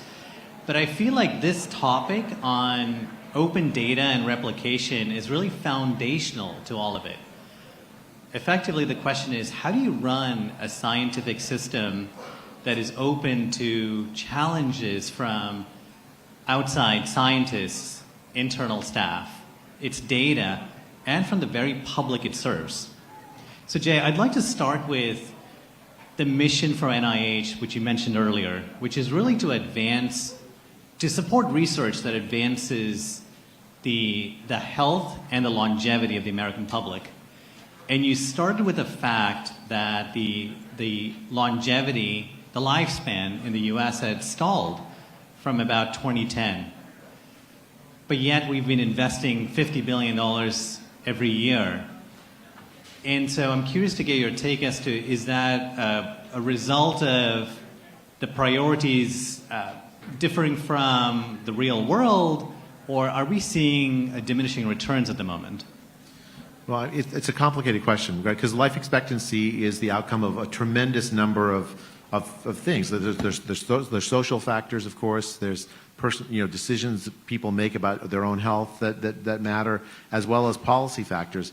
But into that mix is the science that we do, and how well that science translates over. If you look at European populations, their life expectancy has gone up over that same period. I tell Americans this, and people just don't believe it. Like, how come we fund all this science, and it's the European populations that benefit from it, right? And it's not bad that European populations benefit from it. Science, as I said, is the inheritance of all humanity. But the issue is, why aren't Americans benefiting from it at the same level? And this is, by the way, this is like every population you look at, you see flatline life expectancy almost. And so, Patrick, I think the key thing there is what you said. It's an orientation of scientific investments to address the problems that Americans actually have, rather than I'm not against investments where we don't know for certain they're going to pay off. I've already made the case that we have to take these sort of intellectual risks. But I think that if you orient the intellectual risks in the direction of the problems that people have, that's how you start to address this life expectancy lag, this problem. You need to figure out ways to make the advances of science really meaningful for people, especially for Americans who have not benefited in the same way that I think many other places. Part of the problem is, I'll give you an example of something that I'm really proud of that the administration has been working on. This is not something is not in my portfolio, but it's been I've been watching with lots of attention, given the fact that I was once a health economist, and that is that the most favored nation drug pricing initiative that the president has initiated. That is the idea is that why is it that Americans pay 3, 4, 5, 6, sometimes up to 10 times higher prices for the same molecule, for the same product as Europeans do? Especially when so many of the investments that went into those products were American investments by the NIH. And so, like, if you have lower prices for the innovations that come out of NIH research, That's at least one way to address this problem. So I say it's not just the science, there's a whole bunch of sort of social factors that go along with that are really sort of fundamental. And it's been really great to be part of an administration to work for Secretary Kennedy, for instance, whose only focus is to make America healthy. He gets so much grief for this goal, but the idea and the goal is, I think, a really unifying thing that should excite literally everybody.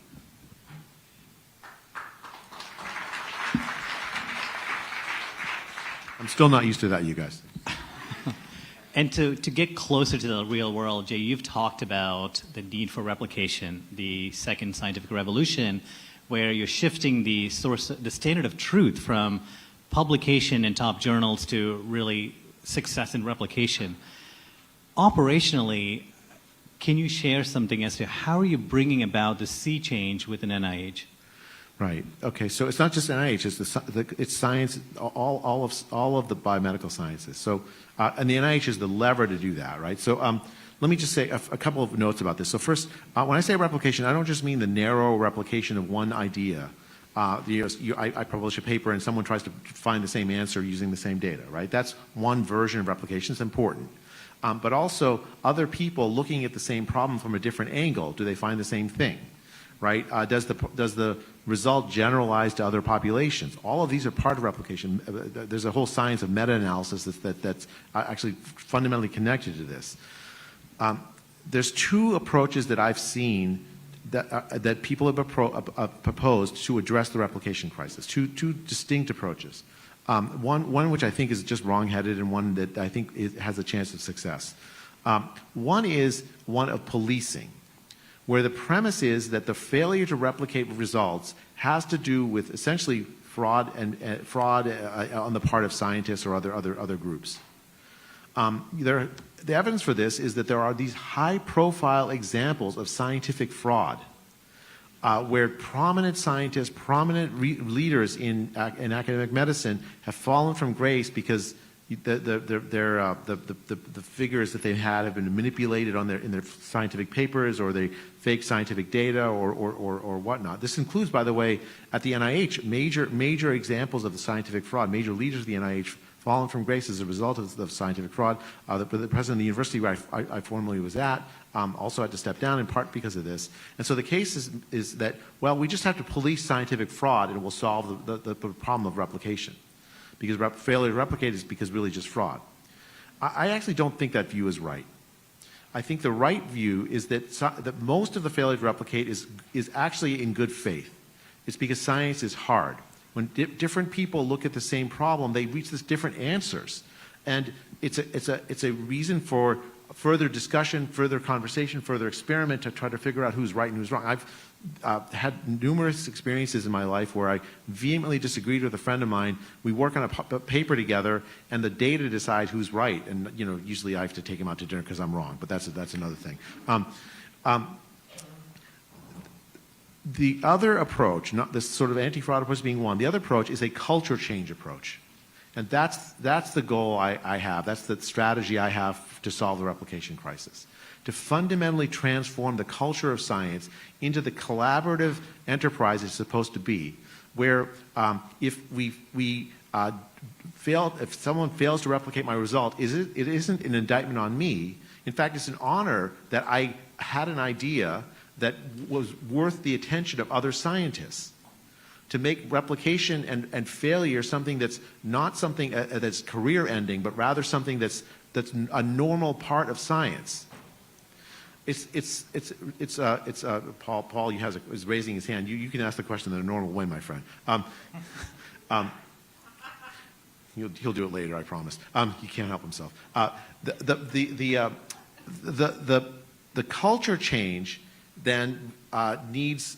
And you asked me, Patrick, how to do this through the NIH. The culture change needs you have to understand the diagnosis of what has led to when I say this, sometimes I get in trouble, but I'll say it again. The sick culture of science we currently have, where we're looking over each other's shoulders, afraid to death that someone's going to find that some paper that I wrote doesn't replicate.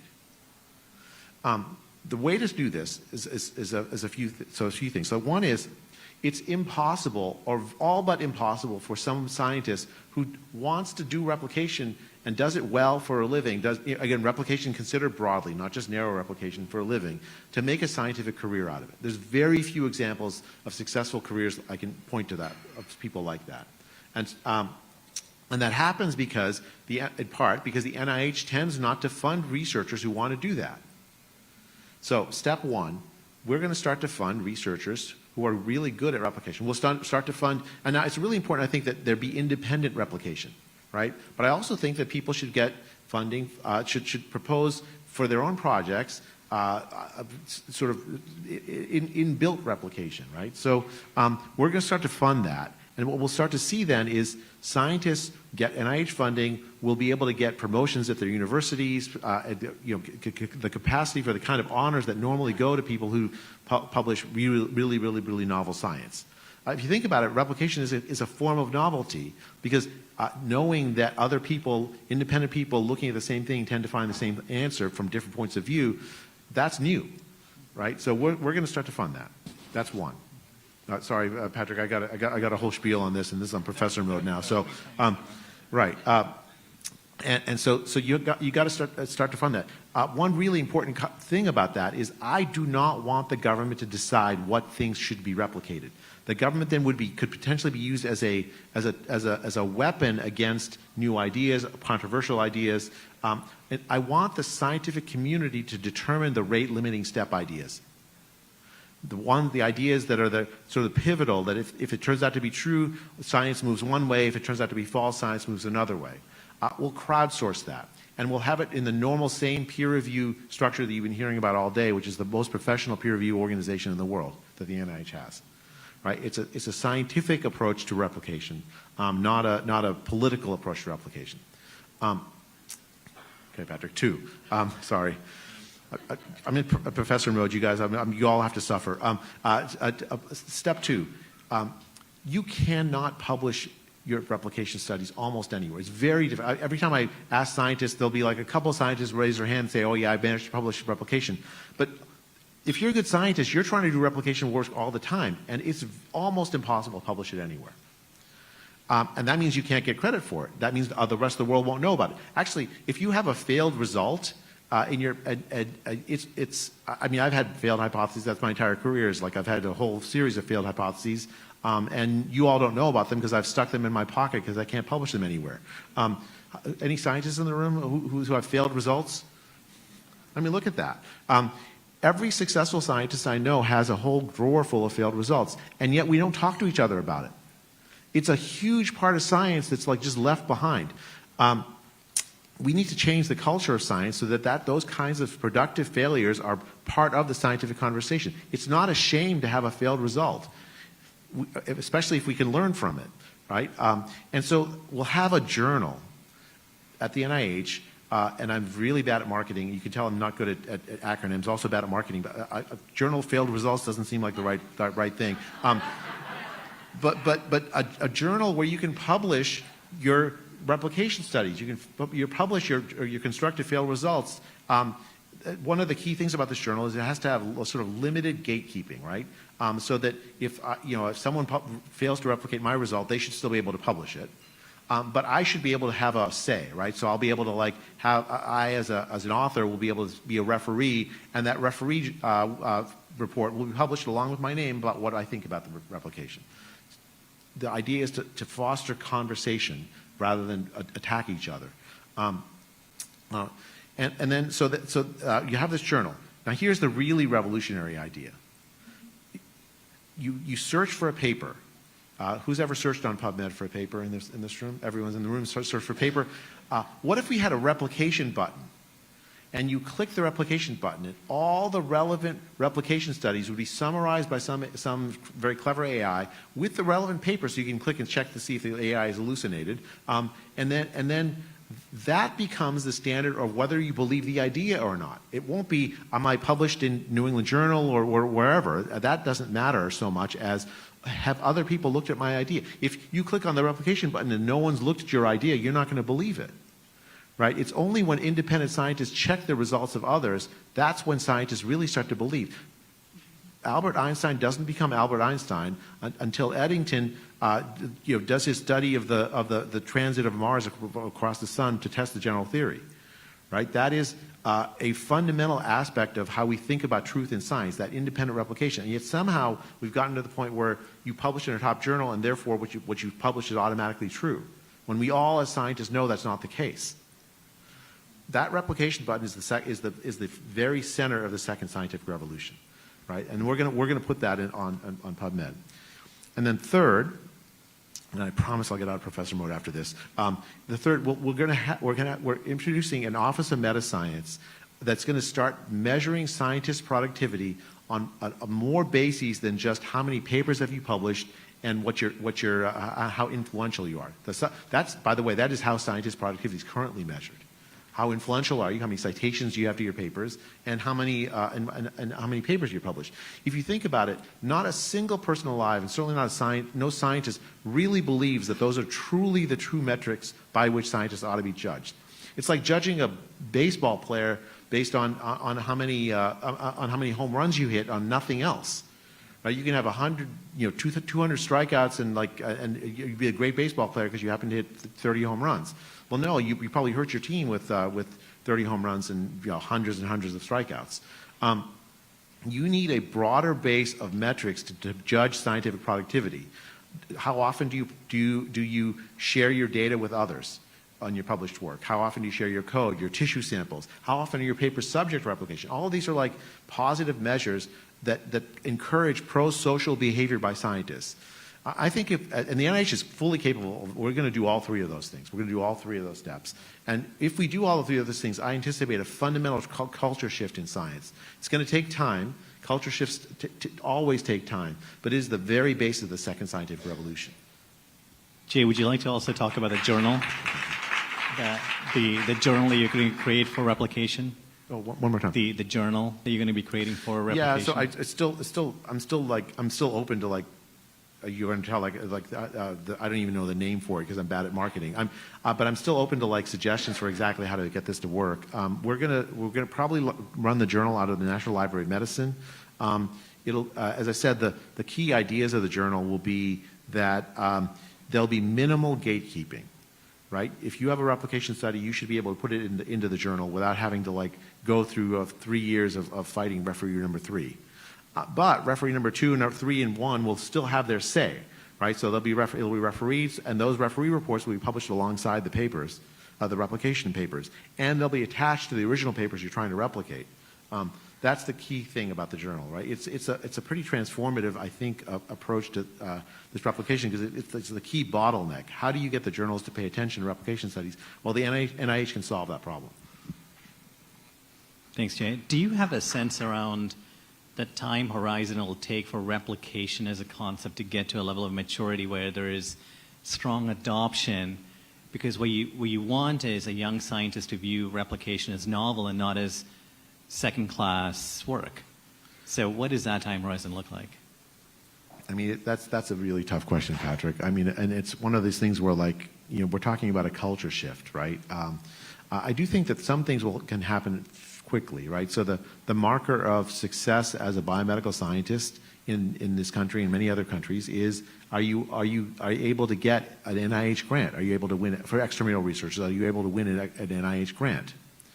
And if we start giving NIH grants to people who are good at replication, who think of clever ways to do replication at scale in cost-effective ways, to think of new methods for doing replication, new statistical methodologies and whatnot. I think, and we start to award scientists who do that with large grants. I think universities will start to promote them. They'll start to get academic honors that, at the same way that people who have novel discoveries in immunology get, or infectious disease get, or cancer get. That can happen fairly quickly. The fundamental culture shift may take a little while, right? Because we're so used to the glamour of a published scientific peer-reviewed paper.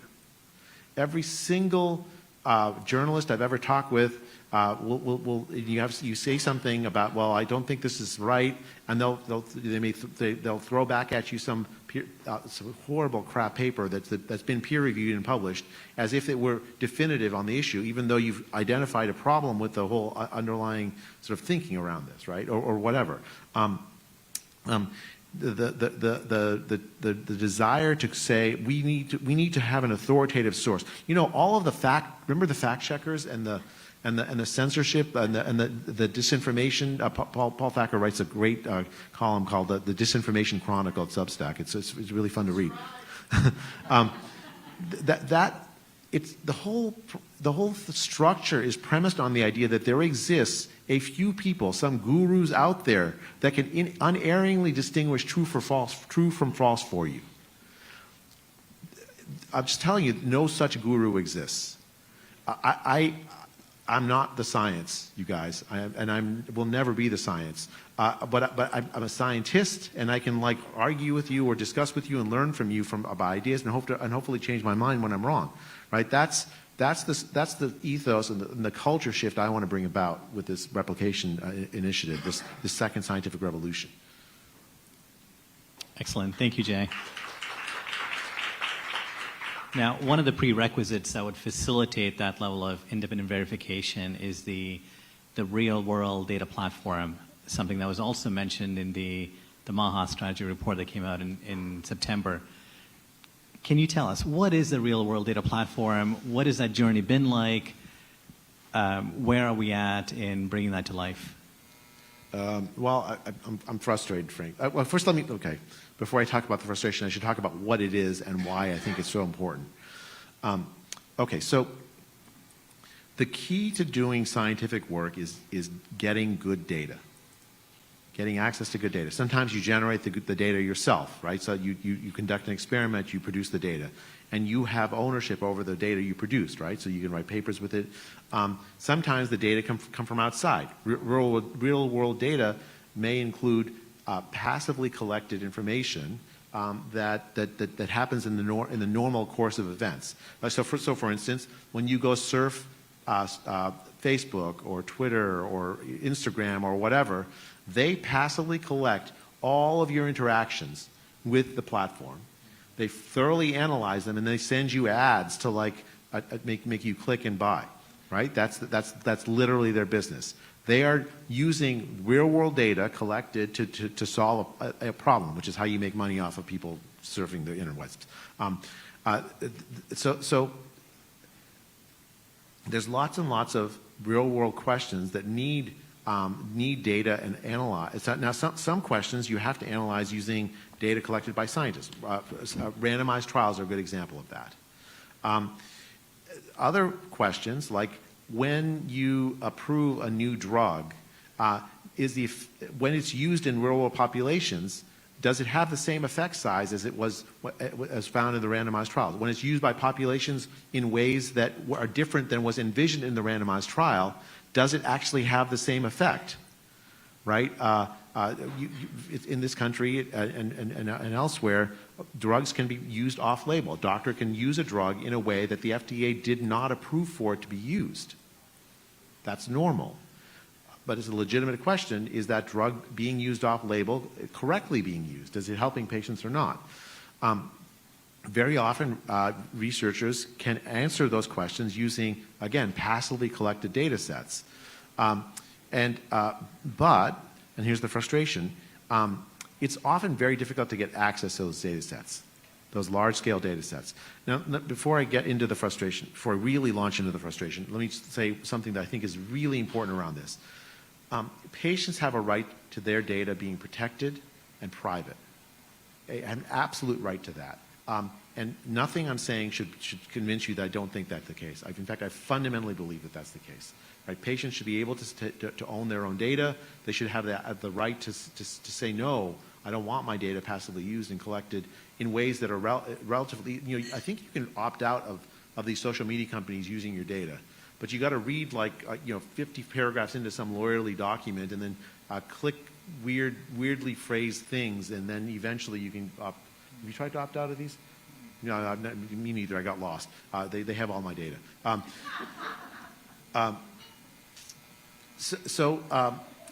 It should be much easier to opt out if you want that.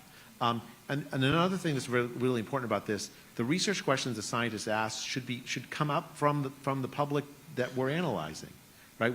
We scientists shouldn't be like anthropologists studying some baboon tribe, right? We're also humans, and we want people who have the problems that we want to help solve. We want people as partners in us in doing that. We're not studying from above, but we're studying with.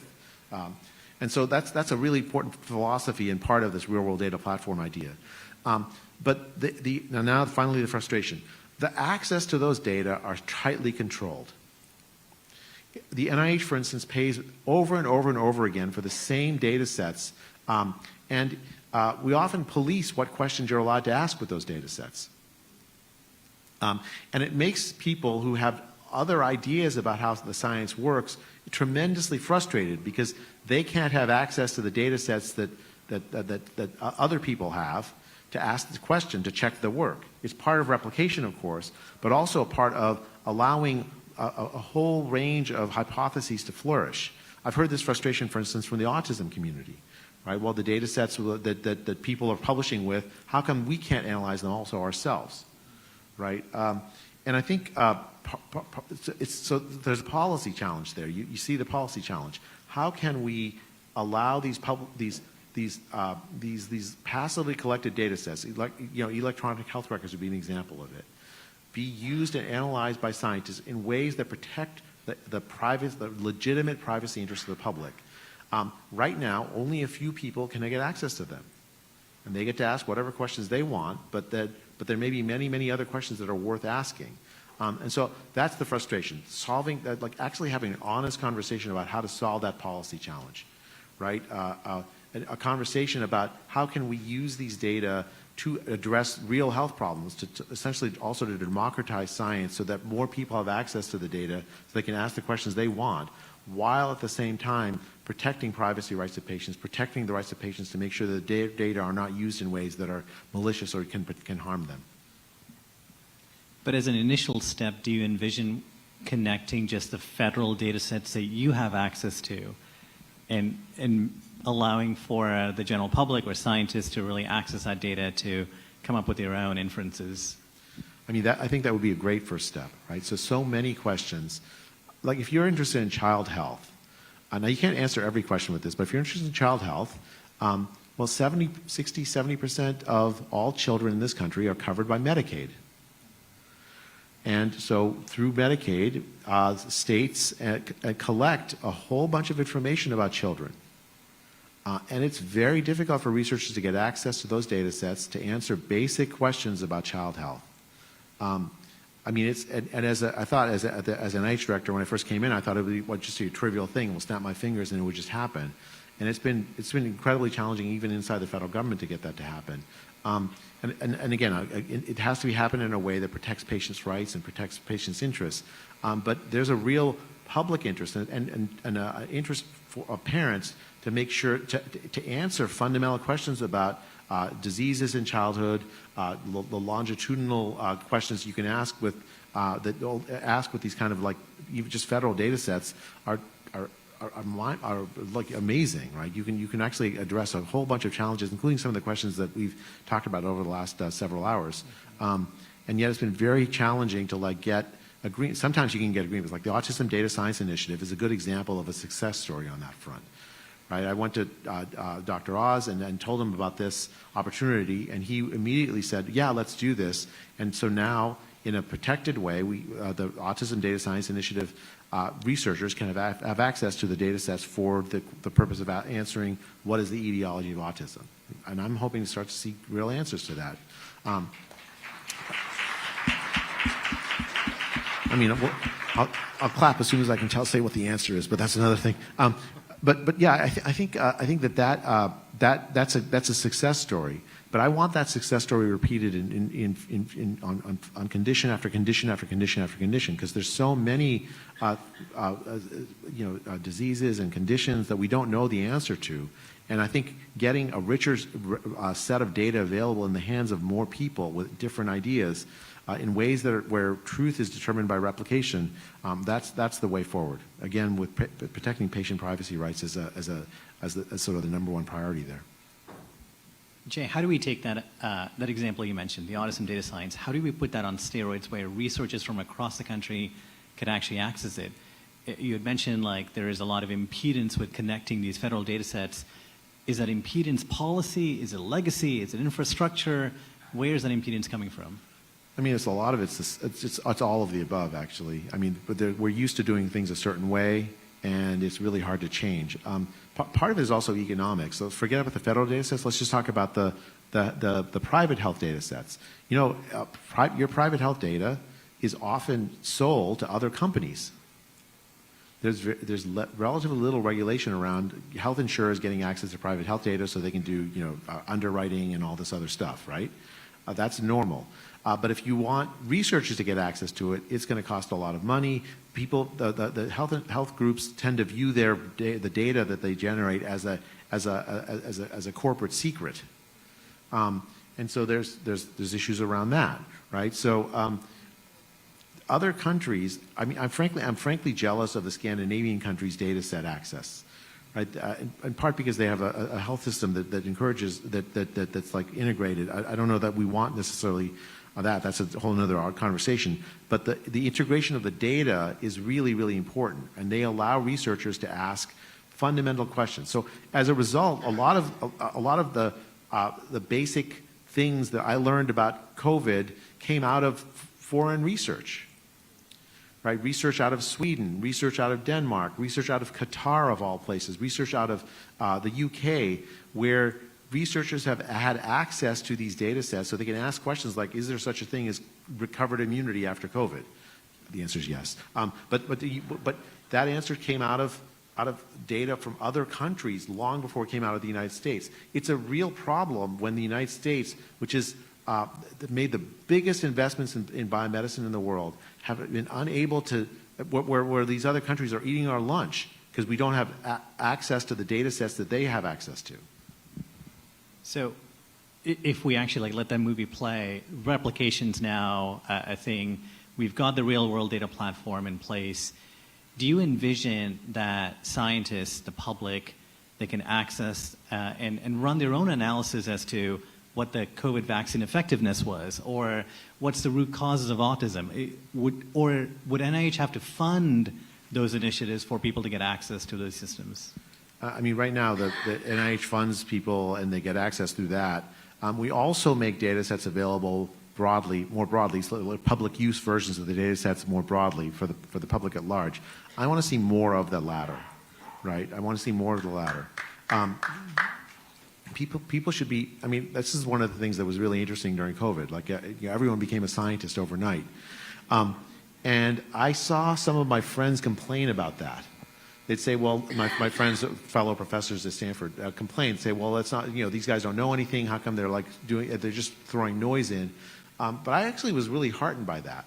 I mean, there were ideas that came up, if you paid attention, out of this like a tremendous debate of people engaging with scientific matters related to COVID, where I learned new things that would have taken 100 years if I just paid attention just to my friends and had debates with my friends as Stanford professors. You probably heard this philosophy all day long, so you're probably bored of it, but I really do fundamentally believe this. Great ideas can come from anywhere. And we have to respect that possibility and have our policies and systems set up to allow the great ideas to overturn everything in how we think about things. Now, that doesn't mean that every idea I hear I'm going to agree with. I mean, most likely that's not the case. We have to have both the openness to new ideas as well as a high-fidelity mechanism of distinguishing true from false. And that's why this twin approach, you know, allow lots and lots of ideas to be examined, to take risks with ideas, at the same time validate them with replication in a way that elevates replication as the standard of truth rather than publication in a top journal, which only a relatively few humans have access to. So adjacent to data is AI, and I'm curious to get your comment on this. Just even in like the press release last week, it talked about, Jay, like you're pushing NIH into like the 21st century, and you're asking the institutes to really embrace breakthrough technology and AI. What do you envision the use of AI going to be? What's that going to change? We kind of talked earlier about fundamentally reconstructing the entire grant-making apparatus, but I would love for you to explain a little bit more on that. Yeah, so I'm actually really quite enthusiastic about this. And actually, what I found across the NIH is that researchers across the NIH are also enthusiastic about this. It's not just ChatGPT and LLMs. It's not just that.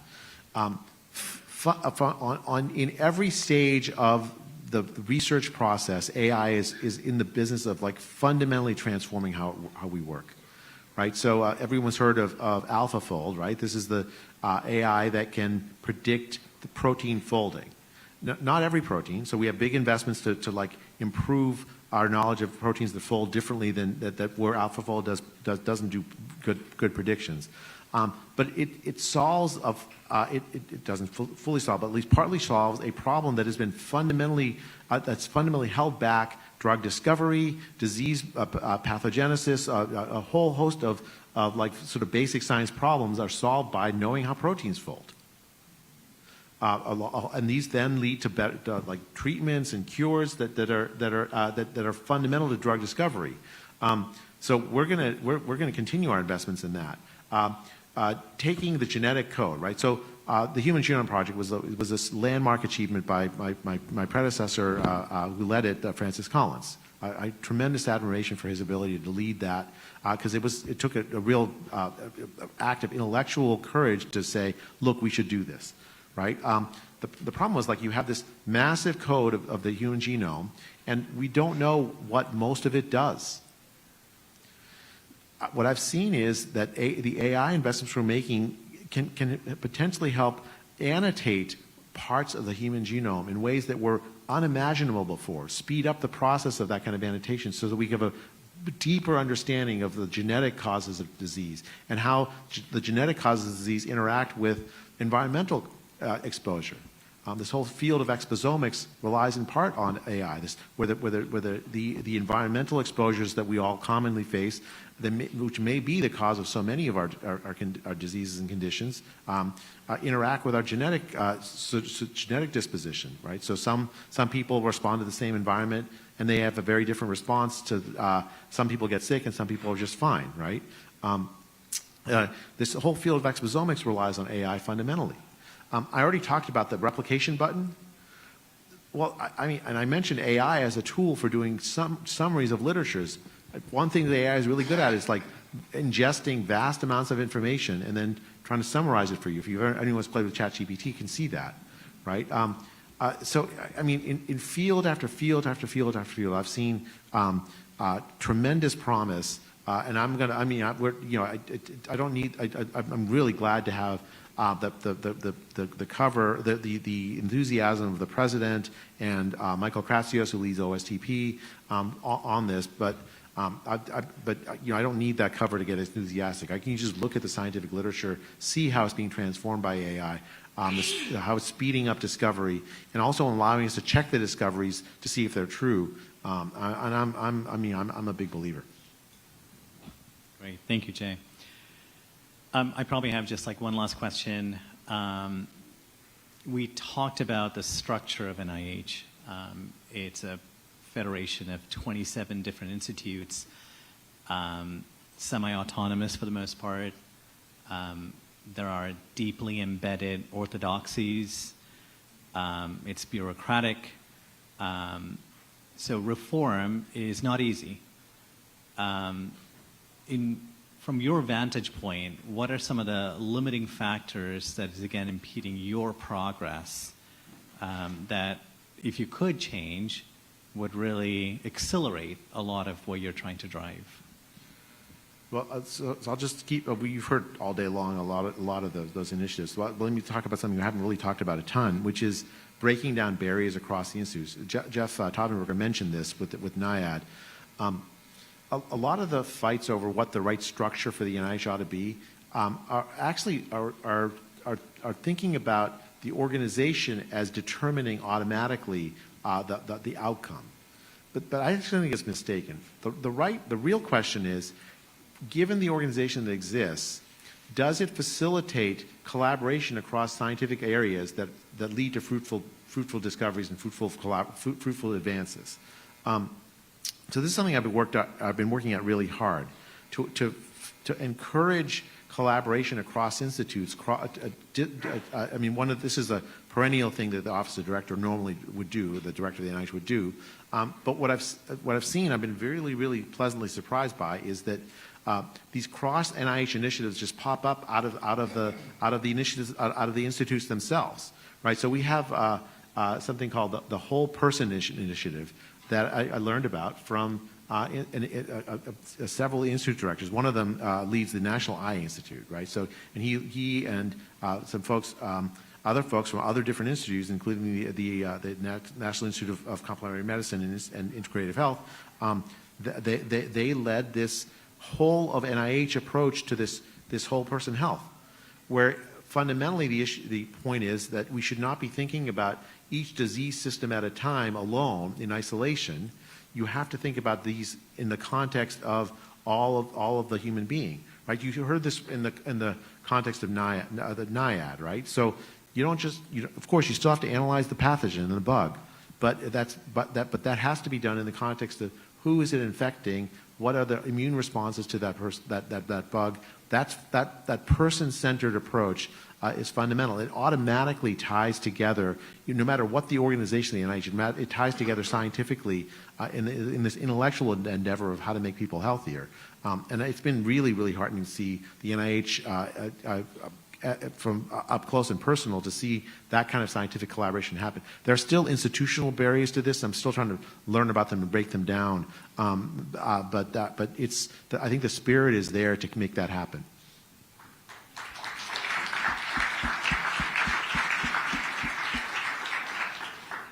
Jay, thank you very much. Do you have any final thoughts, remarks for the day?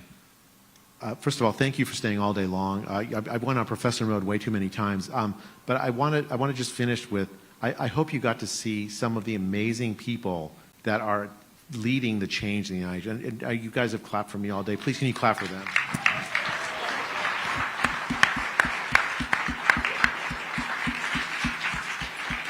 The NIH it's not just Tony. It's not an institute that's all Tony Fauci's with deep state people. That's just not right. What it is a whole bunch of people that if you give them the task of making America healthy again, they're brilliant scientists, brilliant people who will take that task up wholeheartedly. If you allow them the open space to speak their minds and give them academic freedom, they'll do that. The NIH is really truly a special place, and to me, it's the heart of how we can act, because it's the way we develop the scientific ideas to make America healthy again. It's a fundamental part of the Make America Healthy Again movement, and I'm grateful to the MAHA Institute for organizing this session, because it's been frustrating, because I'll give speeches or I'll give like little interviews and like snippets will come out. To be able to say this in such a long form way has been a true privilege, and I'm really grateful to each and every one of you that came. I'm sorry, I hope I got to meet with most of you, but if I hadn't, I apologize.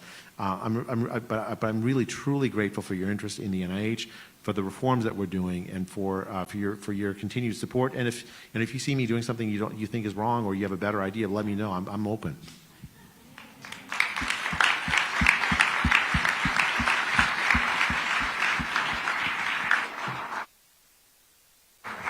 Thank you, everyone. As we bring this day to a close, I want to zoom out and just reflect on the day that we've had and what that really means. This gathering has been about truth, it's been about humility, and it's been about trust. Because for far too long, we've been cut out of the very public health systems that are meant to serve us. They've demanded our trust, They've demanded that we comply without being heard. And they demand that we accept without seeing the data behind it. But today marks a turning point. What we have witnessed here today is a wave of transparency. It is a recommitment of science, a science that invites scrutiny, a science that welcomes reproducibility and replication. So to the leadership of NIH, I want to say this clearly, and I trust that I'm representing everyone here. You are not alone. There are millions and millions of Americans behind you, supporting you, championing you, and to want to see your success. They're not looking for perfection. They're looking for honesty. They want to be seen as your partners, not as subjects. And they want you to remember that when you look at your data sets, they represent real human lives. And for those of us in the room and the thousands watching, here's our call to action. Stay engaged. Ask the difficult questions. Demand open data. And speak up for gold standard science in your communities and in your state houses. Because that's how we win back trust. It's not won back in silence, but it's won by participation. And if we can work together, the history will look back at today as not just a mere roundtable, but history will look back as a beginning of a reclamation of science, a reclamation of truth, and a reclamation of our health. This is how we make America healthy again. Thank you.